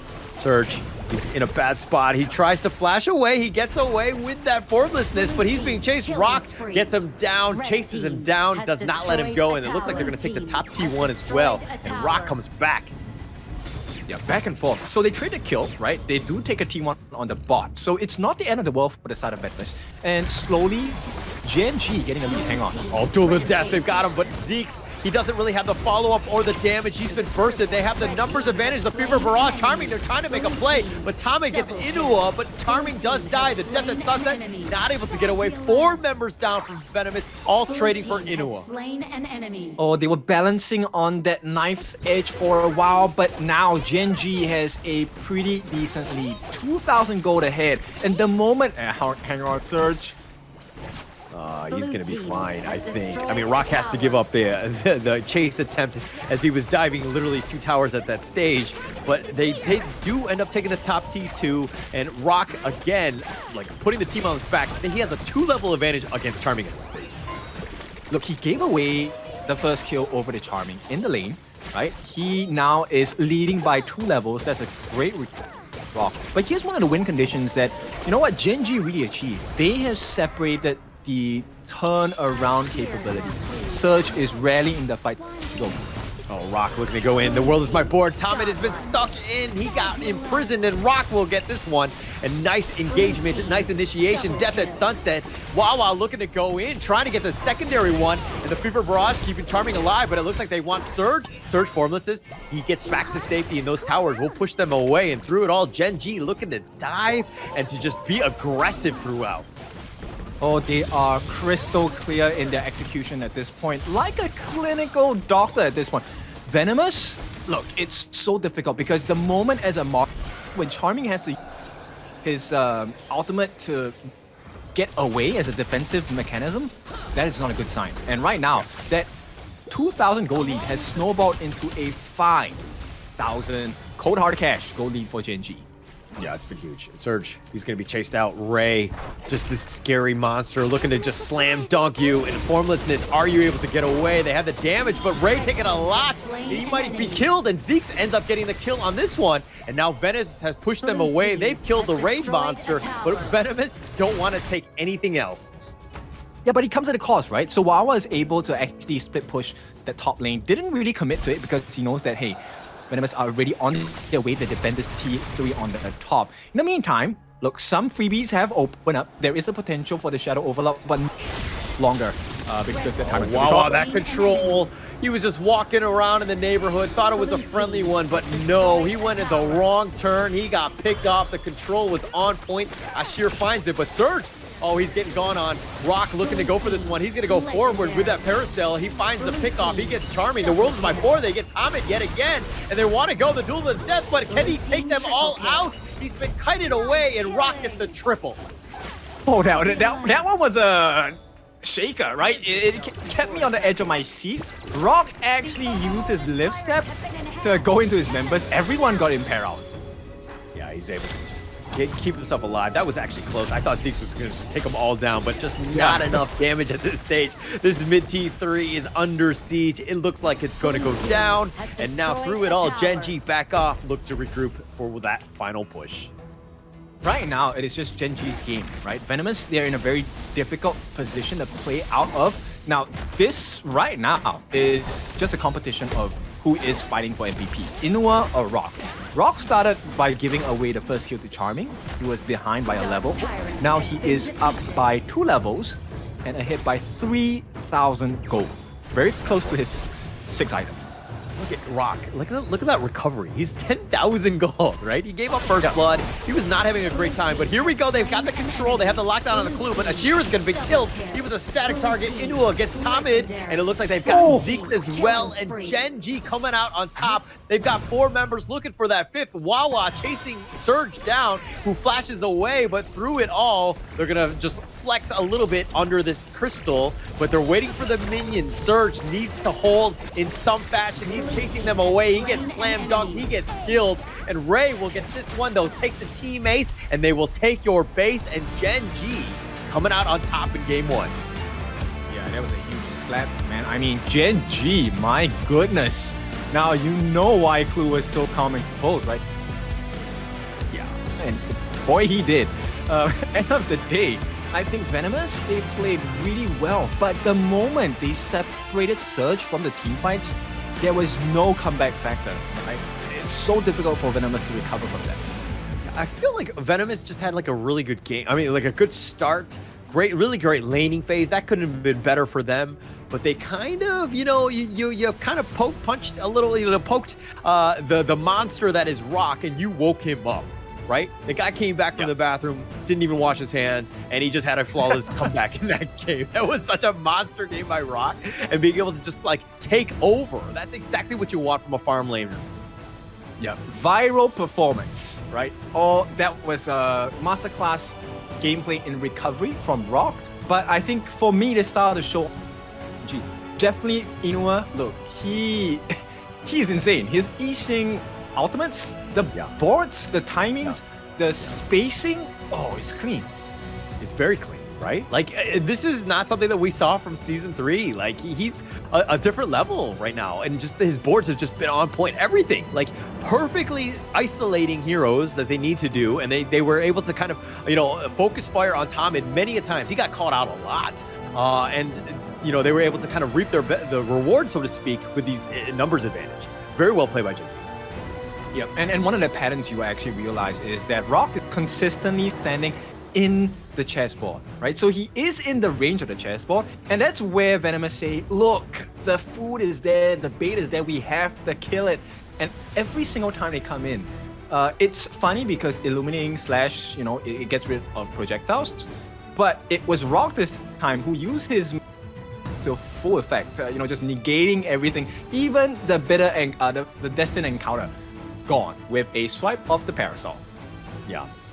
I mean, if you're looking at what, Gen.G had done, it wasn't like, Rock had in a monster game. I'm pretty sure he's going to be your MVP, but literally everybody else stepped up. There was a huge amount of value, just the amount of aggressiveness and, the play when they're going in, the calls have been made. Everything is like very decisive in terms of what they wanted to do. They got the pick off, and it like led to snowballed into other kills. This is a really well coordinated team that started to find their groove. And if you're a Nongshim fan, you got to be a little worried about this team. This could be one of those Titans that you go up against later down the road. Yeah, I'm really happy to see that Genji have improved it. And even more happy that Inua is right. I think the decision making, the timing of his skill usage has been phenomenal. At least for the first 2 series we've seen them play today. Now, this is not a very short league. It does take some time, so there will be plenty of games coming in. And if Inua can really consistently perform that, I can assure you Gen.G is definitely one of the top contenders for that S placing S team in the league proceedings as we head down later in the league. Yeah, it could be important. Like, I think that we've seen Inua do very well, and he's been impressive thus far. I mean, it's only 3 games, but he's been good in almost all of them. So just seeing that turn of events, and it makes me happy because we've seen these guys, like, you know, through so many games, and they didn't do so well in other ones, like in Season 3. And to see them bounce back speaks volumes about their resolve and just being able to play at this high level. Really impressive by Inua. Okay, so we are done gushing about Gen.G. I want to talk about Venomous. I think Venomous, they have done well. I'm really impressed with Charming though. Charming, look, it's not the easiest lane to play in. He was having the level lead. He made himself present in situations where Rock have a good time in the early stages of the game as well. It's not a rarity to see a RD getting killed off by a Marco, but in the way that Charming did it, that is a rarity. True. And I think that Charming, like, look, there was definitely a moment where he was on fire, right? The first 10 minutes was gravy for them, was good for them, and we're seeing some of the stats throughout this. He had a good start, but then there were some moments where he was a little too aggressive doing the Fever Barrage into the heart of the enemy team when there's no follow-up, there's no control, there's no damage, right? So that, you know, he did get killed a couple of times. I mean, he died 4 times, not where you want to be at that case, and you're kind of then throwing away your lead a bit. Yeah, it was because end of the day, Surge, I think he was one of the reasons why they couldn't that turnaround on the side of Venomous, because Surge was consistently picked off by Rock. In fact, the entirety, even with the exception of Wawa, Surge was just always placed on the backcourt. He could never really join a team. And I think that's what caused Venomous to be in such a difficult position. In Gen.G, you know, when you give them a lead, there's no way you're coming back into this game. Yeah, actually, that gold graph seemed a little odd to me. I thought that Venomous had a bit of a lead with some of those early picks and that Charming play, you know, that the double in the bottom lane. Like, I expected that gold graph to shift, but, you know, Gen.G finding ways to get, you know, farm throughout the map, were able to keep themselves in this one. Even though some things didn't go as well, you know, in the early game, they were able to bounce back. And again, when you've got a player like Rock who's able to kind of just control it, and of course, your MVP Rock here, 11-1-7. The only death was the first blood. Oh, wow. Okay, that's a very impressive scoreline for Rock as well. Now, I think he has also improved a lot, and his performance in this game is great. Look, this was the whole situation. Look at that world is my board, perfectly setting them up. Tame died a couple too many times for my liking, but Charming turning it around. Nice Fever Barrage there. But this is, I think, the actual nice fight by Charming, where he, again, gets that control, sets it up. The Fever Barrage gets pushed away, and he trades with his life, but he trades himself to Rock, not the greatest of spots. Yeah, and you will find that it's always a numbers advantage for the side of Genji. Charming, I get this one. He was trying to go for the final damage, and that situation would have been great. But Surge, who just came up, had been taken away by the side of Genji much earlier. And this, look, just the best use of the Maple Dance. A truly crucial initiation coming out from Inua here. Yeah, it was so nice. I mean, just going into this one, but like that last Fever Barrage, not the one we just saw, the one where they were kind of grouped up and he went in, that was a very risky play. You didn't really have the numbers, and it was not a good situation to try to force that, especially at that stage. You did have a lead, you were doing well, and then this is the one situation where Zeke, I thought he was going to kill all 4, not able to do it. Just Rock being able to just do Rock things. I was like, oh, hang on, why do you go to the back of 2 of your members, and then everyone gets imperiled to death, and now there's a turnaround potential, right? But nonetheless, I think the level of our itemization advantage definitely worked out into Gen.G's favor. And that was the first game of our best of 3 series between Venomous as well as Gen.G. Now, is this going to be a repeat? We are yet to see. We will go for a break first. When we're back, let's see where we will be at with Gen.G and Venomous. We'll catch you.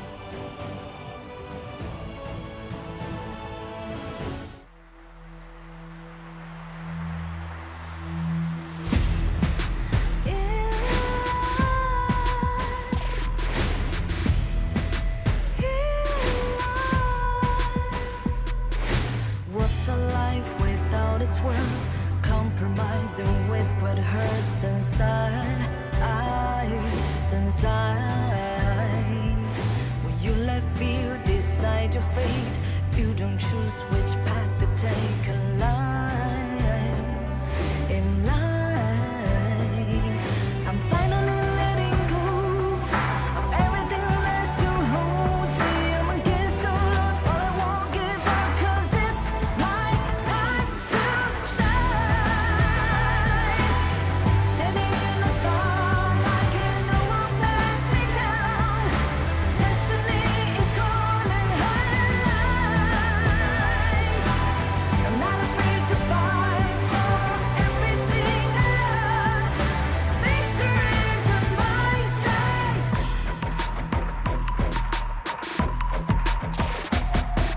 The more we lose, the more we gain. The more that nothing stays the same. In time, can love ever, can't forget. What you see is what you get. Sometimes,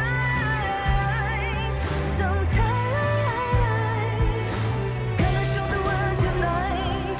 The light that shines inside us. We're against the odds, but we won't give up, 'cause it's our time to shine. Standing in the spotlight, can no one back us down. Destiny is calling high. We're not afraid to fight for everything we love. Victory's on our side. Takiki takiki takita. Takiki takiki takita. Takiki takiki takita. Takiki takiki takita.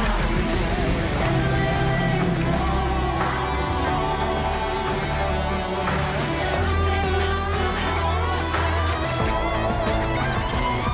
'Cause it's our time to shine.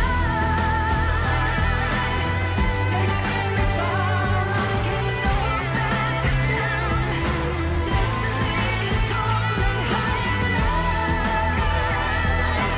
We're not afraid to fight for everything we love. Victory's on our side. It's our time to shine.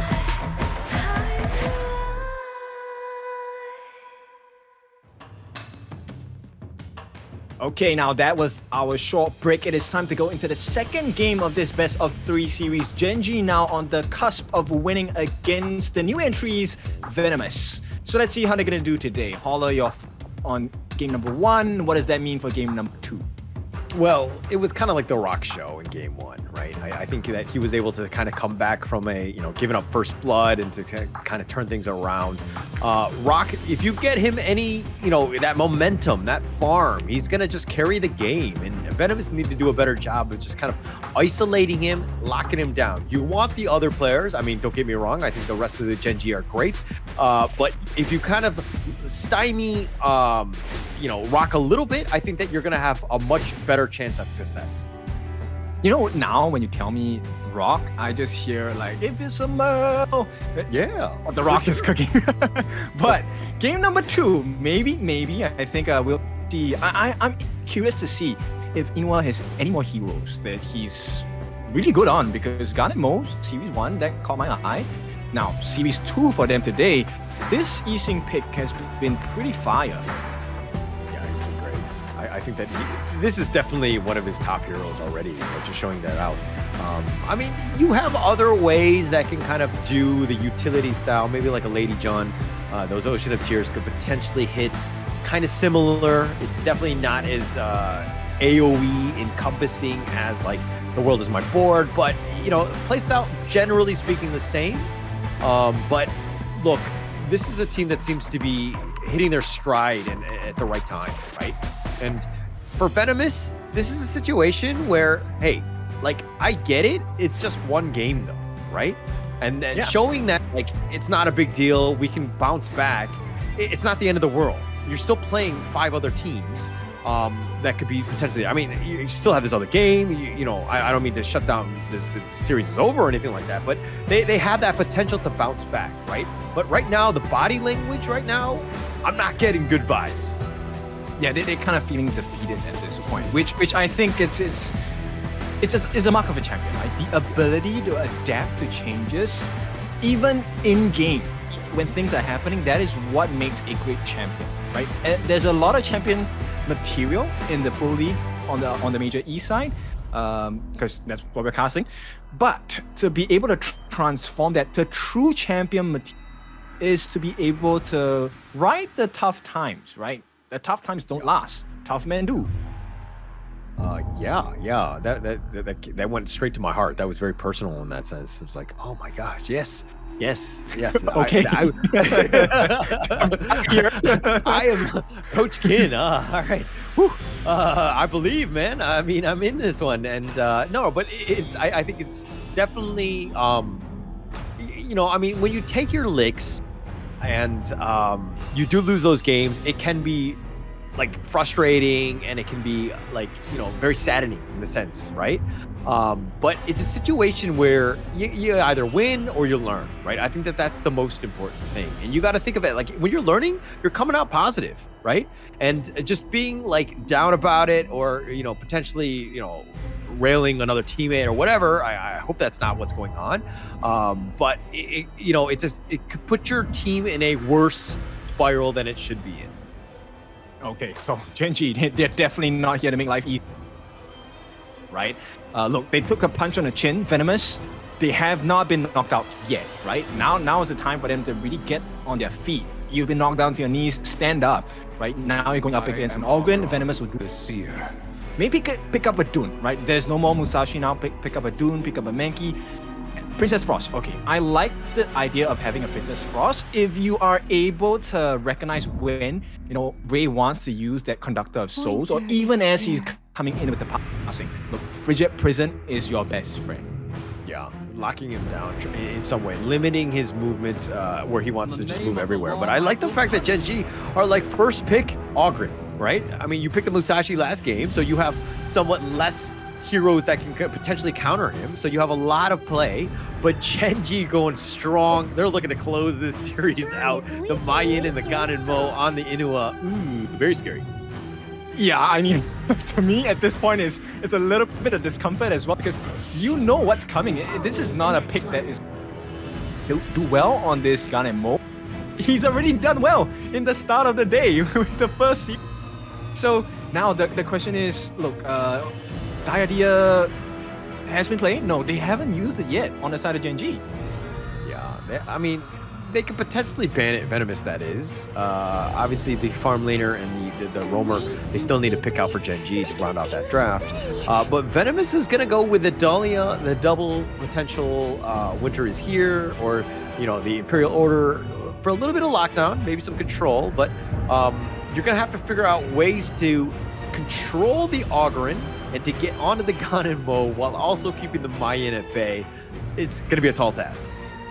Yeah, it is. Look, I think they've already stymied a bunch of potential picks, right? Sakir definitely does well on the side of Gen.G's lineup because of the massive heals, as well as the Mulberry power, right? The knockup is going to be very valuable. Gen.G against Venomous, so I like that ban. At the same time, the Elaine, to make sure that whoever they're going to be picking on the side of Gen.G will not be affected as much. Yeah, actually, yes. No, I like these bans throughout, right? The Zakir, the Diadia, the Control, the Elaine, which could potentially have gone onto their backline in protecting the Ganon Mo, which you want to do as Gen.G. Really good bans. Very, you know, they're really back and forth at this one. Yeah, Sun's going to be the final ban coming in for Gen.G. That is also a very dangerous pick, right? Set sail. If it manages to land onto multiple heroes at the same time, it's going to be quite disastrous. And it also fits into the build. Being controlled is not a situation where Gen.G's lineup loves. Now, Venomous, they're going to go toe-to-toe in the tank department, coming up with the Kaiser as well. And are we going to see a pseudo farm lane again? Is it going to be the Da Qiao again? That's an opening available for Gen.G. Yeah, it has an opening with the Foots and the Da Qiao. Yeah. It looks like they'll stick to their tried and true. I think that this is like the same lineup they played in game 1? Or is it game 2? Similar. Series? Similar. Yeah. It wasn't. It wasn't the gun and mo. So it still is a very difficult situation because look, instead of having the dire bitter farewell, now you have the corporal punishment as the lockdown, right? So they do get the lockdown, but you can still walk in a circle, right? So then we'll see. Okay, maybe Inua's accuracy not gonna be as crispy. Yeah, not as much. I mean, he doesn't have to. I think that, like, look, keeping everything a very linear approach by Venomous, right? You know where they're coming. Nobody's gonna really just jump you, catch you from off guard, kind of thing. So it's gonna be a lot of how they control the Ray Ogren, and then dealing with the potential whirlpool attacks by Clue's Dungeon. Okay, look, I know this is a very difficult situation to kind of create, but Venomous could get instant frigid prisons as well, right? If you commit the Storm Strike by the Byron at the correct timing, or even the Ultimate by Gen.G coming in from Charming at the correct time, you could potentially set up a nice frigid prison. And based on the strengths and the kit on the side of Venomous, it could very well turn into a 3 to 4 man wipe for the side of Genji. But yeah, while true, I think it really comes back to Clue, right? On the Da Qiao. You have like the get out of jail free card. You kind of, play around with them and then just kind of split push, and you have a lot of mobility. Like almost all of the heroes except for the old man Foots, you have a way to kind of play around the gank attempt. Obviously, if they stack their stuns, they're gonna have a much better time. But it's not as easy as I would say, as you think. I think that the Gen.G lineup to me seems far stronger going into this game. I think it's a more straightforward execution, right? In a sense where there is a factor of also have the flash corporal punishment. That is something that would definitely catch Venomous off guard, right? And at any point of time, the moment they hit level, then their killing power or killing potential definitely, scales up quite a lot. So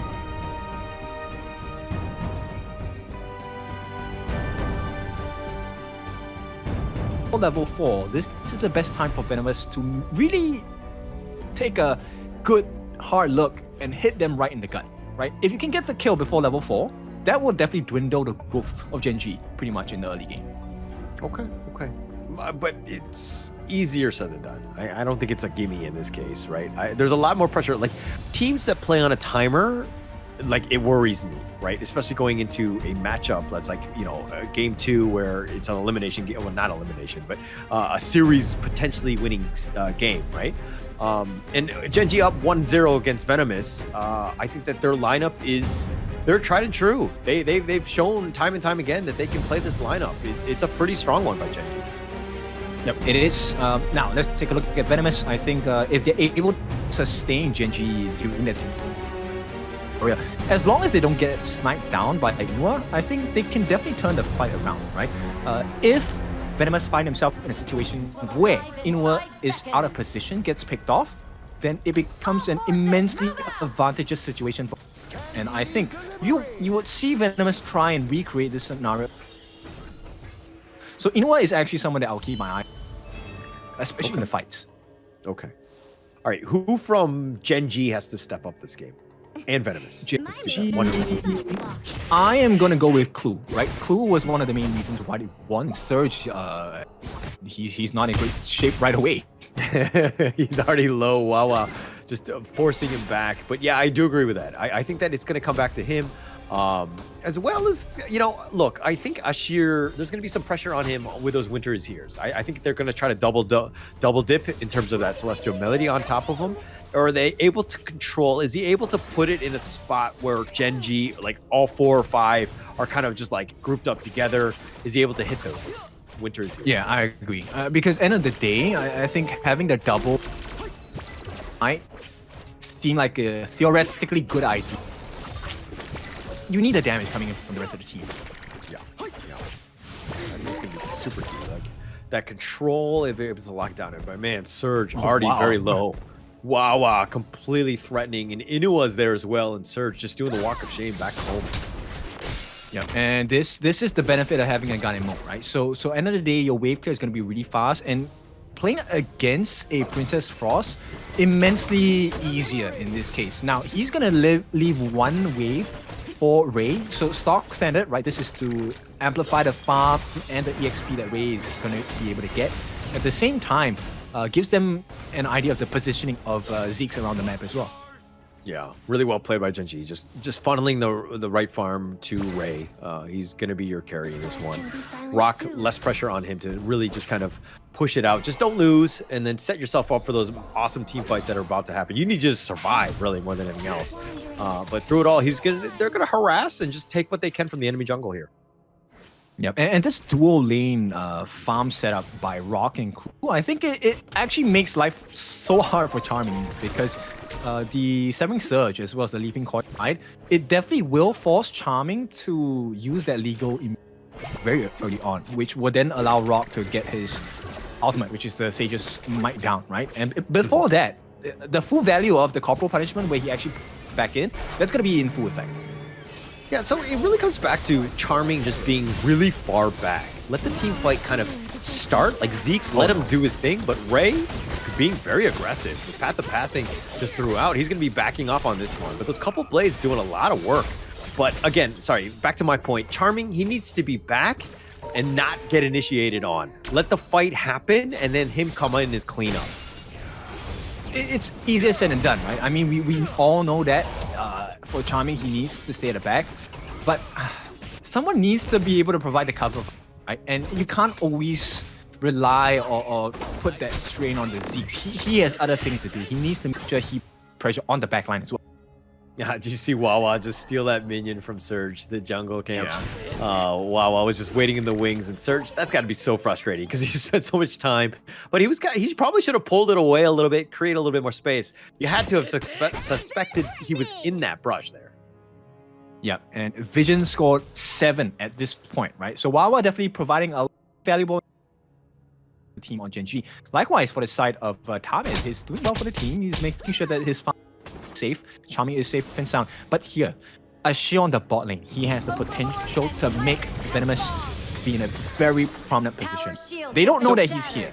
They don't know that he's there, but the minions are in a bad spot. They need to be further closer to the tower, and now Ashir is just wasting the time, and he's been pushed back. The Tyrant is going to be started here in about 4 minutes and 13 seconds.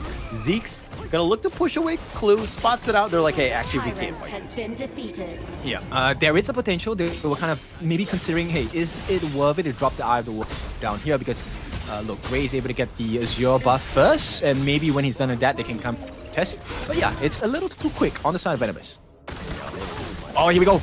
Oh, they're gonna here's the Whirlpool. They call the help, and Ashir's gonna be killed, and he gets a little serious, and Charming is killed as well, and Wawa with a nice teleport play. And this is the power of the Clue Dachiao, right? At a moment's notice, they have all 5 members. Power Rangers unite. Let's go. Yep, and they played it exactly how we envisioned it, right? So Rock actually placed the Sage's Might straight down onto Ashir there, allowing him, Inua, to actually get the snipe down. So there was no way they won that.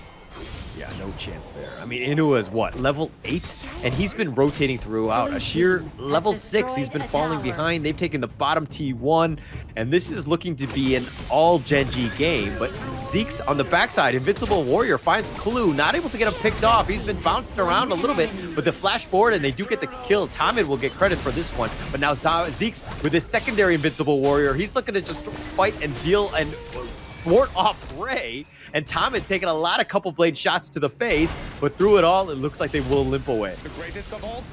Okay, so in this point, right, Ray now at level 10, you can start to see the big differential, right? Zeke he's trying to catch up, but until he does, Venomous is in a very tight spot. There's nothing on the map for them to steal, right? All camps have been cleared pretty quickly from Ray, and the problem here is Inua. He's level 9. He has a lot of damage to offer. A lot of damage, and also because the wave clear is so good with Inua, right? Like, yeah, you have the number. I mean, they had numbers and advantage in that mid lane. They were potentially looking to push, but Inua just deals with all the minions so quickly that they really can't put any tower pressure on. So they've been kind of pushed back, and now they have to play even more defensively. And this lead is starting to grow as Gen.G are getting very aggressive, now looking to take the Azure Golem here. They've got Bridge of Prison. Inua flashes away. Zeke's looking to go in for this one. Wants to get at least revenge. The couple blades is going to be on point, but Surge is going to be killed. Force field suppression or not, but the Conductor of Souls, they find Tom and they get the pick off, and they want to go for Zeke, who's trying to chase away Invincible Warrior or not. He's looking to fight for this one, but he is in fact mortal as he goes down. Yeah, Invincible no more. Inua just provided so much damage, and Ray had all the confidence in the world. Now, look, I like the Princess Frost pick. I think it's really strong. But because of the sheer difference in levels and itemization, he's unable to get that value down. The Frigid Prison #1 has not been hitting the mark. And even if it does, there's not enough damage coming in from eyes on that particular position. Agreed. And I couldn't, I do think that Ashir right now is kind of, he has been a little underwhelming. I think that he was a little too patient and not getting, any sort of farm, but they're looking to go for this one. Zeke's actually backs away, runs into Rock, who's just this tanky monster, this old man that you cannot get. That Frigid Prison will connect, but there's no follow-up on this one. Comet is still up in front, and through it all, Venomous are going to back off, but they're down about 7K at this stage. Yeah, that's a huge lead. 7,000 gold difference. And bear in mind, right? When Rock actually punishment to pull them in, I would have flashed. I would have oh, I'm out of here. So, props to Venomous. They are down by a huge amount, but they're not losing their composure just yet. Not losing it, but they are losing their jungle camps right here. It looks like it's an Azure Golem is going to be picked out here. Surge is going to be back under that tower. He will be fine, but through it all, look at how Gen.G are taking over the map, forcing it back, fixing all the lanes, right? You know where the minions are, so you know exactly where Venomous is going to be. Literally just trapping these 5 mice, so to speak. Yeah, and the curious thing that they're doing is Gen.G is actually practicing one of the best styles of map control, which is to get the farm lane down first, right? Which will then create more pressure, because when the super minions start marching down, once they create that tier 3 hole on the bot, then suddenly, that Shadow Overlord becomes much more possible, and it's a huge risk for Venomous to try and contest. Yeah, it's harder to get to, and being able to push it out. Oh, wow. But wow, those couple blades. Inua, he's going to do a lot of damage. I mean, he's 203. His positioning has been flawless. The only one that has died thus far has been Clue, but through it all, I think that, Gen.G have played an amazing game thus far. Yeah, man, with that being said, look, Rocky's not worried to be able... Oh, hang on, the lockdown. The Invincible Warrior, he's looking to turn, but here's the Whirlpool. They get all knocked up for their troubles, and that might have been a disaster. Inua finally does go down, and Ray will back off, and through it all 5 members were there, and they were ready, and they were under the tower, which is a little unfortunate for Gen.G. So was that a Clue mistake, right? That's the big question here. I think so. It was probably a moment where they're like, they probably should have taken it a little bit more carefully and not really pushed it. There was really no reason to go for that Whirlpool because it didn't seem like Venomous were really going to go under. They had a far superior fortified position on that top T2. It was tough, and there's a reason why Inua died because of it. Okay, so I will lay down the reward that they were looking for, right? If they had successfully gotten rid of Zeke's, then neutral objectives would have been plenty open. They could go for even more kills as well. They're going to try again. Yeah, but Zeke's is so tanky. I mean, he's what? Invincible Warrior here. The Tyrant is going to get it. They got the Fridge of Prison onto him. They're going to try to go, but the Conductor of Souls, he's going to out-sustain it. And Inua's going to be killed yet again. The Tyrant has been picked up by Zeke's, and this might have been the opening, but Charming goes down. It's going to be a 2-for-1 in favor of Gen.G. Yep, Wawa the hero this time for Gen.G. And you know what? Even though they won this fight, in name, I think VENOM is starting to figure out like, hey, there's some gaps we can take. Yeah, they're finding them, right? They're figuring things out. I mean, they did get the Tyrant, which is a bit of a win. The Shadow Tyrant, that's going to be a good start to them. But they are still behind. I mean, it's still about 7K at this stage. Gen.G just, again, not the greatest of team fights at that case. I mean, they did come out on top in terms of numbers, but losing that Tyrant, it's a bit of a wash. Okay, they lost earlier because the shield values weren't as high. Now the fact that, look, Tamid has just got the Dawnlight, so there is extra armor available for the side of Venoms, right? It might be very valuable. So far has been at the fore of the massive amount of damage that they're dealing in the team fights against Gen.G in the pure 5v5s. Look at Wawa just scaling, man. He's 4-0-1. I mean, this guy has been just like, anytime those team fights are happening, you just got to understand where Wawa is, because he's been able to find the right targets and makes it very uncomfortable for like Ashir and Charmy, who've been kind of a focused fire, rightly so. Yeah, and it's also about the vision. So Raccoon and Wawa, both of them over 20 in vision score. Once again, here we go. Oh, Corporal Punishment on the Tamin. They're going to get the knock-up as well. They do get the pick off the Invincible Warrior, or not enough. He's been killed as well, and Wawa just playing with his food on the backline, and Wawa somehow surviving. And it looks like Zeke's is going to be on the run. Surges as well, but they take the top T3 with his Vanguard, and Gen.G off of the back of Wawa doing some serious work. He brings them to the gym once again, another lock. And they got Surge, they get the pick off, and it looks like they have the Sea of Fate if they want to go. And it looks like the face, the Invincible Warrior, 1 versus 5, excuse me. How are they going to fight this one? And Zeke's just trying to deal, at least gets a single kill, not able to do it. Ray will get the slam dunk. They've got the ace. They will take this game. Clean games once again from Gen.G, and this new and improved Gen.G putting themselves up on a pedestal here, ready to claim the potential trophy that is 10,000 USD. Wow. I mean, look, this is a team that's definitely well prepared, well versed, well coordinated. They've put in the work. You could see it, the effort, the practice, all of these things, and now they're happy, they're giggling, because that was a dominant performance yet again by Gen.G Esports. This is a team that's starting to hit that peak, hitting their stride. Might be scarier as we move forward in this rank week. You know what's scarier is the fact that they won 2 series in a day with really, I think, the same strats. It's just a different composition in terms of mix-up, but it's the same 2 strats they pulled, which means, hey, there's not a lot of information. You can do your research, and if you do beat one of these strats, we still have more under the hands on the side of Gen.G. Yeah, for me, it's like, if it ain't broke, why fix it? Like, if you can just beat teams 2-0 or whatever, until somebody can challenge you, I would just run with that. You don't show your cards. You don't show your true strats, so to speak. It can be very helpful going in. And all you need to do is survive, get yourself into Group S. I think that that's key. Yeah, okay. Now, this is bringing me back to the days where that in Esports World Cup, where the KPL Dream Team was just wrecking left and right strategies as again and again, because nobody could figure them out. I'm not saying they are as strong as the KPL Dream, not come for me, but I'm saying this is reminiscent of that performance. Yeah, it's been good. I mean, definitely. They've looked very strong, but let's, hold our horses a little bit. There's definitely some of the other, we need to see how they round up against everybody else in this league, right? For now, they look very strong. They look like the strongest team of all of them thus far. But can they continue that on when they meet potentially some of the, higher seeded teams?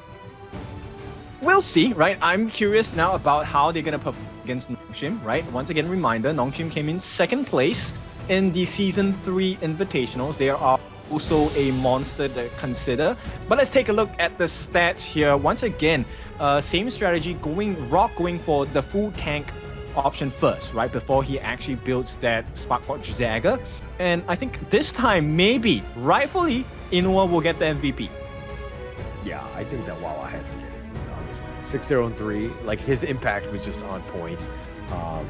I mean, yeah, Inuwa with all that damage and just kind of like the softening up, just did a really good job. But I mean, Wawa with his KDA, his impact of just like the control and just getting onto the back line made it very difficult for Venomous. Ashira, Charming, and Tamid were always running for their lives, had no space. Yeah, it's a difficult position to be in, right? Zeke's, I think he did really well with whatever farm and options he had available, but you can see in the gold graph, they did have a moment where they shined a little bit. That's where the dip came in towards the late game. But yeah, once they got that Sage's Might, the ultimate, it was just game over. Even in a 1v5 situation, you knew the outcome was pretty clean for the side of Gen.G. Very clean. I mean, the only thing that was like not that clean was Clue's, Whirlpool moment. But we won't talk too much about that. But the MVP clearly, Wawa here, 6-0 and 3. Just the amount of crowd control he had was just on point. Wawa, great game. Yep. Okay. The highlight moment was at that late game, that last one. A 5-man strong Venomous kicked 3 of them and kicked the life out of them, and then managed to get out with a sliver of health. Yeah, and look at this. This is that first Whirlpool. They set it up. And this is kind of like that tipping point where Gen.G were able to just really take the lead, and then they were kind of able to control. Venomous trying to fight back, trying to take back their jungle, but Ray was just too strong. They had the stuns. Tommy gets killed on this one. But look at how Wawa just controls it. They don't care. They're diving in between the tier 1 and 2 towers. They know the maximum they can go with these heroes. Yeah, so the limit testing has been really strong. And one of the behaviors you will see is he keeps Inuwa safe by being aggressive. And this is where I think Venomous, look, they have the potential. They are learning really quickly. They're learning in the game, right? This is where they kind of smash them back for a little bit. They're like, yeah, sure, you have good combinations. Misses, right? So there was an idea, but the goal differential and the level difference, itemization, just too far apart. Yeah, way too far. But this was a good Whirlpool here. They just kind of closed out the game. A really nice setup. But Wawa just surviving with a sliver of life, gets his heals, comes back in when they need him at this point. And like Zeke's just trying to just defend. But with the Kaiser Invincible Warrior really don't have a whole lot of damage to kind of deal with 5 members. And through it all, Gen.G were able to close this game out. Very clinical game. Very impressed by Gen.G. Yeah, so very hopeful for the side of Gen.G at this point. Now they're gonna end the day for themselves with 2 wins over the course of 2 series. Now this is not the end of the day for us. We still have a last series to go through that is going to be Vicious going up against Nongshim, who are gonna have their series of the day as well. Let's see if a new team, incoming team into the Pro League, is going to give us a pleasant surprise. But before that, let's go for a short break. When we're back, Vicious against Nongshim. We'll catch you in a bit.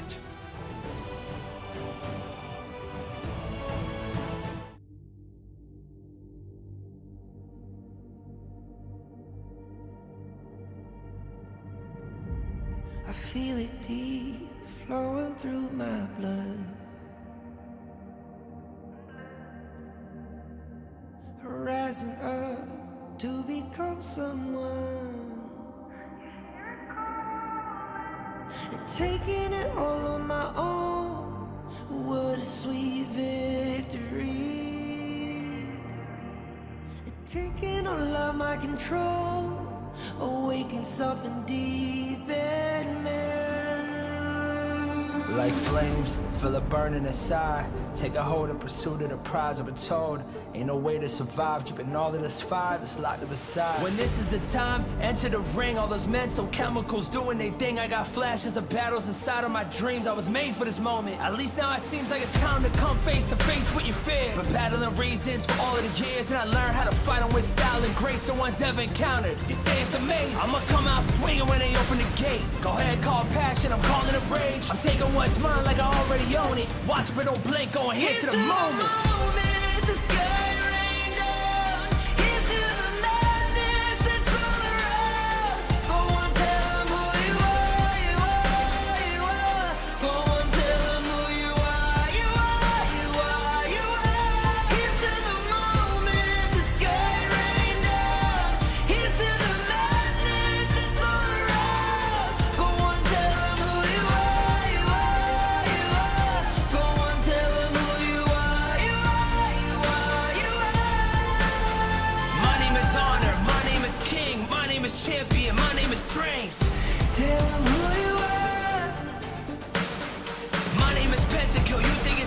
My name keep ringing inside of your brain. I hear it every night. Here's to the moment the sky rained down. Here's to the madness that's all around. So tell them who you are, you are, you are. Go on, tell them who you are, you are, you are. Here's to the moment the sky rained down. Here's to the madness that's all around. Go on, tell them who you are, you are, you are. Go on, tell them who you are, you are, you are, you are. Here's to the moment the sky rained down. Here's to the madness that's all around. Go on, tell them who you are, you are, you are. Go on, tell them who you are, you are, you are. Go on, tell them who you are, you are, you are.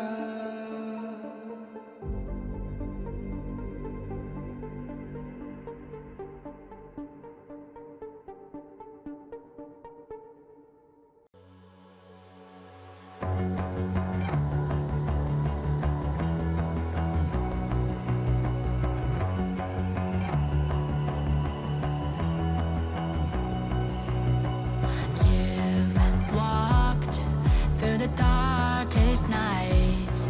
You've heard the crowd, felt the blinding light. You were standing there when your heart comes alive.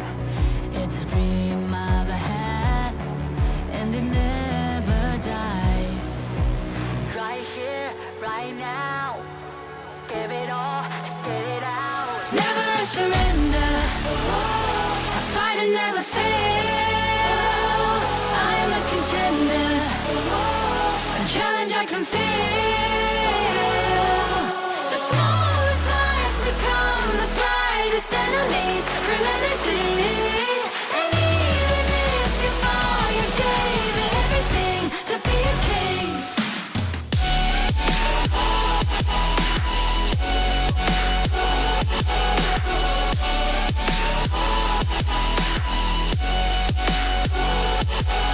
The smallest lies become the brightest enemies. Relentlessly. And even if you fall, you gave it everything to be a king. You carved your way with a sharp attack. You watched it all burn, and you never looked back. There will come a day when you Okay, we have arrived. This is the last series of the day. Vicious, another new contender into the Major East Pro League. Let's see how they do against a proven champion material team, Nongshim RedForce. I mean, this is Vicious from Open MENA, right? Qualifiers, right? They're representing Egypt in that sense. But this is a squad that we haven't seen too much of, right? There's a lot of high hopes going into this one, but they're going up against the titan that is Nongshim RedForce here. This is going to be a scary matchup to see exactly how they kind of, you know, are able to play. But like, if we're going to look at the second series of the day where we did see Nongshim already play, there were kind of some chinks in that armor. There were some holes, so to speak. There was a, you know, potential for Vicious to make the upset.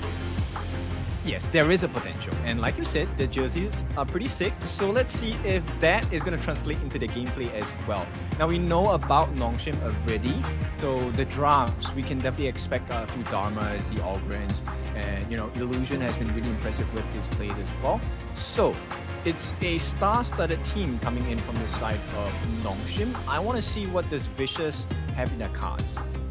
Yeah, I think that we all kind of do, right? We want to see how these guys kind of stack up. I think that today has been, day one has been a summary, to summarize thus far. We've kind of seen like Nongshim RedForce as well as Gen.G kind of dominate thus far with 2-0s. In this fourth one, I'm hoping Vicious kind of really strike back and take us at least to that third game and more than anything else. to see exactly if they can kind of overcome Nongshim. But, you know, going back to the second series of the day, which was, you know, what was it? Nongshim versus R8. R8 had the lead, right? They had a potential to kind of knock him out, but Nongshim were able to find ways to claw back in the game, and they were able to pull it off. Yeah, I think R8 just slightly missed the mark over there, and that kind of gave winning. Let's see if Vicious, step by step first, right? Can Vicious take a lead in the early game? And if they do, then let's see what kind of potential does this team have. Look, every team that qualifies out of a qualifier, you know they are of a certain standards. And going up against a team like Nongshim, you have to be prepared. So I hope Vicious are prepared, and maybe we'll get a pleasant surprise today. So it's not just about the early game for me, because Nongshim, again, are, you know, very experienced, well-versed, and resilient in the sense that, like, they know how to come back into games. So Vicious, I hate to say it, but you kind of need the full package. It's one thing to be good. Like, I'm gonna like compare this to like chess, so to speak, right? Like, yeah, you might come in with like 1,000 openers, and you might be great in the early game. But if you're not so great in the mid to late game, you're never gonna be able to close out a game. Okay, and I think that to, you know, Nongshim's side, they seem to be really well balanced. They have the early, mid to late. All three phases up to their game is at a very high level. I kind of feel like you described my chess playing skills. I'm like, great, I moved the pawn. Now, what's the rest of the game? You know, so we'll Vicious, really excited for the gameplay. Let's see how this goes. Yeah, and it's gonna be, you know, again, it's good to see Gen.G play again, going up against Vicious here, and to kind of just set the stage of where teams are at now. I think that it's going to be, and so like later on when you're playing some of the other, like when Vicious plays R8, they're gonna have a little bit more knowledge in terms of, like, you know, what the heroes that they're kind of leaning towards as they get themselves in. But it's gonna be exciting.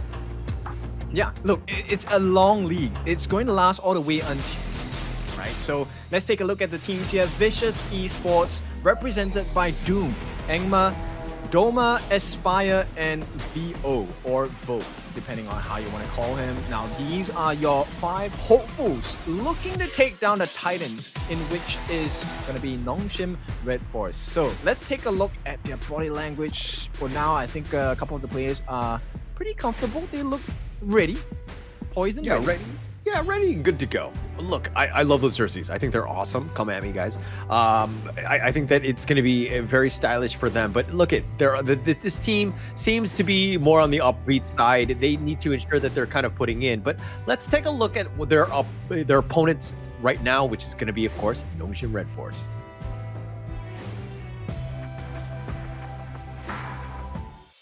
Okay, here we go. This is going to be Nongshim RedForce, Kyung9, Haku, Illusion, Siri, and Faye, the greatest red team out there. Nice little jerseys. They got some the jumpers that they got, very stylish. Plus the fact that they've got the Shin Ramyun, you know, logo on their jersey. That's pretty sick.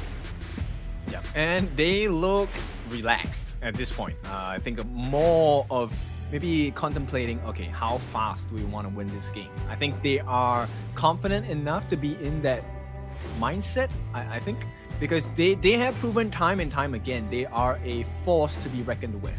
And I don't think Vicious wants to take them lightly. Yeah. I mean, at this point, like, it's best to go in with a good draft in mind. Just like a good strategy, just try things, see what sticks, right? I think Nongshim were kind of shaken up in that first series against R8 going into this one. But it looks like Nongshim RedForce are going to choose the red side because I think it's just for color branding reasons. Not only that, they have won, right? Every single, at least in this Pro League, right? It's been 100%, right? I know it's day one, but let's keep it at 100%. This is the win rate for them. Yeah. No, but again, like, look, if you're going to draft, what side do you like better? I like the counter pick strategy. Yeah. I like to have an inkling of what my opponent is going for. So, yeah. Same. Yeah, like, I don't think that there's, to be honest, I don't think that there's like a one hero that I want to get first pick for, that I just, you know what I mean? Like, I go for blue and then You know what I mean? Like, I think that the counter picking and picking last is a little bit more key here. Really, I always go for the Marco first. This okay. Well, I don't want to talk about your win rate on stream. I think that's a little too revealing in this one. But the draft looks like we're gonna get underway very soon. The bans will look to be going here. But the idea, first ban, I'm liking that as a first ban here. Yeah, it's a good start, right? Knowing that Nongshim is even from season 3. They are a team that likes to play with a lot of control. It normally comes down to a draft where all 5 members have some sort of CC or soft suppression in their kit. Yeah, it's gonna be huge, right? Look, I love the idea. To be honest, for myself, I think it's first pick material because of the fact that it goes well with almost every single lineup, assuming that you're not going to go with like the Dolia Celestial Melody style and have that set strategy in mind. But I think that it just really opens up a lot of options. And then you can you counter pick what the opposing team is doing. Yeah, this used to be the case for the side of Dolia as the main pick, right? Because of the fresh. Now it is the idea as one of the and for Nongshim, they take away the Dharma as an option for Vicious. So this actually opens up so many doors, and Lung is going to be the prio pick for Vicious. Yeah, good starter. Set the farm laner to somebody who's top tier, very strong, has everything that you want in terms of mobility, survivability, damage. It is a very strong hero. But it looks like Nongshim are going to go with the Kyung9 Mayin to kind of start things off. Loving the hero. I think it's great. And to pair it up with the Faye Secure, this is a nice little 1-2 combination. As long as there's Yeah, very self-sufficient. I like the Secure pick as well. Very strong pick. In fact, I would look at Secure as a higher prio ban compared to maybe the idea. On personal preference, I think Secure is really broken in the early parts of the game. Simply because of the heal factor. There's a lot of damage that comes out of Secure as well. But Vicious, like this, they will be teasing with the Dolia. They lock it in along with the Yixing as well. I think we have had some pretty impressive performances of Yixing in the Pro League today thus far, and it looks like this pattern might continue. A little bit about this because in season 3, the Yixing was never really. I mean, it was good, but it was never really great to excellent. Like you didn't really see it shine as much as we're seeing it like in today's games. What is it about this hero? Is it more that just the players are just better with it and they're able to kind of lock down heroes better with the world is my board and that kind of stuff? Or is it more of like, like walk me through this here? Situational awareness. I think one of the things that makes Yixing great is the fact that they know when the board should be placed down, right? There are certain markers in exchanges where you know that, hey, this team or this particular hero is going to take a little bit of time to escape that particular position or that spot. And that's where you know that in the moment that they're turning around, perfect timing, get the board down. Okay. Because I've been impressed. Let me be completely honest, right? I think that Yixing has just been a very top tier mid, probably one of the most highly sought after ones, if you ask me. There's just so much control, so much, like a utility that you would really want, and it really adds to the composition of the draft. Very strong hero, but is it enough to kind of deal with a potential Ogryn, Secure, Mayin, which are going to be literally running at you? We still have yet to see. Yeah, at this point, I think Nongshim, what would do well for them is a range marksman. So in this case, or even the mid, like a Gun and Mo makes a lot of sense for them as well, right? You have a very front-facing strong tank in the form of the Ogryn. You have the Mayin. Gen.G just showcased to you how to play that game, right? So get the Mayin, get the Ogryn as aggressive as possible so that you have space for Gun and Mo to aim from distance. And if things go bad, hey, the Secure is in to save you as well. Yeah, but that would be like cheating on their homework by what Gen.G had submitted, so to speak. Because again, I think it really makes a lot of sense, but it looks like they're going to go with the Shi instead. A little bit of control, general same idea of Yixing in a way, but these orbs can be kind of annoying and controlling. Your thoughts on this one? Silky Beauty, I think most of the teams try to figure out with this strategy is mostly used as a defensive tool rather than an aggressive one. It definitely works as an aggressive tool, but there's a lot of risk involved. Unless it's a clear catch, you wouldn't want to use it as a aggressive move because the range isn't as long as you would like it to be. I'll protect the Now, memory Vicious, of you, they reply with a Sun Ce and Menki pick that's going to be locked in. So there is a lot of AoE control, but also great rotation potential coming out from Vicious. Yeah. And look, I see the Menki and Sun Ce, and there's a lot of like team fight blow up potential, you know, with that Dream Roam, that boat. That could be very scary. And then you stack on like the Yixing, like the world is my board, and then you've got Loon to just clean up. My only concern though is that VC are kind of all in on this Loon damage dealing hero, right? If he dies, I see Vicious kind of struggling in the team fights. They're not going to be able to kill everybody.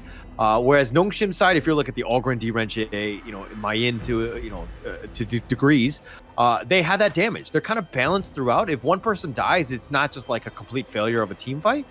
They have that potential. It's a little bit more well-balanced, in my opinion.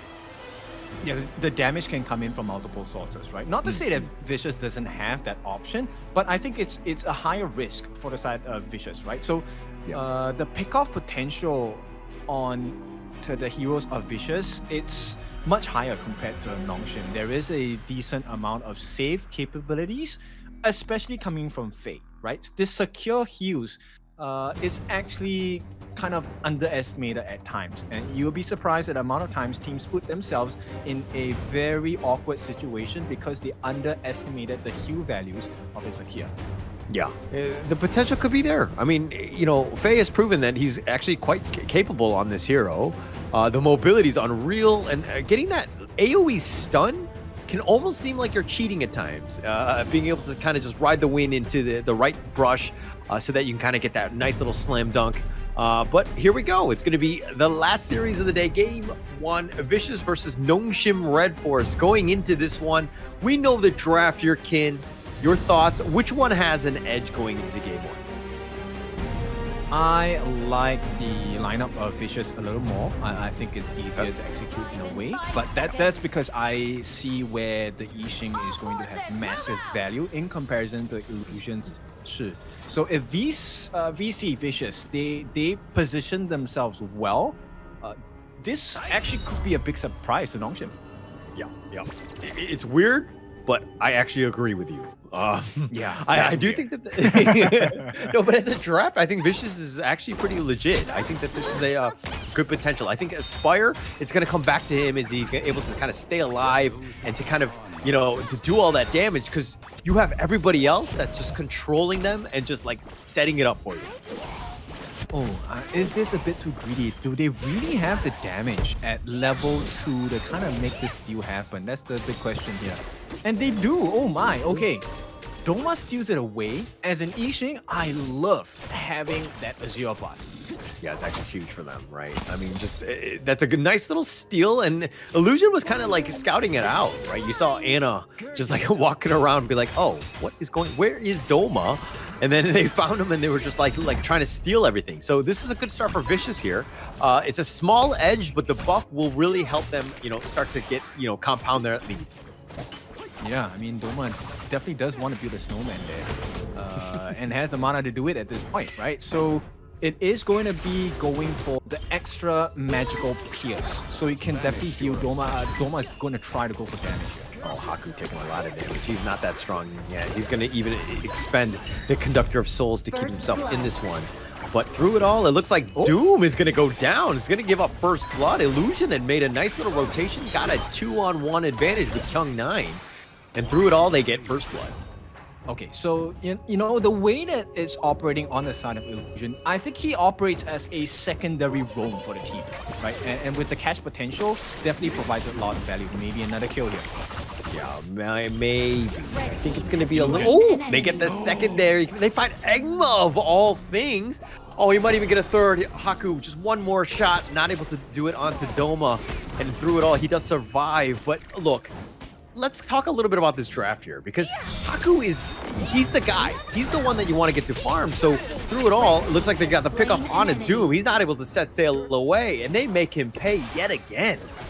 Yeah, and Illusion, he knows that wave doesn't, he's not in comparison for wave clear against Doma because of the kits, right? He just clears a little slower, so he's making his value known in other ways by making the rotations for the kills. And so far, this strategy is working to a T. Yeah, it's been quite good. It's very powerful in that sense. I mean, it's only a 1.6k net worth lead, but it's only 3 minutes. And Nongshim here, like Siri, they're going to put a little bit more pressure. Illusion not even staying in the mid lane whatsoever, funneling everything into Haku, which is, of course, the right decision here. Look, his first rotation, getting the first blood onto Doom, has made Kyung9's game so much easier. Kyung9 is 2 levels ahead of Doom. He will not be able to take any form of fighting on the side of Doom. Yeah, I mean, he's gonna have a tough time. He's 2 levels beyond. Like I don't know how you come back in this game.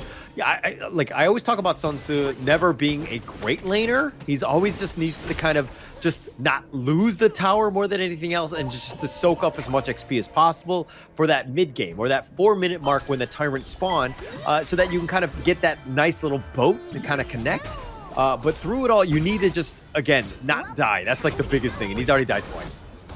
Yeah, it's a difficult recovery to have. Clash lane is one of the toughest lanes to play in because every mistake is amplified, and the gap is definitely amplified once you make a give away a kill. And having 2 kills, that's not a big deal. Not great. The world is my board. Haku takes the Tyrant. That's going to be the first one. Haku eating a flaming palm with the Conductor of Souls, and Egma gets killed. Haku continuing on. He's been thrown back with that taking liberties. He's going to be stuck in the board, but they want to get more with the Mulberry power. And Faye not letting Dama go. He goes past him for now, but no, he's going to be picked off. Illusion finds him out. It's a 2-0.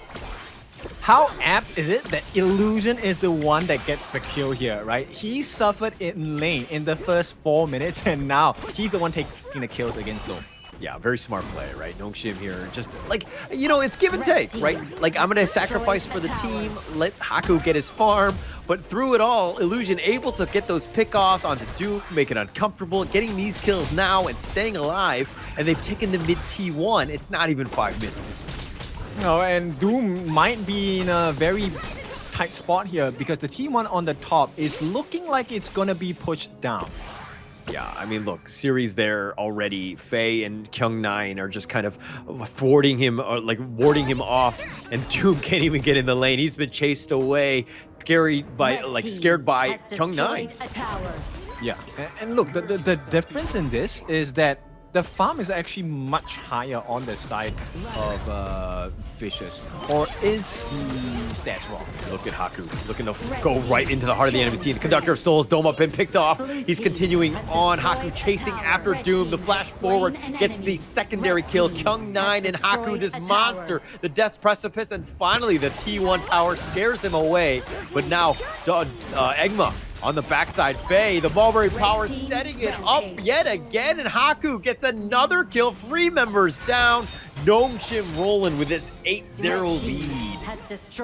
This is a big stop, right, for the side of Nongshim. And look, Aspire, I think he tried his best. He tried to use the right to try and delay Haku's entry into that position. But once again, Haku. Oh, he's a flaming palm. He's going to take a lot, but the Conductor of Soul shake off most of it. He's going to stay alive, but he's getting so low, pushing them away. And that was dangerous, but they do take the mid T2. But that's the value of Faye, right? Faye is the one that's providing so much heals, which is why, to me, I think this is a prior ban. Sakir should not be allowed. Yeah, actually, it's a lot of synergy, right? With Haku, that sustaining, that healing, just keeping themselves in this, you know, in the push, and Haku just being even more difficult to deal with all those heals from those little baby sprites. But through it all, it looks like, you know, Vicious right now looking to go in. Nice Mulberry power yet again. The pull back, they've got Doom yet again. The world is my board. It's gonna be used, but they don't want to enter. They don't want to continue on. They're taking liberties, just dealing with the minions, and through it all, Vicious just looking to hold more than anything else. They've got Egma, they've got the control. He's not able to dream him away, and Faye even taking that kill, and now Nongshim knocking on the door, taking the mid T3. They don't have minions, so that's going to slow them down, at least for now. Well, it's not a slow game at all. It's 7 minutes in, and we are looking at the potential end of Vicious against Nongshim here.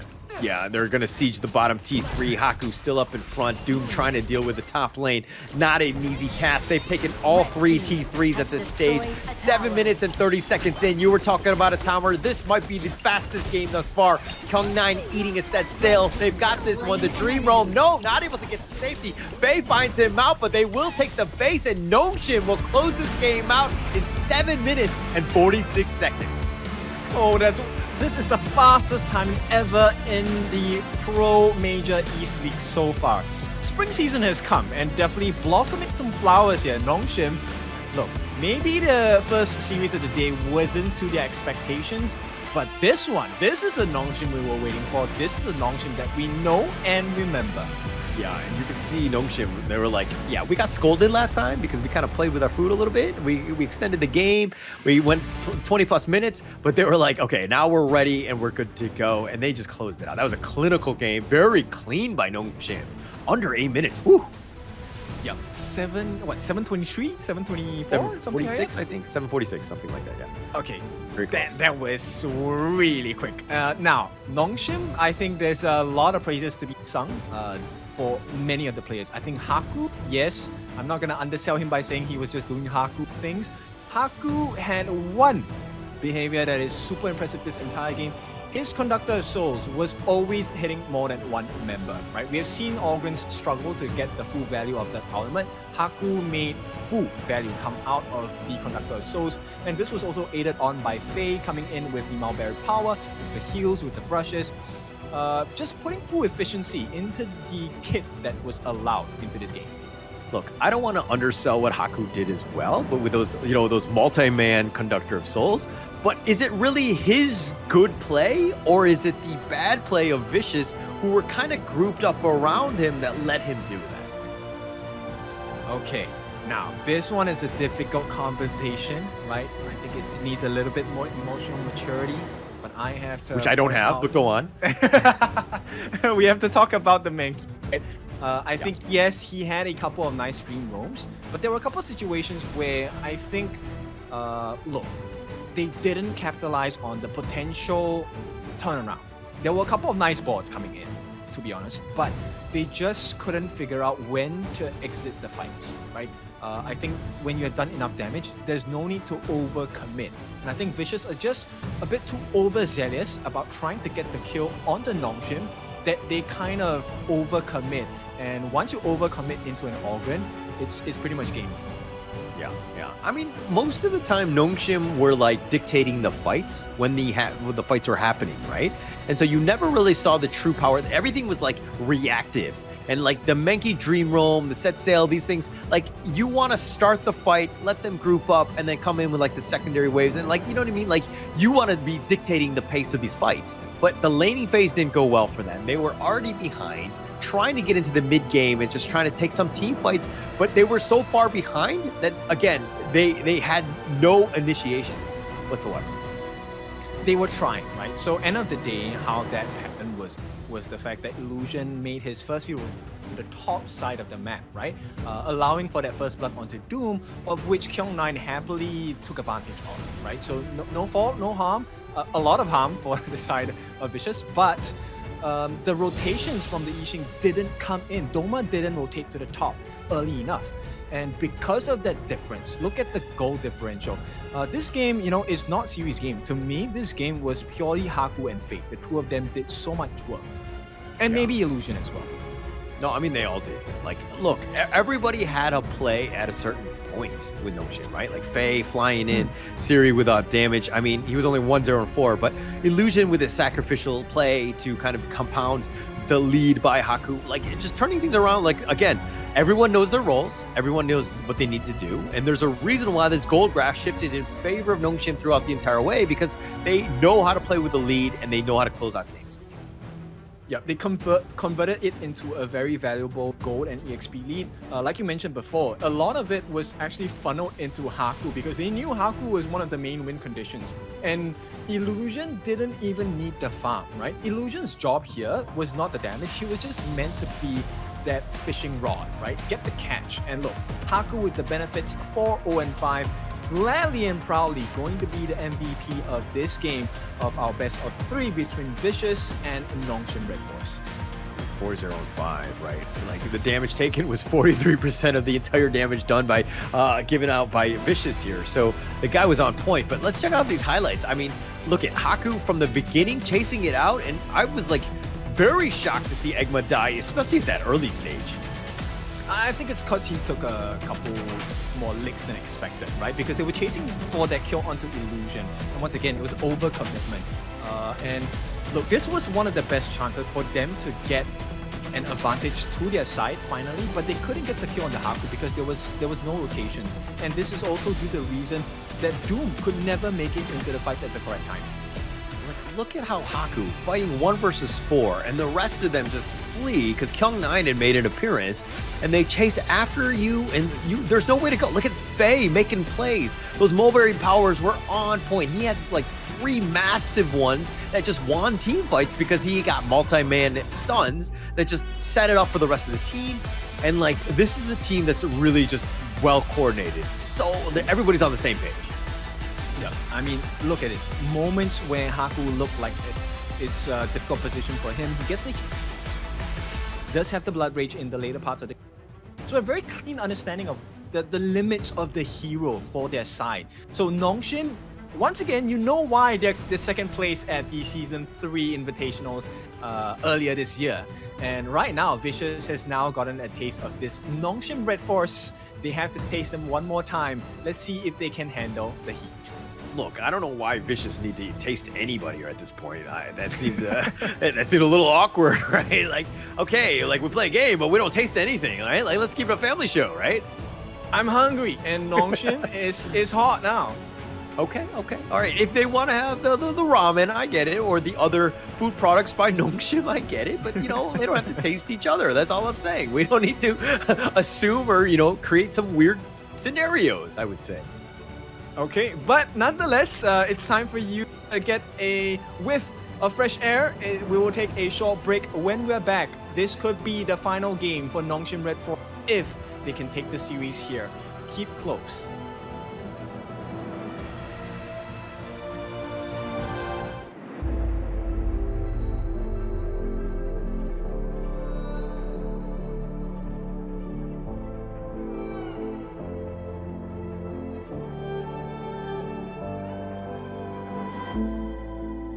Strangers to the fallout, it's what got us here. Ever changing, some chameleon, blood, sweat, and tears. We'll never make it if we fall to everything that brings us down. With a comeback is now. Blood, sweat, and tears. Fight for what we want. Doesn't matter the cost. Every day, put in work. Blood, sweat, and tears. Nothing comes overnight. Strength in numbers start to line. We don't bow to fear. Blood, sweat, and tears.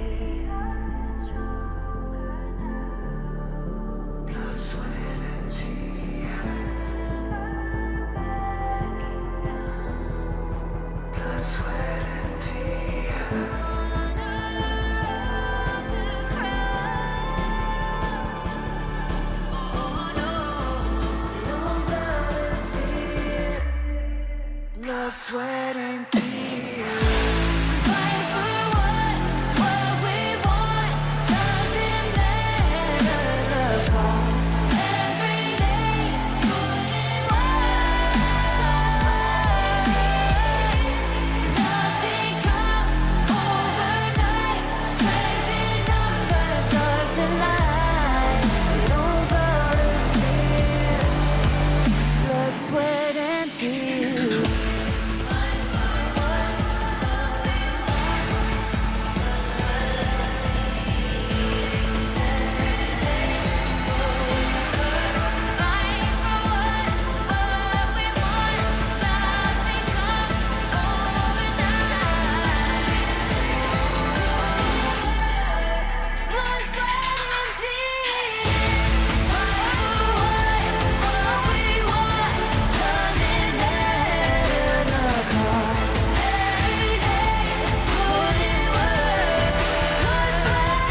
We have to finish strong, and that's exactly what Nongshim do. They are now on the cusp of winning this best of 3 series against a Vicious. It's your favorite kind of tofu, Kindofu, and with me is Holler. Now, what do you think about Nongshim's chances for this game number 2? Well, I think that they're going to be good, to be honest. I mean, they're just well coordinated. They're looking to be very confident and strong, right? This is a scary team for any of the other teams in this league. They need to respect what Nongshim can bring to this one because, again, I think that teams haven't figured out exactly how to beat Nongshim. Like, there are certain phases that they do well, but they haven't been able to really just take it to them and even to take a game off of them. Yeah, okay, so I think I will give a benefit of doubt. It is day 1, right? So a lot of things may not have been just yet, but this is also a good test of how adaptable a team is, right? And so far, I think in terms of adaptability, Nongshim, R8, and Gen.G, the teams with international experience, have shown the difference. Okay. And I do expect Vicious to bounce back. I think that this is one where...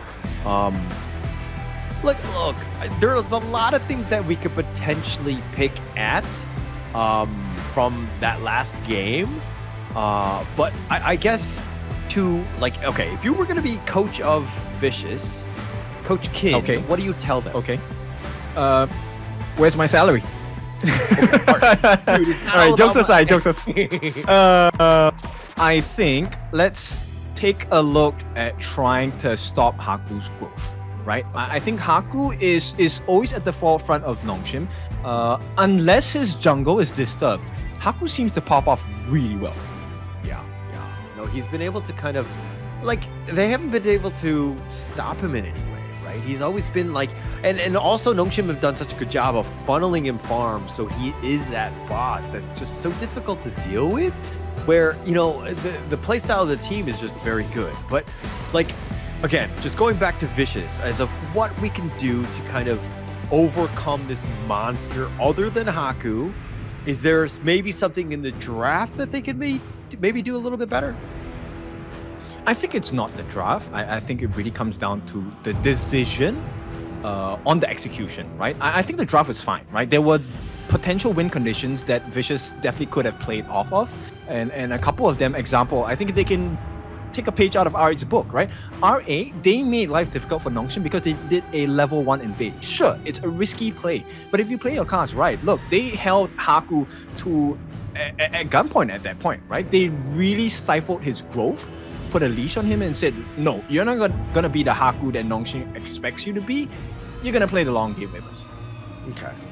Yeah, I mean, that is ideal. I just don't think it's as clear-cut because, you're looking at the rest of the lineup of Nongshim, right? You have Siri, Illusion, and Kyung9, and all of these are good cores that are able to just kind of help carry when maybe Haku doesn't have that great of a game. But more on the Vicious side, okay? I get that, I don't want to harp in, I don't want to be too mean or anything like that, but, other than limiting what Nongshim bring, is there play styles or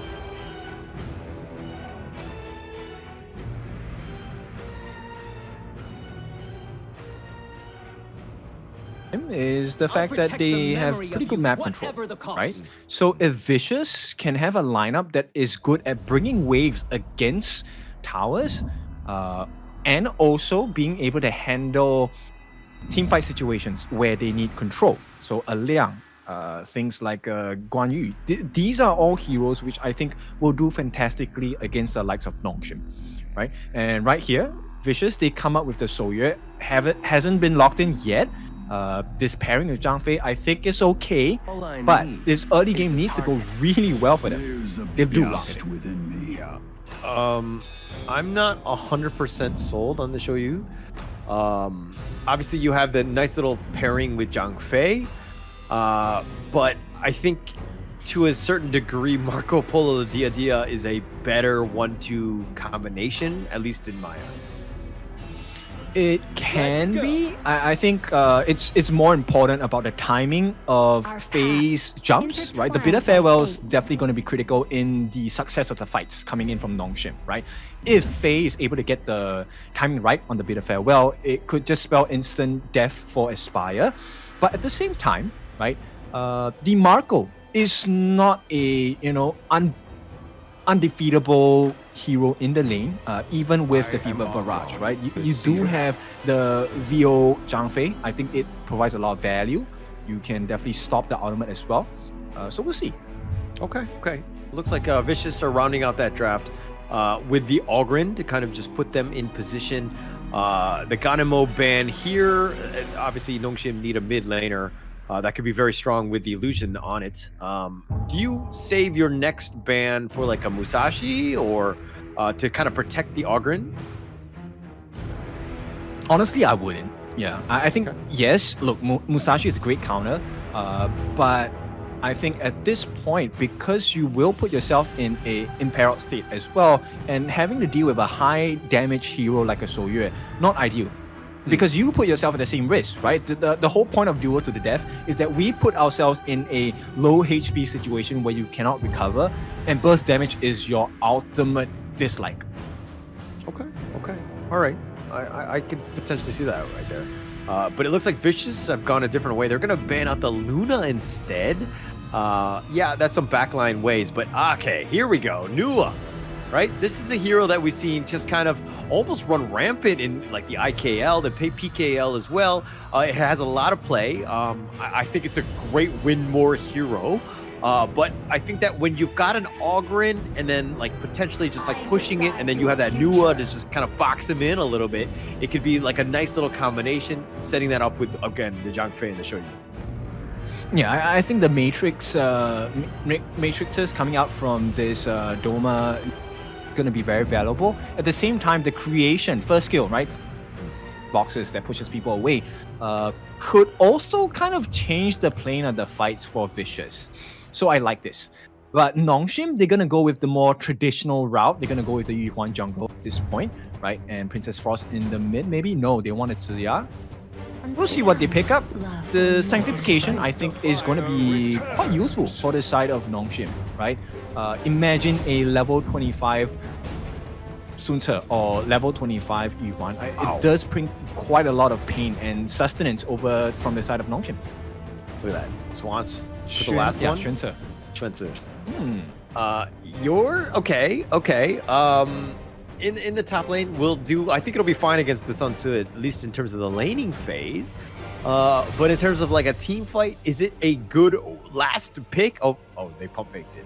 They're looking to maybe go the Charlotte instead. Okay, or the Byron. I think they would go with the Byron maybe. Just me only belief. Okay. But yeah, to be honest, I'm not entirely sure which is the best pick. It looks like they're debating over which one to go with. Byron's a little bit more stock standard. It looks like they're going to lock in the Byron. Your thoughts on this draft here? I'm looking at the potential weaknesses, right? So which lane can both teams abuse at this point? And I think based on what's happening, I would go and target mid lane for Nongshim, right? So if I'm Vicious, I will want to make this illusion to Ya's life as horrendous as possible, because then it will translate into an advantage for Nua. And Doma, when you have the level advantage, itemization advantage, the Annihilation, not only does it provide you value in team fights, it also provides you with a new potential, which is to steal neutral objectives. Use the Emergence as vision if it's necessary, or you can just have your teammate give you the vision and go for the steal. Like, I see it. I think that they need to prioritize the Nua as much as possible, because it sets everything up. I really struggle to see a Nua do well when it's behind. It really doesn't come back as well. Especially, I think that they're going to be in a better spot because they have the Ogryn, but they got to do a good job of funneling him his farm, ensuring that he's able to carry the game so that, again, that mid lane is going to be key. Yeah, it is. And at this point, it's about the growth potential on the side of Aspire, right? Not to say that I'm going to be ignored, but Aspire is the main win condition for Vicious as the game goes later. So if Vicious can hold on for Aspire to really get the farm in, then this could be a tough game for the side of Nongshim. But Nongshim, knowing how fast they can ramp up the gold and EXP growth because of Illusion, look, if they get the first blood onto Doma, it's a horrible situation. Vicious might get a 7, maybe even 8-minute game done to them again. Yeah, that would be crazy if they were to do that. I mean, it would be heartbreaking, to be honest, to be like destroyed like that very early. But again, it's all about the mid lane. I think that, you know, VC have done a good job of just kind of protecting, trying to get Doma going, because I think that he is your lifeblood in that sense.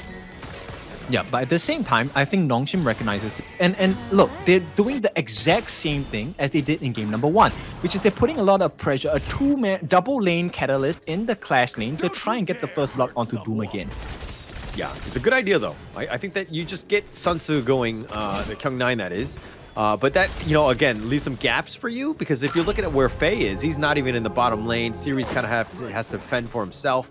And it looks like they have 3 members of VC in the bottom lane, just kind of putting a little bit more pressure on, you know, and letting Aspire get that farm. There's no big worry for the side of Nongshim actually for Siri, because look, there isn't enough CC coming in from Vicious's farm lane duo to get the kill. True. It's not going to be the easiest things. But Faye over the wall. Okay, the Heartlink right on back.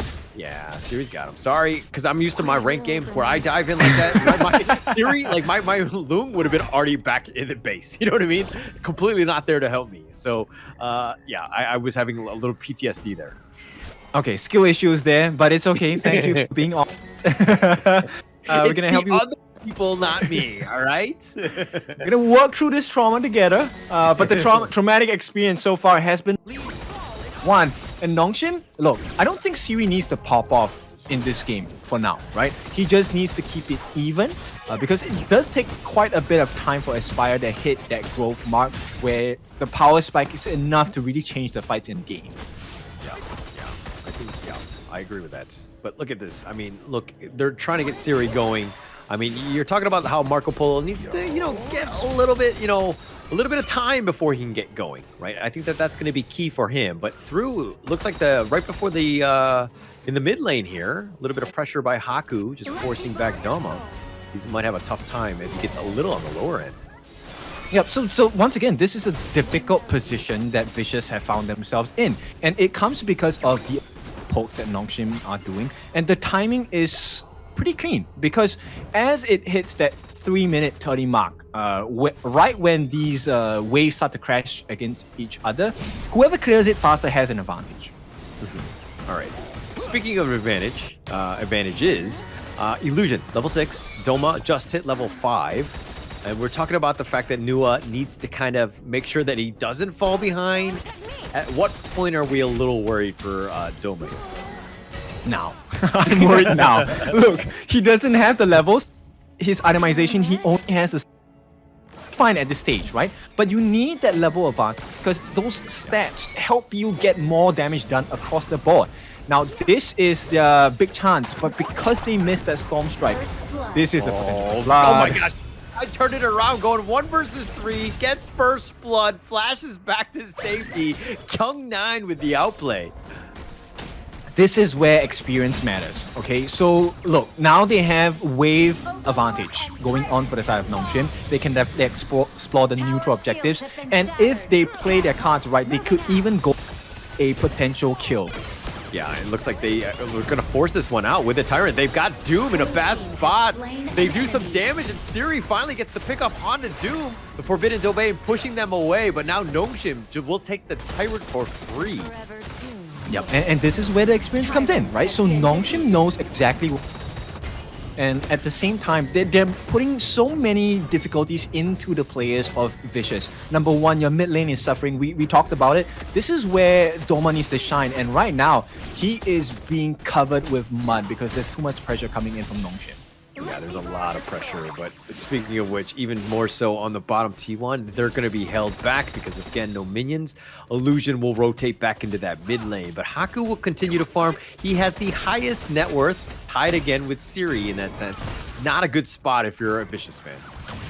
Yep, and there's a couple more difficulties. Look, Doom gave away a kill. He does have the level deficit against Kyung9. So that's another problem in the clash lane. But more importantly, because of the way that they have drafted, look, VO's ultimate, that unbridled outburst, is such a valuable asset for the side of Vicious. He cannot expend it too quickly. And you might find a situation where Siri just goes in with the Fever Barrage, forces a VO, and disengage. They might not even take the fight. And once that skill is used, suddenly Nongshim is just going to run rampant, start another fight. Now you have no more defensive capabilities. Blue team. And you were kind of talking about Zhang Fei. Like generally, like I used to spam that hero. He used to be my one and only. But the cooldown on his Unbridled Outburst is just so long that I feel like it's just been outpaced. I think that the hero, yeah, it has some serious impact when it's able to connect. But it's one of those things where it's like the game is much faster. Siri taking a lot of damage. Doom will survive. But through it all, I think, you know, Nongshim, that sail to flash away the Umbrella Outburst. The Universal Law zoning them out. VO will dodge through this one. They do have the wind shot, excuse me. And they do get the shot onto Kyung9. But through it all, it looks like they will disengage. Now look, suddenly there is a lot lesser threat coming in from the side of Vicious, because now there is no safe outburst. They get to put a lot of pressure across the map, and during that portion of time, Nongshim understand that, hey, we can take multiple fights across the board. There's damage offered. Number one, top side, they have Kyung9, they have Illusion. This is a combination that works for days. At the same time, Siri and Fei, they get the lockdown, they can get the Fever Barrage down as well. Many options that Nongshim can explore. Oh, Engma just trying to go. Conductor of Souls used already. Siri gets the pick off. Ruin will connect. Now Siri a little bit on the low side. Needs to be careful. Doma's got the knock up. He's been killed. Illusion finds him. The set sail trying to fish. Not able to get the connection. The creation knocking around. Looks like Haku. He will be about half life. And through it all, it looks like Nongshim all surviving. And now they're going to focus their attention with that Universal Law into this mid-T1. Yep, out of options, out of time. Look, the setup comes in again, and look, Haku can just poke continuously without having a fear, because look, he still has the unending. So many clean cards to play. He has a lot, and I mean, look at Nongshim right now, taking that, the emergence. They tried to cut off the line of retreat, the Unbridled Outburst, and it looks like they've got the Stampede. They've ruined, this might be a good play. Siri trying to stay alive, and Fei survives with that Heart Link, and Nongshim somehow get away. You know what's so painful about this? Is the fact that, look, 4,000 difference, now it feels a lot more. They have expended so many of the skills to try and catch on a Siri, and not only did it not work, they are getting counter-initiated on. Yeah, Doma gets blown up. He got caught out. Kyung9 has got even the boat. He's looking to go for this, but the Storm Strike does connect onto him. The Universal Law might connect onto VO. Not enough to kill him. The Resplendent Revolver not going to be there as well, but it looks like they will take the Crimson Golem. And Nongshim now, they're invading the enemy jungle. They're not scared. They're going to chase after you. Aspire gets picked off by Haku, who chases him down in between the T1 and 2, and they haven't even taken the T1 at this point. Yep, and that's what's so scary, right? Engma is probably dead here. Does get the ultimate down. Yeah, he will stay alive. I mean, the Conductor of Souls is going to be on connecting. The Emergence just to show Doma is going to be here. The Universal Law will just kind of push them away. They have the minions. Haku looking to just go take this one down, burns it, and it looks like Nongshim will back off and regroup. Yep, so at the 9-minute mark, look how far ahead they are. Okay, 6.9 thousand, close to 7,000 on the hands of Siri. Already has the Frigid Charge, so he's already much more survivable, right? At the same time, it's a dual effect. He can actually get the freeze down, stun them up as he used the Fever Barrage as well, right? So there's no need for Kyung9 to be around to set the stage for him to get the stuns in as well. Look at VC right now, just fishing. Doma just taking a ton of damage. Haku cutting him off. And this is how you counter the Nuwa, right? You just close him down, you run at him. The Universal Law doing some work. The Unbridled Outburst, just VO stays alive because of it. But through it all, Illusion has been on point with those Universal Laws. The zonings have just been on point. And now Nongshim are threatening the mid T2. Yep, and I love this gameplay by Nongshim, right? So they achieve so many different things at the same time. They get a couple of licks in, they get the pressure, they get the turrets in the mid, and at the same time, it's all three lanes being pressured. Yeah, they take the mid T2, they take that one essentially for free. Kyung9 is going to put pressure on the top T2, and VC, all they can do is defend. Aspire is already down. Siri getting the pick off, turning it out, says, I'm the better farm laner as he gets that kill. Yeah, you know what? If you want to make investments, this is the kind of returns you want. 4,000 ahead just now. They've gotten a rampage onto Siri. They are up by 9,000 gold at the 10.5 minute mark. Complete dominance at this point. VC just cowering in their base. They just have the minions. That's the only thing that's slowing Nongshim down at this stage. But it looks like they're going to put pressure on this bottom T3. They will take it down. The set sail. He does a U-turn. He does donuts in your parking lot, so to speak. But through it all, he's not going to actually commit this. The universal law nice catch! Does get the pick off, and they find Aspire yet again. And now with the base open, they got locked in. They found Doma. They get another kill. That's a Doom down as well, and the base will be taken down with an Engma. And through it all, Nongshim clean 2-0 in this series. Super strong. We expected a little bit of resistance coming in from a lineup like that. And with the players of Nongshim behind the control of these heroes, I think this result was to be expected today. Definitely expected, right? This is the what we expected in that first series. Definitely cleaner. They've just kind of, warmed up or maybe woken up at this stage. But they're just very clean, very surgical. This is the Nongshim style of just being able to close out games. Just another good barn burner by Nongshim here.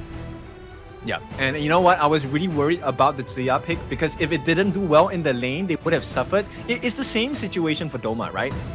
If Tsuya is behind, it's not that easy to come back into the game. There is a lot more ease compared to having a Nuwa that's behind.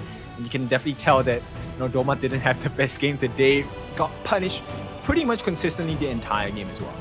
Yeah, and to be honest, they picked the Xia into the Nuwa, right? And understanding that you have a little bit of a range advantage in this. I mean, you're going to be at each other's maximum range, but Xia just being able to kind of use those universal laws to kind of push him back. Doma's really struggling, not able to find his range on that Nuwa. Just tough game for him. It was also a safety net, right? So even if he didn't do well in the lane against Doma, look, he had a Sanctification passive, so he does get extra EXP. He's able to match blow for blow in terms of level growth. Yeah, and it'll keep him in. I mean, they didn't really need to go to that late game, so to speak, with those the extra levels, but it's still just very good game by Nongshim, and just being able to close it out is not easy to do, right? And they make it look easy, which just speaks volumes about how good this team is. Yeah, exactly. I mean, this is a tough lesson for the side of Vicious, but welcome to the Major East Pro Leagues for Spring Season 2025. This is the type of standards we're looking for. And let's take a look at the itemization, right? Highest farm in the game, this one goes to Haku here, matched closely by Siri. The two of them were making so many big plays across the map with the help of Illusion and Faye as well. Kyung9, that roundabout donut play, it is one that it's going to happen a lot more out of all the Sunsa players across the Pro League and in the next durations. Yeah, he's got a lot of control with that boat. I mean, it's one thing to, like, you don't have to hit your boats at all. You don't have to expend it all the time. It's more of like getting vision, pushing them away, and then they were able to take the towers very freely, right? So just impressive game. The fact that like nobody died on Nongshim, like not even an accidental like death. Everybody's just like, we're gonna have a perfect game. Like I think they have to do like push-ups if they die or something like that, because so clean, right? Yeah, it is. I mean, it's rare to see a game coming in with a win, right? Because it's a really dominant performance, right? You would at least be able to get one kill, right? Gen.G, even Gen.G gave one kill away. But let's take a look at MVP. It is going to be Haku. So far, the star of the show for Nongshim, keeping up traditions, right? Sharing the stage with Siri throughout all of the different games as well. 3-0-9, dealing a total of 31% of the total hero damage offered by Nongshim RedForce. Just Haku being Haku, right? Like just very strong understanding, just not like the limits. But let's check out the highlights here, because like this is the moment where Kyungna was like, actually, there's 3 of them. I can get this pick off and I can get out safely. And he gets first blood, and you're like, wait, what? Vicious is like, no, we had numbers. We should have taken this one out. And then the kind of the wheels were kind of falling off at this point, because like Vicious all out retreat, just trying to stay alive, couldn't get anything going. Dama get bounced around, he gets picked off there. Faye finds him. I mean, Nongshim right now, they were just all out assault. The aggression was on point. Vicious was not able to withstand this pressure. Yeah, this is where you start to see the difference, right? The international experience and the just experience overall of playing the game really shows here in the Nongshim gameplay, right? They were doing a couple of things that you would definitely expect out of professionals, and I think Vicious, maybe it's just day one. They have just been newly introduced. They're not used to this pacing, not used to this kind of proficiency, right? The understanding that first blood onto Doma, that was a clear cut for any Sunsa player, especially for one as prominent as Kyung9. So this could be a painful lesson, but it is still a lesson for now. It does not mean they're knocked out. Or we can go with a conspiracy theory that Vicious was sandbagging, right? They're like, yeah, we'll pretend to lose. We'll let Nongshim kind of build this confidence. But they don't, no team really realizes how good we are. We're going to save it for the other teams, huh? No, probably not. Okay, Ken, that's a good theory. We'll see tomorrow, right? And we'll see how that goes. Now, with that being said, I think so far, Gen.G, these 2 teams have really impressed me today. For our new entries, what was the first team? Raccoons. Yes. Crazy Raccoon, yeah. Crazy Raccoon. I like them. I think as a newly formed, introduced team into the Pro League, we're going to definitely see a lot more growth coming out from them, right? Vicious as well. I think they had a decent performance against Nongshim, but the inexperience definitely does show. So let's see if they're gonna come back stronger after watching the VODs, the reviews, and the replays as well. Of course, our last entry team, newly formed into this league. Once again, my mind escapes me. The name escapes me for the time being. Sorry, Vicious, R8s, Scars? We haven't seen Scars. Scars. Scars, I'm curious about the journey. I want to see how they're going to be performing against the other teams. We've already seen how the new teams are playing like, and our familiar names have shown that they are of a higher standard and already. So let's see, how does the new Scars team compete? Yeah, I think it's good. I mean, we have 3 more days of the ranking week just to see where we're at. None of these teams are going to be eliminated. All of these teams are just going to get a feeler, best of 3s to kind of do this single round robin to see where these teams stand. So we have a lot of games ahead of us. I think that the biggest takeaway is that if you lost, don't be demoralized. Continue to fight the good fight, learn from those mistakes, and then just kind of get better and to kind of, use that experience of losing and the things that you've learned to unleash onto the other teams, because I think it's going to be super important.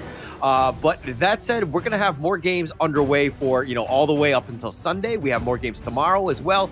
It's going to be an amazing game. The first one's going to be Scars versus Nongshim RedForce to start things off strong. I'm really looking forward to that series, but it's going to be, hopefully it's going to be go the distance, because we saw nothing but 2-0s today. Yeah, I really hope so as well. Now, if you're interested, whatever platform you're watching from, we have YouTube, we have TikTok, we have Facebook as well. Let us know your potential predictions as well, because we're curious to see what the general public feels about the pro teams that have appeared on our major East Pro League. Yeah, I think that's, tuning in today, there was a lot of good things, and there were some amazing games. Going into that one, I think the Nongshim R8 Game 2 was my highlight of the day. I think that was probably the best series. I mean, went 20 plus minutes, right?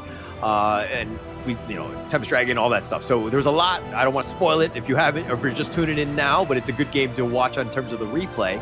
And we expect to see even more good games moving forward. Tomorrow we'll start, I believe, 5 p.m. plus 8 GMT, same time as we did today. And we're going to see 4 games throughout every single day. There's so many games ahead of us. Yeah, it's going to be a big one. We will give you the schedule You take a look at the teams they're playing, what time they're playing, and then maybe you can share with us what kind of results you expect for all these teams playing off tomorrow. Now, with this particular start of the day, I think we're in for a lot of growth for the new teams that have appeared in the league, right? Now, if you are fresh to this, look, there's been 7 professional leagues announced. We are one of them. This is the Major East League, and we will run this entire competition all the way until the 3rd of May, of which this competition is going to conclude on the 4th with our Major's last call. Winners here taking the lion's share of our 50,000 USD prize pool. Not only that, they also get that coveted spot to go into the Esports World Cup, our KWC, the Big Boys League. Yeah, actually, that's going to be huge. It's massive, right? If you're the first place team in the Major East League, you're already in there. The second place team, you have one final chance going up against the second place team on the West side, the West League, which is the worst side, let's be honest. You don't have to watch them. Just watch the East side, because East side, best side. That said, I think it's going to be super exciting to see, because the second place team for both, it's one last chance. Winner moves on into that KWC, and to, as you put it, the Big Boy League. A lot of pressure, a lot of money, a lot of fame, everything that you would want going into this one. Honor of King Esports. It's a great opportunity for these teams. That's right. Now, I think we're going to be showing you the schedule for tomorrow soon, but this is what went down today. I'm so sorry. Oilers 0-2 game number 1, Gen.G just taking a win over Raccoon's Nongshim, actually struggling a little bit at times against R8, but comfortably winning at 2-0. Gen.G dismantling Venomous at 2-0. And of course, Nongshim, as you've just seen, giving a very heartfelt lesson to Vicious in our last series of the day. Yeah, great series to kind of end things off. Nongshim just showing how strong they are. They haven't lost a step. I mean, they might have lost a baby step in that second series, but here's the group stage ranking week thus far. Now, obviously, not all the teams have played all the different games, so it hasn't really been equalized, but Gen.G and Nongshim, both of them at the top 1-1, both tied because they were both winning 2-0 and they won 4-0 in their games. Scars still yet to play, right? 0-0. Sometimes it's okay to be 0-0, right? Going into this one, you're going to be third place. R8, Vicious, Crazy Raccoon, and Venomous, all 0-1. Difference in terms of tiebreakers thus far, but we do expect to see these teams bounce back into day 2 through 4. Here's the event preview. This is going to be for tomorrow. The Scars, I don't think it's next Ruya. It's going to be Nongshim. R8 versus Crazy Raccoon, Scars versus Gen.G, and of course R8 versus Vicious. Those are going to be the games for tomorrow. It's going to be super exciting. Yeah, really excited because tomorrow Scars actually has the potential to put themselves into that 3rd final slot for the S placing tier. Yeah, but look at how crazy this is. Scars going up against Nongshim, and then Scars going up against Gen.G later. It's like, hey, this is like the toughest 2 teams to go in the first 2 games that you're playing. Not a good situation or not an easy road ahead of them, because if they lose those 2, it's going to be a little demoralizing. Yes, they could sneak into the Group S as that 3rd place team, but they have a little bit of an uphill battle, so to speak. Yeah, it's like going to the gym, right? And the coach, the trainer asks you, hey, do you know how to lift weights? You just, yes, and okay, here's 100 kg, lift that. And you're like, what? Okay, sure. But of course, it is a marathon, not a sprint. It's been wonderful looking at all the games today, all the action that has come across. You know, it's been fun, but it's time to take a rest. Get ready for the 2nd day of our Major East League Spring Season 2025. It's been fun today. My name is Kendofu. With me has been Holler. Holler, any last words from... No, everything was great. I expect to see you guys day 2 through 4. I believe Kindofu is going to be off. He's going to be joining the MKL League. That said, I will be with Dashcast tomorrow. So I'll see you guys tomorrow. Have a great night.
older, but my bone is golden. I'm invincible, just let him know I can show you all the glory I own. Through the jungle, find a way to the pad. It's time waiting here. Go, live from how can we go? It ain't a river turning back. Storm is coming, tired of your call. It's my kingdom, fire, blowing up. We the kings, it's our honor showtime.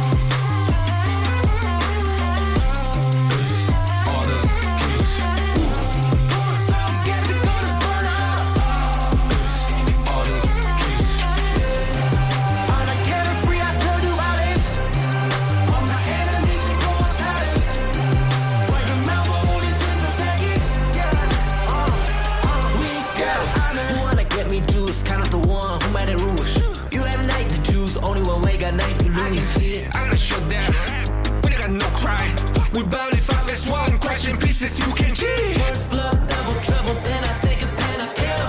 All you do is sweat and look at me still victory. Say. I've triggered my soul down. For my pace. We the champions, screaming, I'm invincible. Just let them know I can show you all the glory I own. Through the jungle, find a way to the pad. It's time waiting here. Go, live from how can we go? It ain't a river turning back. Storm is coming, tired of your call. It's my kingdom, fire, blow it up. We the kings, it's our honor showtime.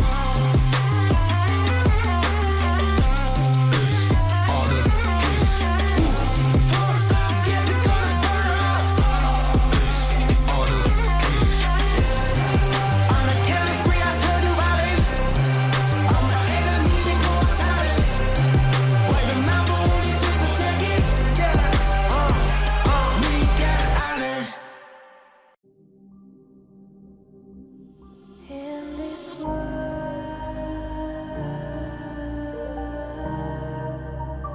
only ones in this world,